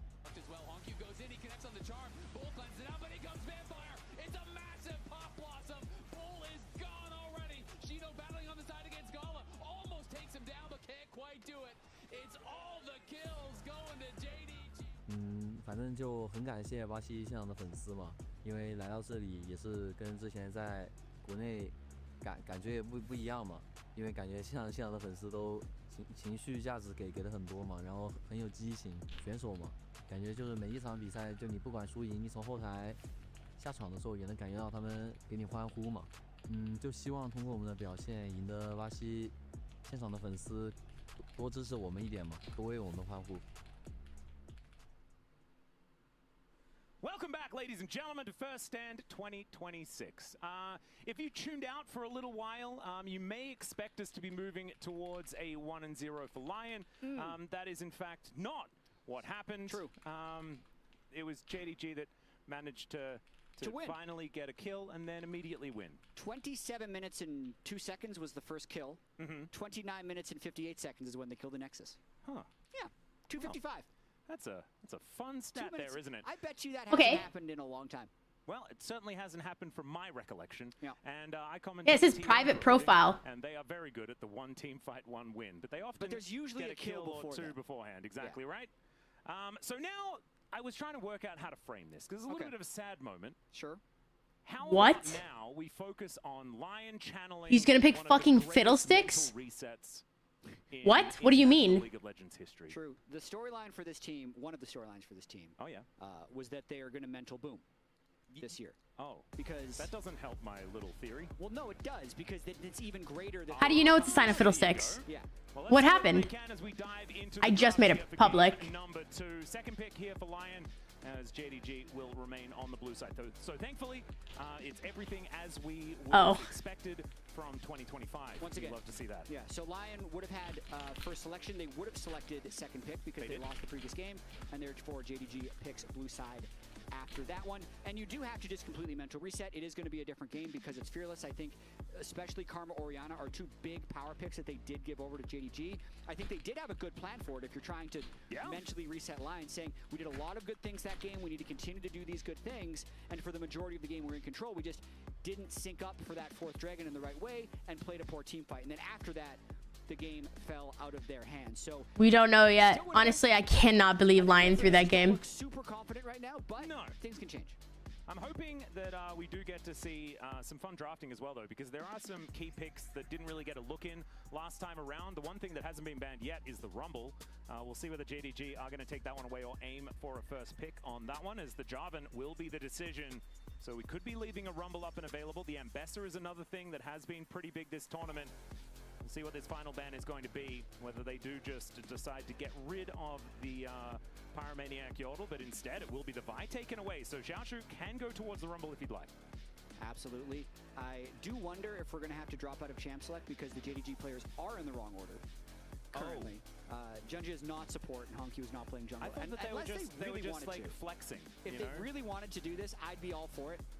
I think maybe we just run it. I want to see Honky in the jungle. I agree. I reckon that sounds like a whole lot of fun. You were right about the Rumble, though. That's first picked. Yep. So we'll see what Dokla decides to answer that with. Galio's gone. The standard would be something like Ornn. Dokla's never been an Ornn enthusiast. Yeah, you don't need to pick it right now either. Correct. There are some things that you can pick into the Rumble, but Cassante. Yeah, Cassante could be one of the options, and this has actually found a fair bit of success in the LCK where I'm from. Yeah. The Cassante into the Rumble has worked out quite nicely. So we'll see what Inspired is going to be collecting. Probably not going to be in Italy, but see whether he's going to be heading towards like a mid lane pick, or I actually think picking jungle here makes a fair bit of sense as well, as the Jarvan and the Pantheon both banned away. We'll see what it is. Zidnock turned down from game 1, Ooh, but instead. Korkinami I think is a very good game 2 bottom lane for nearly guaranteeing prio, especially with Seraphine banned and Karma Nico being gone from game 1. So likely to see Nami taken as their third pick, unless JDG decides to try and steal it away with something like Lucian Nami. Yeah, is Lucian Nami a thing that they could go towards? Annie is going to be the choice, so instead they're going to forego that. Spicy Penny.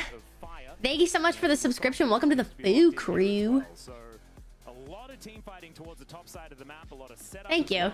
So they can sit on that. Surely, Moose. Saint will be locking away that Nami like you were talking about. Makes a lot of sense here for Are you Lion. a genius? How could you tell they locked in Wukong? Thank you, Matt, for that. Because the Wukong's face was a picture on the floor outside. Oh, sick. Yeah, and Okay. I've got eyes in the back of my head, so that's how I saw it. I was looking out the window Alright, so behind me. apologies for the graphic at the moment. That is Annie Wukong on one side, and they're bringing it down. They might be redoing the champ select currently, or they're just going to continue drafting. I really wanted to show off with my guesswork. Yeah, I mean, we can see what's locked in. Yeah. We can just do draft off this to be But I have a feeling that they're probably going to put the players in the correct order. That's what I assume. I'm trying to is see going to Isles' happen. screen. They're still drafted. No, they're still drafting. If we can shift the camera more to Isles' screen, we can see the bands.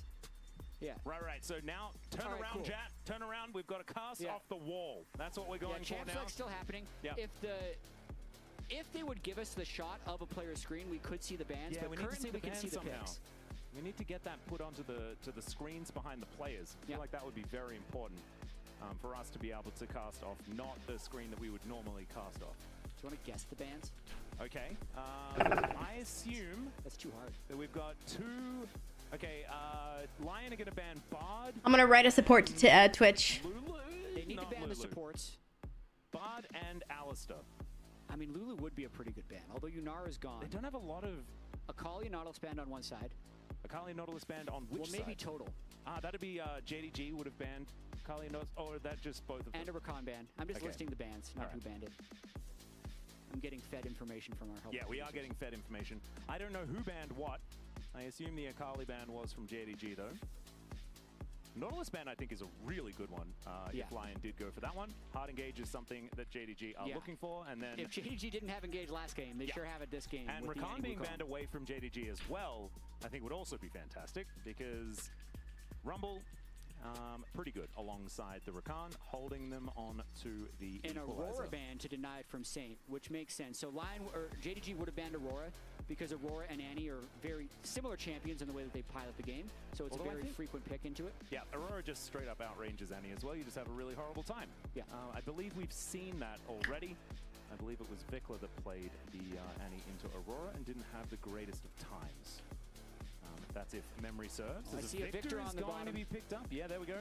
Okay, The Victor floor to Annie. Victor. So Saint did pilot Victor in Game 5 against Loud. Had a very strong game. That was into a Vex. Yep. Slightly different matchup here, but if Victor gets a little bit ahead and can itemize a little bit of magic resist, he becomes very strong against the Annie. I will say it's difficult into Wukong, though. Wukong's very good at closing the gap onto Victor, so Saint will have to be very careful with his position in this game. Yep, I do think that aiming for a fair bit of scaling as well, I feel like Victor just gets a whole lot work done in the later stages of the game as Jin, Alistair going to be locked in. Man, They this wanna is the fight. most uninspiring lane though. I don't really like... I know that Jin does decent amounts of work in the early stages of the game, but Yeah. Jat, I am a generational Jin hater. I really just You are. don't like him very much. Well, listen, I think it can win this game, Max. Is it anything to do with the Jin, Jat? We'll see. That's my question. We'll see. Because I think that the top side of the map is absolutely terrifying, and Gala and Vampire could have locked in whatever the heck they wanted, and I think that Alistair is an absolutely fantastic choice. Malphite jungle for Inspired is going to be the last pick. Oh my He's been goodness. very effective on this pick when he's able to control the tempo of the game. He's really good at playing around his cooldowns. I mean, and he's already in the groove of waiting for ultimates when he plays Nocturne. There were actually 2 series in a row in the LCS playoffs where Game 1 he Nocturne, Game 2 he Malphited. All right, stay in the same mindset. And the game's played very similarly, so we can actually have our hearts broken twice in a row if things keep up. Well, the thing is, if both Dokler and Inspired can build a bunch of armor, I mean, I guess they're not going to really be able to because there's a Rumble and Annie in the game. There's a lot of AP, yeah. Yeah, so they will need to deal with a fair bit of that. But, I mean, Jin is never going to kill any of these tanks. And so they can kind of freely itemize into a fair bit of magic resist before getting some armor items and feel pretty immortal in this game. And Nami does mean that you don't necessarily have a whole lot of engage options. Rock Go In is a pretty good engage option. It is a good engage option. Isles is going to have to be very careful. He's going to be the target in a lot of these fights. Alistair Jin can engage from a very long range onto him if he's ever trying to get wards. So I think that's going to be kind of how JDG try to play, is they're going to be trying to engage on more Saint, Berserker, and Isles rather than dealing with the brick front line. Lion has been able This is what my email says. This is what my email says so far. Hello, I hope I'm writing to the correct category. I was recently given coming up. The form was given asked for. I said the form I was given asked for a required link to my Overwatch tracker showcasing my account stats. My account was set. My account was set to private, and my account wasn't showing up on tracker. The issue I have now after making my account public, and then I quoted what Mav said, as of March 2026, the official Overwatch 2 API remains largely unsupported for public stat tracking sites. The many libraries and older APIs disabled or relying on partially scraping. I said, with that being said, I don't want to miss out on this opportunity due to an outdated tracker system. If there's any way I can send my stats personally... I assume that the Corki Nami would be feeling pretty good about scrapping very early. Gala's already down a barrier here. And they used heal as well, so it's only flashes that they have up and available. Vampire doing that thing that Alistairs like to do, where they want to put Headbutt on cooldown as much as they possibly can. Okay. And having a look, I think it should just even on out as this wave is going to get crashed in. But still priority over to Berserker. Yeah, absolutely. Early lane prio with the Victor into the Annie as well. And for a team that normally drafts huge bot prio, this is definitely not that for JDG. Part of that is taking away the Nami, so I like that draft strategy from Lion. Ooh, Honku getting aggressive towards Saint here, and if he just continues walking forward, it could be dangerous, but Saint likes this position. I don't know whether he should. The flash comes in, and that is a pretty simple first blood there for Honku. Yeah, Saint definitely overplaying. Would be a little bit worried about the carryover from losing that Galio game into this Victor start. And Coach Chabe here, what I've learned from losing Not Russ. maybe you have to draft like a square. Everything you have cannot be a triangle or a rectangle, which is interesting. And to the quote. It's no triangles or rectangles, however, it can be a circle. We're going to break that down after we watch Saint here.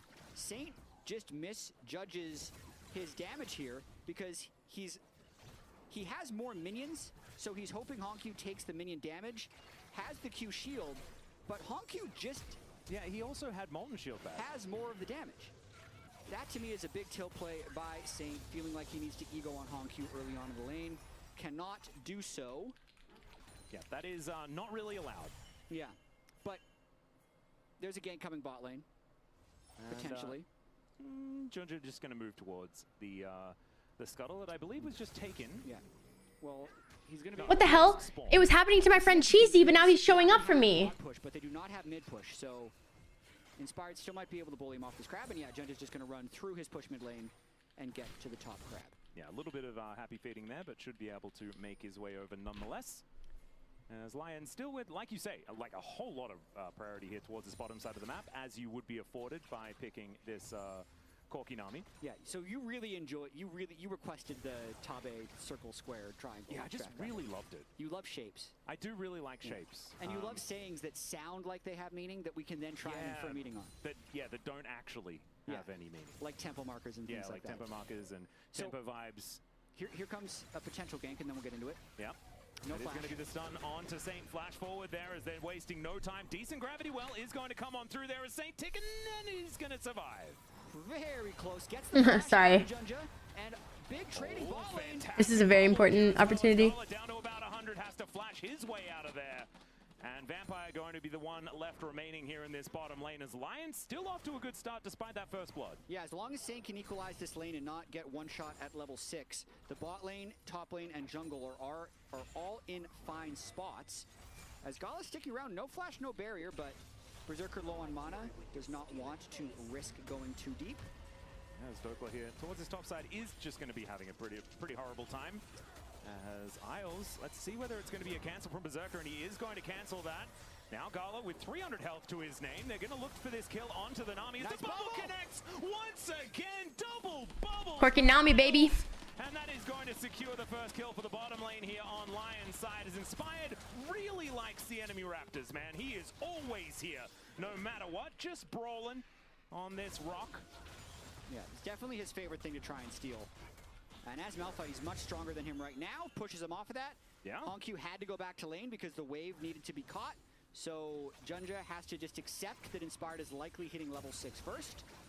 And that's a scary prospect, as of course the Unstoppable Force is the entirety of Malphite's kit. There is not a whole lot more. I mean, the W smack is pretty good now. That's why he's jungleable. Yeah. I do feel like the only thing you really need to worry about, though, is the rock rocketing towards you. Oh, look at Isles being a bro here. Nice big heal onto Saint. Beautiful. Actually, that's the type of stuff that tilts mid laners. Oh, yeah, it really the support does. just comes in to heal. The frustration roam. Yeah, you're saying enchanters can't roam? Watch this. It was the most annoying thing about Nidalee jungle as well, when you just run through, hit one spear, and then heal up the mid laner and leave. Yours wasn't though, Matt? Don't even need to try and kill him. Saint would love to get a kill here, but instead he's just going to go to river and get a nice reset off while the Annie goes back. So a recovery from a very questionable first blood. Yeah. After some nice 2v2 play by Berserker and Isles. 20 CS up in this lane now. And I have been meaning to infer meaning from this square quote. All right. Because I think it's abstract, but it makes sense in the sense that he said previously we were trying to play support jungle, and then we just decided to play very strong through bottom lane, which would be like a triangle, if that makes sense. Yeah, they're cutting out a portion of the map. bot lane and the jungle, Maybe. that's your triangle. Yeah. But then he said after Gen G, if we just play a triangle, like they drafted everything with global, so they play the map. So the square more means, oh, we need to draft like a whole larger area of the map that wins. Something you need like that. to understand that all the parts make the whole. Because when you pick Jhin Alistair as well, that's not a bot lane This is triangle a triangle draft. This is definitely a triangle.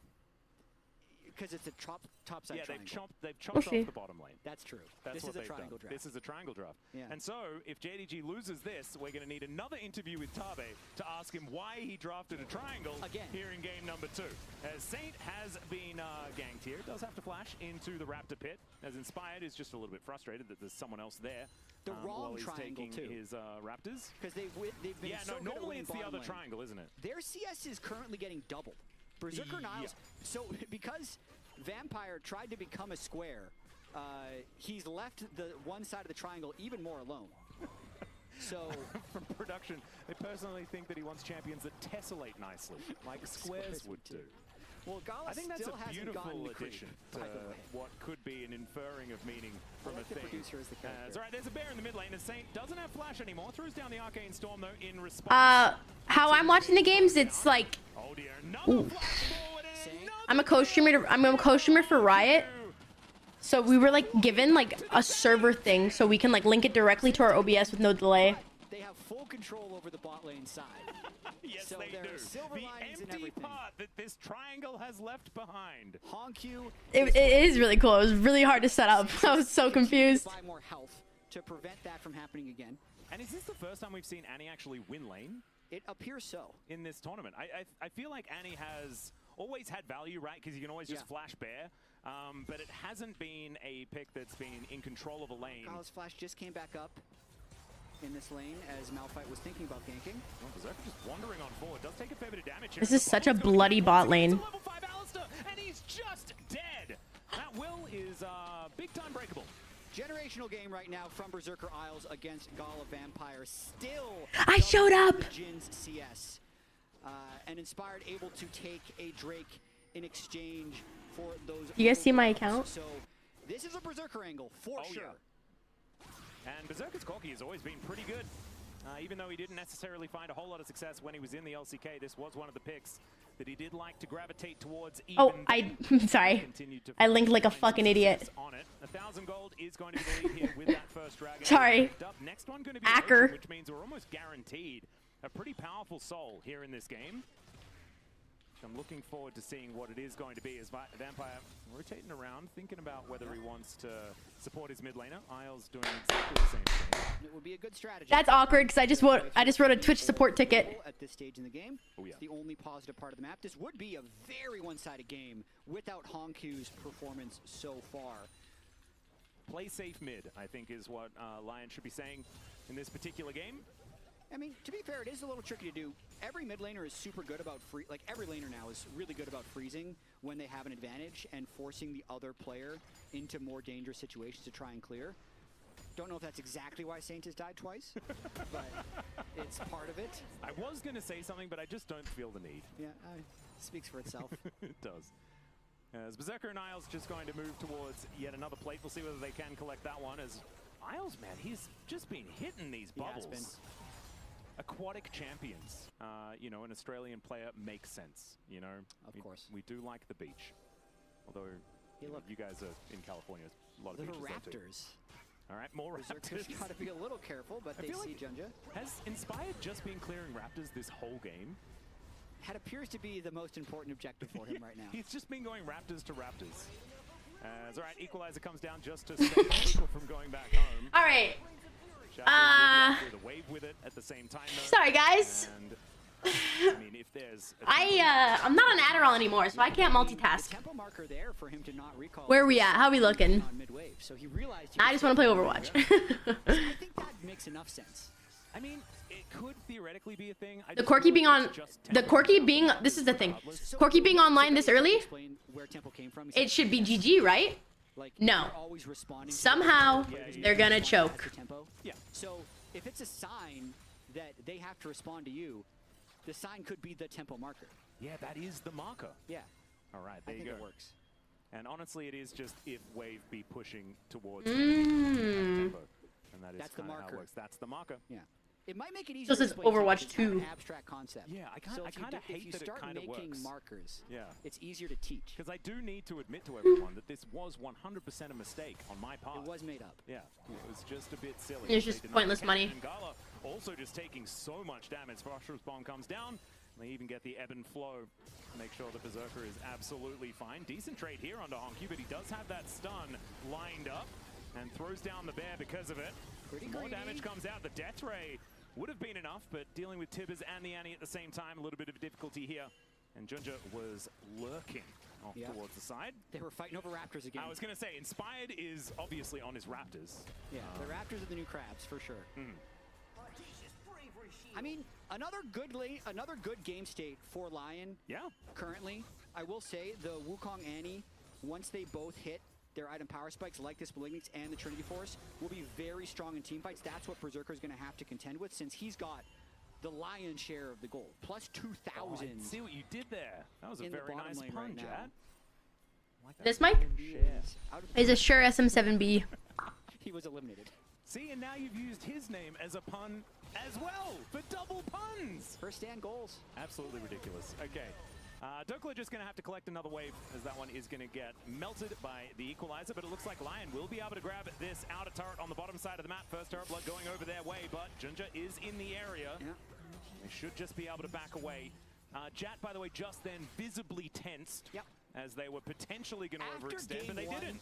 You understand why I'm always on edge. Oh, yeah. Has it been a nightmare? I've learned my lesson. I'm not going to say things about caster curses and make jokes again, because I kind of thought that one was in the bag, and then it absolutely wasn't, and I have egg on my face. Yo, it was the caster curse. That is funny. 26 minutes into the game on Soul Point. Yeah. And so not let's like have a look at it wasn't a fake 7-0. It was like a 7-0 with a 5,000 gold lead. Let's have a look at the Coinbase gold grind, chat. Okay. Dokla is behind a bit of gold, but otherwise Just a bit. It isn't too much of a worry here for the Cassandra. Oh. He's probably the least interesting lane as far as an what the hell? advantage to be called out is concerned. He's got his Kanik. That's the most important item when he's up against Annie and Rumble. And since he doesn't have to worry about Junja, since Junja's always fighting over Raptors, it's fine to just stack MR for the early game. I do feel like Junja should just go to Inspired's everything else in the jungle, because Inspired won't be there. He'll be at his Raptors. Get the Raptors. Yeah. Speaking of which, though, the Wukong has decided to forego Inspired's Raptor spawn and is ganking Dokla. Well, let's see whether Dokla can survive, as he is Yes, now Flash. able to try and find a bit of an all-out angle. Does use it here and flashes away. Success does have to use absolutely everything to make that one happen. As in the meantime, here towards his bottom side of the map, Saint just takes I think right now Corki's gonna buy a lot of time for Saint to get in the game. I think Victor's really good here. Alistair is moving up. It means Dokla has to completely abandon his turret. First turret has already gone over to Berserker in the bottom lane, so the bonus gold isn't there, but this should still give a pretty big lead to Xiaoshu. This is a Oh my god, Mav. That is stressful and annoying. but it looks like Junja is just going to leave because the rest of Lion are making their way up as well.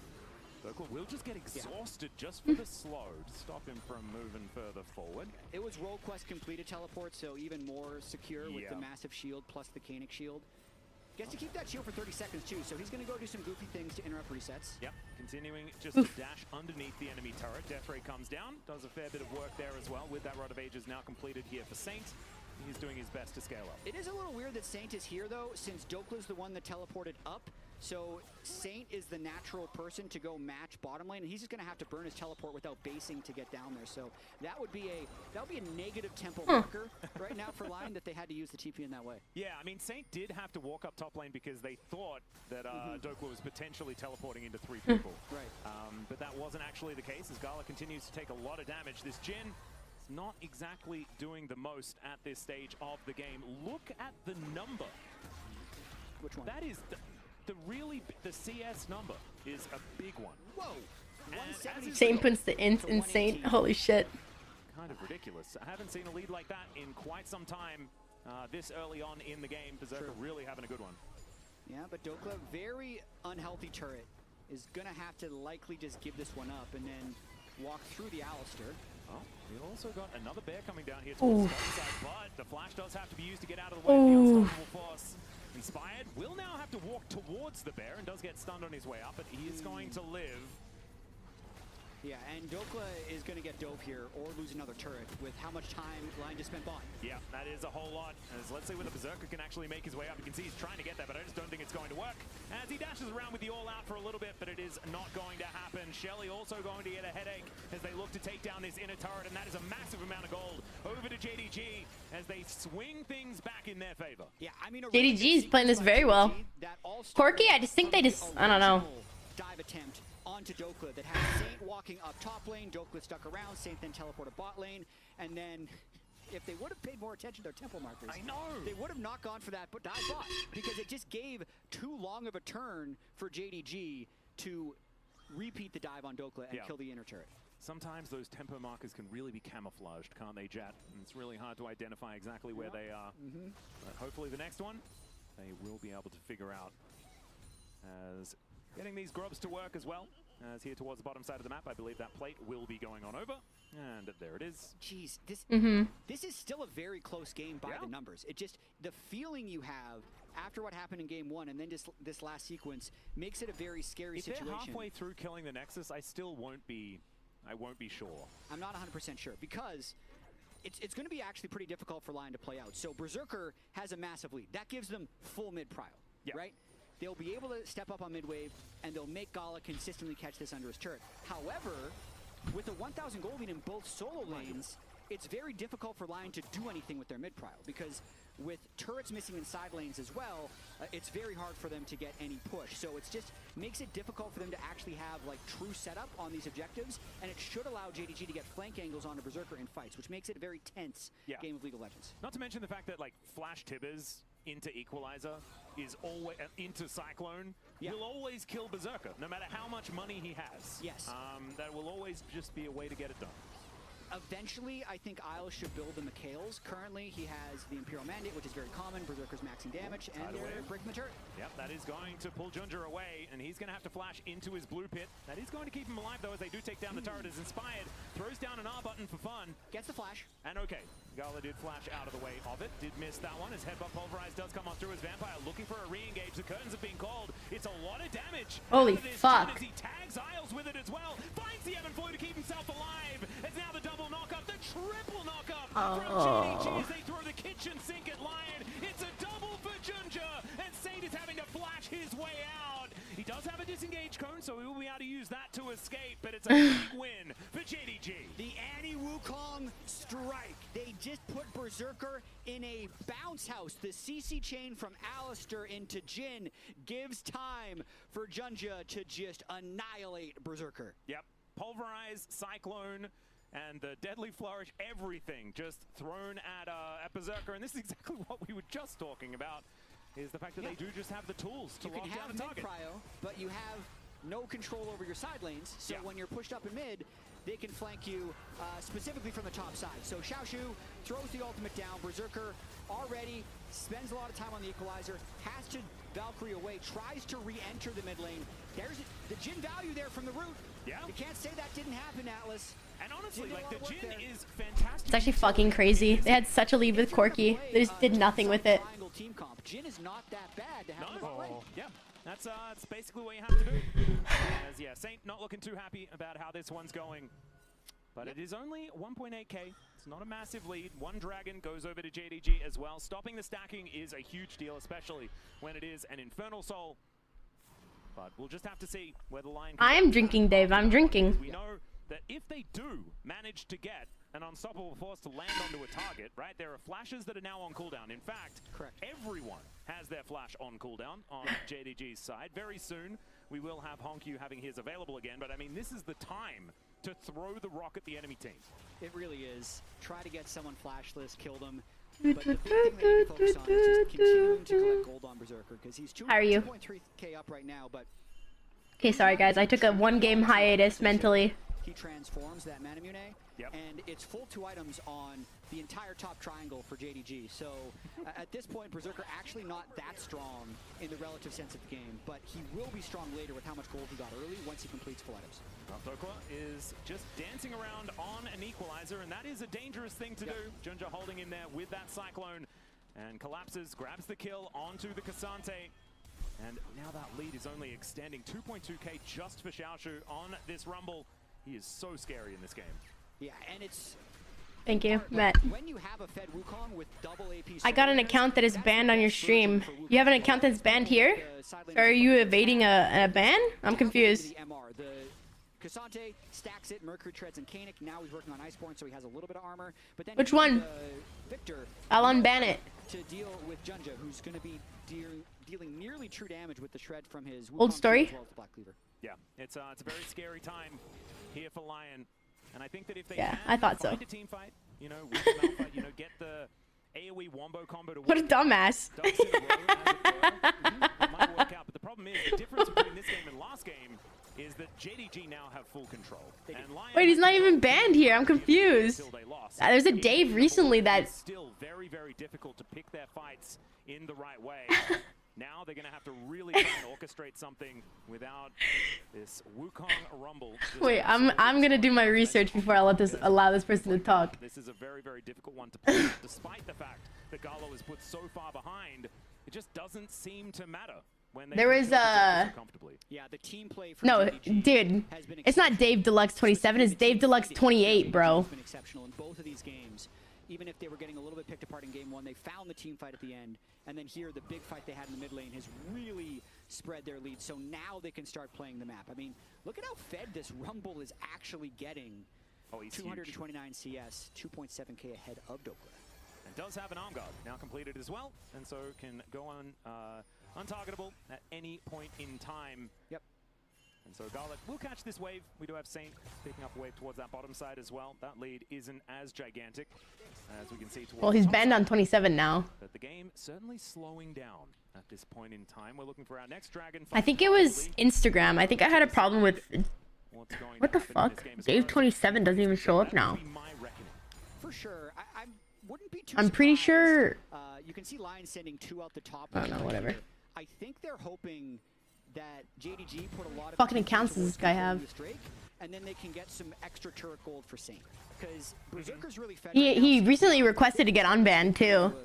Hey, Fui, it's my second account. Can you take out the ban, please? MFG Dave. There's the flash bear. It's out goes Berserker. Junja looking for an angle here, but it's just Inspired that he's engaging on. Tidal Wave not really doing too much of anything at all as Dokla teleported in. They're looking for Junja, who does use that Warrior Trickster to get himself out of the way. Dokla's still going to be there and does find the Q onto the Monkey, but now the curtains have been called. It's JDG's turn to start this fight as Inspired is just dead. Oh my goodness, had the ultimate still up and available as the equalizer goes down as well. It's not exactly the greatest position. They're underneath the enemy turret, but it doesn't seem to matter. Holy fuck. JDG, just get in there and take them out. There's the all-out from Dokla as well, as Honky was tanking the turret for such a long time, but he's distracted by so many JDG members, and that is going to be them just cutting down Lion where they stand. They have absolutely blown this game right open. They call Lion on their bluff and they annihilate them. Lion was just trying to buy as much time for Saint to get free gold as possible, because Saint wasn't coming. He was just in the top lane the whole time. Maybe it's Saint's time, as these are some low health bars. possible angle here. Don't have any vision in this Baron pit. And as Honkyu will be able to push him away. So no, never mind. That would be rather ambitious if he tried to. I just wanted to see like Flash Arcane Storm just try and pop someone, you know? But he had no idea. There was no vision available. Yeah, right here, I'm a little surprised Dokkan and Inspire continue to step forward because to me, job is done here.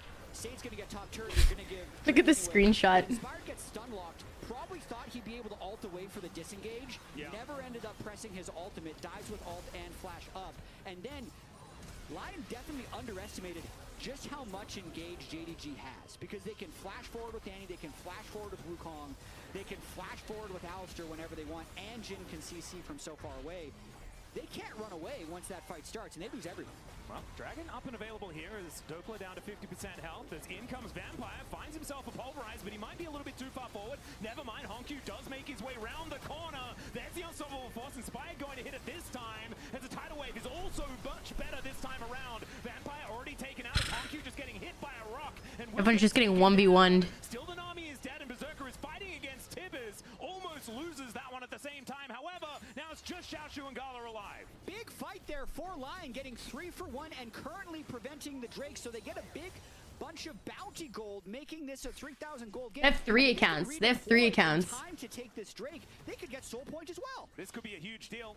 It is a little bit of a Rebel Baron weakness play as well, as we have a negative 1,600 gold from that one. With the fact that there is so much less gold from the Baron, can not necessarily be the greatest of decisions, especially if you lose a team fight immediately afterwards. But still, Dokla going to be moving back towards this Drake, and it's not over yet. Could just be a rinse and repeat. Look for another fight. We'll see. I think they get it. Junja has to run from base. There's no teleport on the Annie.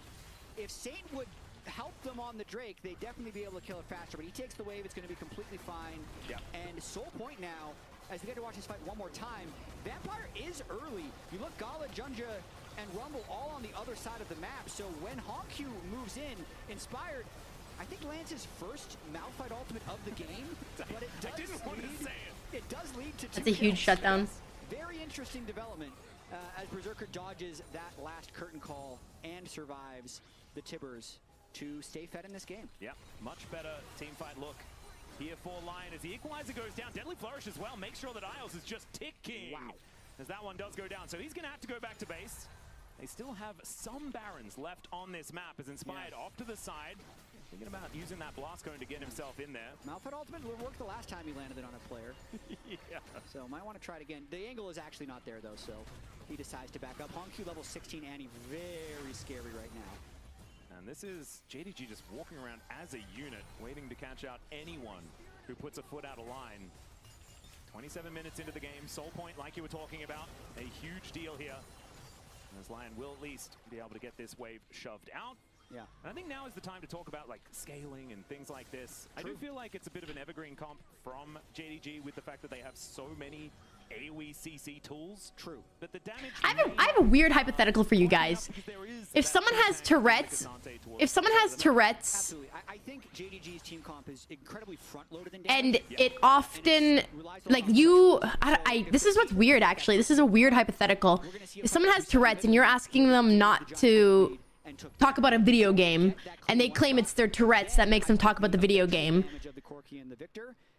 what do you do in that scenario? Like, it's not their fault, but is it okay to not want to be around that? Just has to play them extremely well. Because someone came in my chat yesterday and was just talking about this Mario game, so I banned them because they like just joined, and I'm like, I thought they were promoting a Mario game, and they just wrote an unban request saying that they have Tourette's. Yeah, because it just needs to hold them in place. I know, I don't think it's Tourette's either.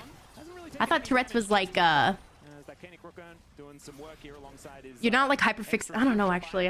Who am I to say? 3 items, but the cheapest way to get there. You love to see it. I will say, junglers that can build protoplasm harness. Wait, that is funny. Generally just get inflated in power because that item is so incredibly efficient and strong. So a big fan whenever you're able to complete that item on a jungler. You don't need to build an item to clear the jungle. Yep. All right, Dokla catching this wave. The rest of JDG were thinking about going for a bit of a dive, but I don't think Dokla's very diveable. Yeah. Honestly, it feels like the tempo vibes have shifted. You know, that's what it feels like to me. So tempo vibes is way more useless than tempo markers. No, it's not always verbal ticks. It's like it could be a physical tick. Word way wasted. Yeah. It's just like a waste of time entirely. Yeah, tempo markers is only like half of a wasted word. You can almost make it mean something. Yeah. But tempo vibes is purely just a feeling that you get. Correct. That's all it is. However, This is what he said. I ain't no creep or anything. I have Tourette's syndrome. I can't get excited, nervous. I hope you should know. Well, this is his whole. I were said about it. They be talking on YouTube. People were upset that there wasn't a new 3D Mario game in Mario Holiday. I typing again because I forgot to put Mario behind 3D. I have Nintendo. I like Mario. I like Nintendo. I'm a good person. I ain't no creep or anything. I have Tourette's syndrome. I can get excited, nervous. I hope you should know. Maybe I should just not touch it with the 10-foot pole. It could just be them running down the Nexus, and Berserker almost has Infinity Edge. When Corkies get to the Maybe I should just keep him banned. Not even. They can annihilate teams. So that's going to be the win condition for Lion, is getting to the Infinity Edge and then keeping Berserker alive. Yeah. It's a ludicrous amount of I don't think I'm. Yeah, I'm gonna leave it. I don't think I'm suited. And it wasn't that. For that. Optics just a little bit too strong, and then the Infinity Edge comes in for that massive damage. And in a minute's time, there is an Infernal Soul on the table for Lion. I have a feeling where the fight is going to occur, but the Baron has just spawned as well.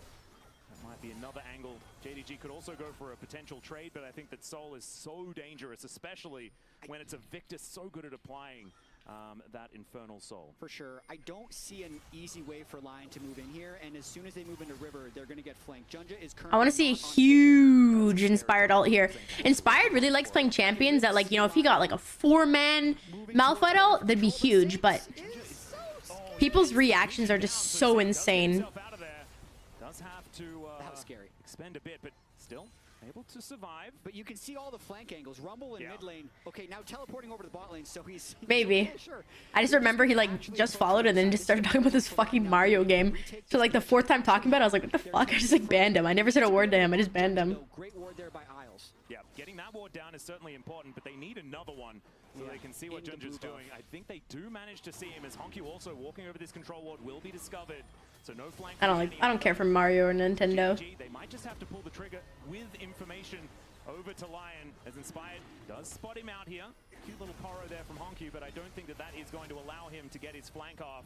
As stun does come down, they're thinking about trying to get on top of Inspired instead. Yeah, the lower this dragon gets, the better it is for Lion. He gets a lot of damage on Honky. Here's a fight. Yeah, Tibbers does come down a little bit early in this one as well, as the curtains have been called. Junja has control. Yo, Dokla. For the moment, as Inspired is off to the side. Saint is getting engaged on, but the Junja is this. Victor is starting to do so much damage. Still, Inspired is out of the fight. That health bar is way too low, and the Drake will be secured by JDG.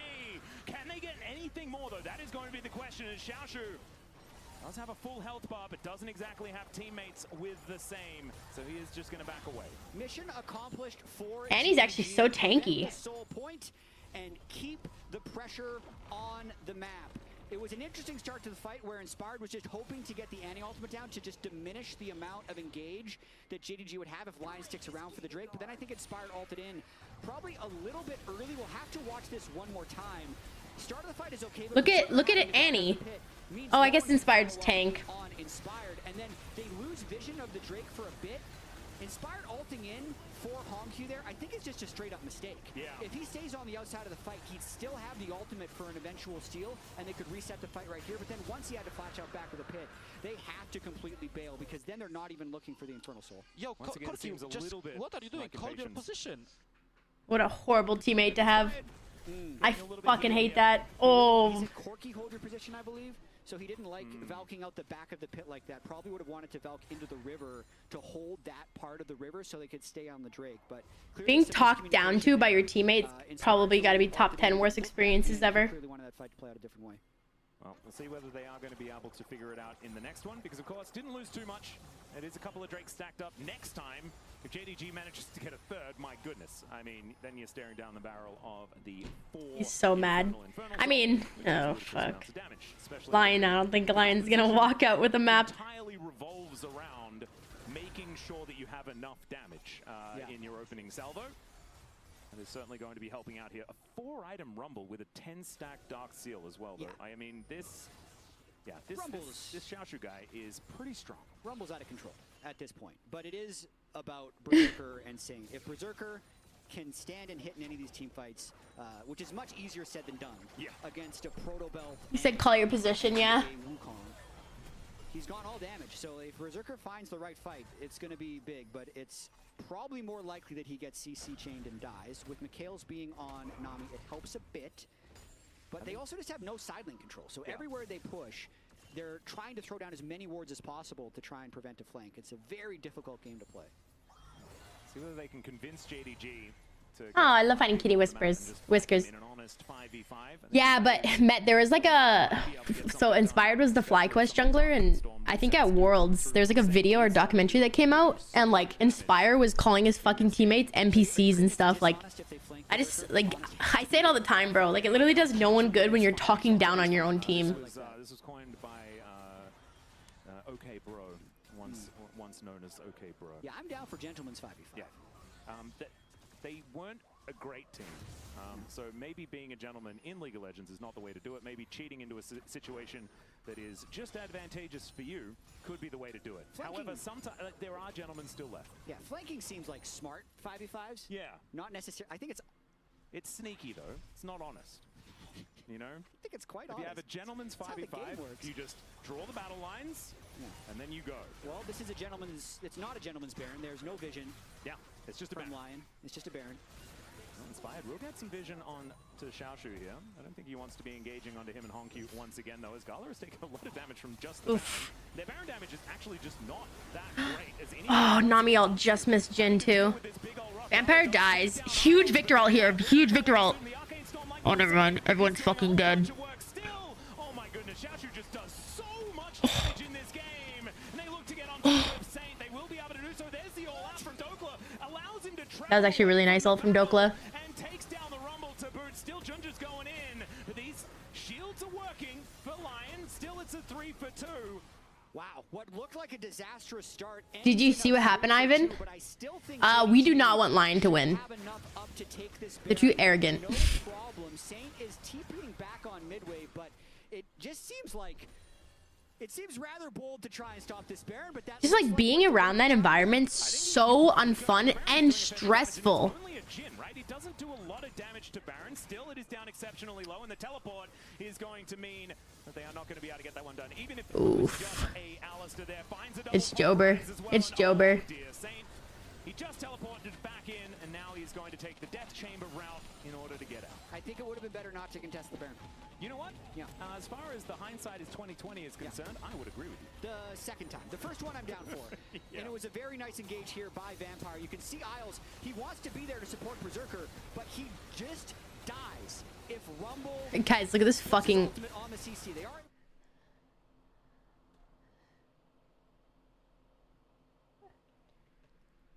Oh shit. So many base stats, it takes so long for Lion to finish them off. And Saint playing with fire to re-engage. Spellbook TP into Hex Flash is the perfect engage to set up the execute onto Saint. Yep, Gala also... I said, you're never getting unbanned. Stop supporting my content. I am done with you. Anymore, but still, Lion kind of circling the drain at this point in the game. And you saw their picture-in-picture at the same time that the dragon also goes down. 3 dragons apiece here as we are really late into this game, almost ticking towards that 40-minute mark. My thing is, as soon as someone stops respecting my authority and doesn't take no for an answer, it's just immediate. Like there's no room for redemption. That counts. That's not. Never mind. Doesn't have it anymore. He drank it. Rather miracle fight. Fucking messages me on Instagram. But the problem is anyone who he can hit can kill him. Yeah. So it's very hard to get auto attacks off. It is problematic. The 3 level. I know, Fujo. So fucking annoying.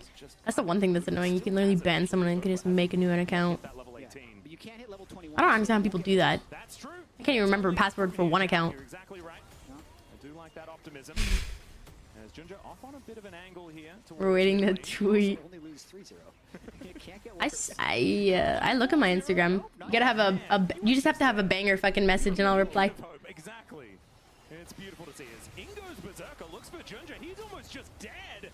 And whoa, just one extra auto would have done it. But the engage on the other side is still really dangerous. But Dokla will be able to find Honkyu. They get the pick. And now Berserker is looking for even more. This Corki does a lot of damage. Like you were saying, just needs to stand and hit. What about Valkyrie forward and hit? I mean, Inspired still has ultimate. He's hunting. Oh, Gala could be his target as well. Xiaoshu is going to be there. The wagon wheel comes out, and he finds the double knock-off. Berserker wants to kill Gala, and let's see whether he can do so as Xiaoshu is on the gravity. Nice. Huge fucking shutdown. Huge throw by JDG. And JDG, they fall apart. Lions pounce, and they are looking to try and push even. It's like mid versus mid teams today. The last one to die. They have Gala, Xiaoshu, and Honku dead, and they're trying to push bot. You're a dumb crow. Not a lot of people have been down here towards this side of the map on Alliance. Corky's huge. Saint just got fucking paid. And Berserker does so much damage. Genji has GA. If they could proc this now, that'd be huge. Gala's not up in 30 seconds. They have 2 team down in 30 seconds. They can keep pushing this because then JDG's forced to fight, and that gives a better chance to get Wukong's GA down. Like he's already half. Ooh. They need to get JDG. They need to get JDG's GA. JDG's GA. Okay, they got it huge. 10 seconds on. Ooh. They win. Oh my god, Saint actually popped off. Oh, Saint's dead. Saint's actually fucking dead. Just hit the Nexus. Oh my god, Isles hit it. Oh my god. Oh my god. Hi, Bonds. I didn't do a prediction for this game. I'm sorry. That was actually really fucking close. Lion take game 2.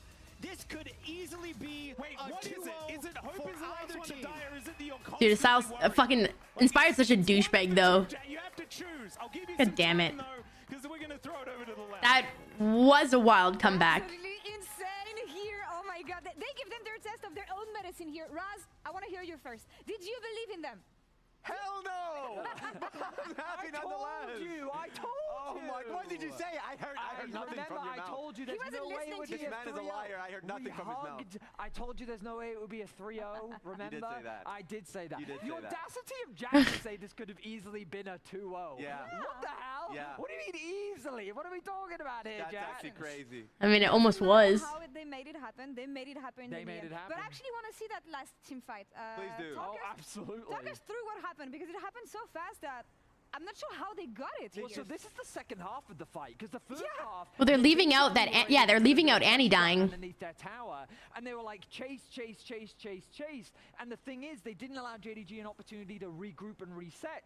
And the moment they took out the Rumble, who was gonna be my player of the game, just like that, they flipped the entire game like that. They flipped this. Corky damage. Victor, honestly, I think Saint did really good here. Wait a minute. Oh. To see if there was going to be a leap in the goal, they not even lost the game at a goal deficit. Wow. What exists though is that big fat damage here, because Berserker in the early game, he got the action going. For real, bro. I'm proud of anyone's mental on that team. And for me, there was like an angel. The angel was Berserker going off in the bot lane, a little bit of the devil, and that was Saint running it down a little bit in the mid lane. So I was like, please, Berserker, you gotta outpace him. So being able to see Berserker really early on, the 2v2 kills coming through, was definitely needed. Now, going into the draft, I was a little curious about the Jhin for me. You're like, okay, you're going into a Malphite and Cassandra. Dude, Dylan. Dude, I actually fucking hate Inspired. He's such a good jungler, but it like cut to him. He like had such a shit Malphite ult, and then immediately was like, Corky, call your position. Like he's just, and then like cut to him, and like you're getting like Worlds Inspired, where he's just probably talking down on all of his teammates. Is often through their bot side of the map. The fact that they are neutering them is such a great strength from the side of Lion. Unfortunately, the bottom lane was not really the conversation for the vast majority of this game. The vast majority of it was. You want to come watch? These games are actually insane, bro. Absolutely popping off. They Lions were so. Oh wait, you can't watch. You're packing. Lions were so far up first game, completely through the game and lost over a dragon fight. I gotta shove it out of my head. I gotta shove it out of my head. But of course, player of the game, unsurprisingly, for how well this one was, it goes to Berserker. At least from our side, we call for a Berserker one. You can make a call of like the pick at the very end, being the inspired like. I'm gonna go to the bathroom while this is. Knock-up, but Oh of my course, there ear. was some miscommunications as the game was happening about like, okay, like the dragon fights. him just jumping in, no one was really ready for it. But I felt like Berserker definitely takes it. So it seems like Inspired does take the vote. Yeah. And then it goes Berserker. I feel like that is a natural kind of fight between the two players. Naturally. Yeah. Yeah, so, I feel like people are always going to default to Inspired here. I got to ask you one question, though. There's a bit of gameplay to clean on both sides, on both teams here. So, what are we looking at here? What have we learned so far? I mean, at least if we look towards JDG side, and it's probably going to be our HyperX Reflex replay, it's Vampire. I mean, I was worried about it. He had a really good game. If he actually ended up winning this game out, it would have been through him. This moment here, being able to find the pick on towards Berserker, and then also setting up for the Wukong ultimate. Because even if you didn't think that was nice, like the knock-up, to be able to find the ulti on Rumble, Engine, and all that, Berserker couldn't play that fight at all. He could have flashed. He had a flash for that fight, but he chose not to use it, and Vampire really punished him for it. I feel like JDG are continuing to demonstrate why they are such good team fighters. I mean, it was Emily who told me coming into this tournament that she even believed that JDG is a better team fighting team than BLG is. And I think that we get to see some of the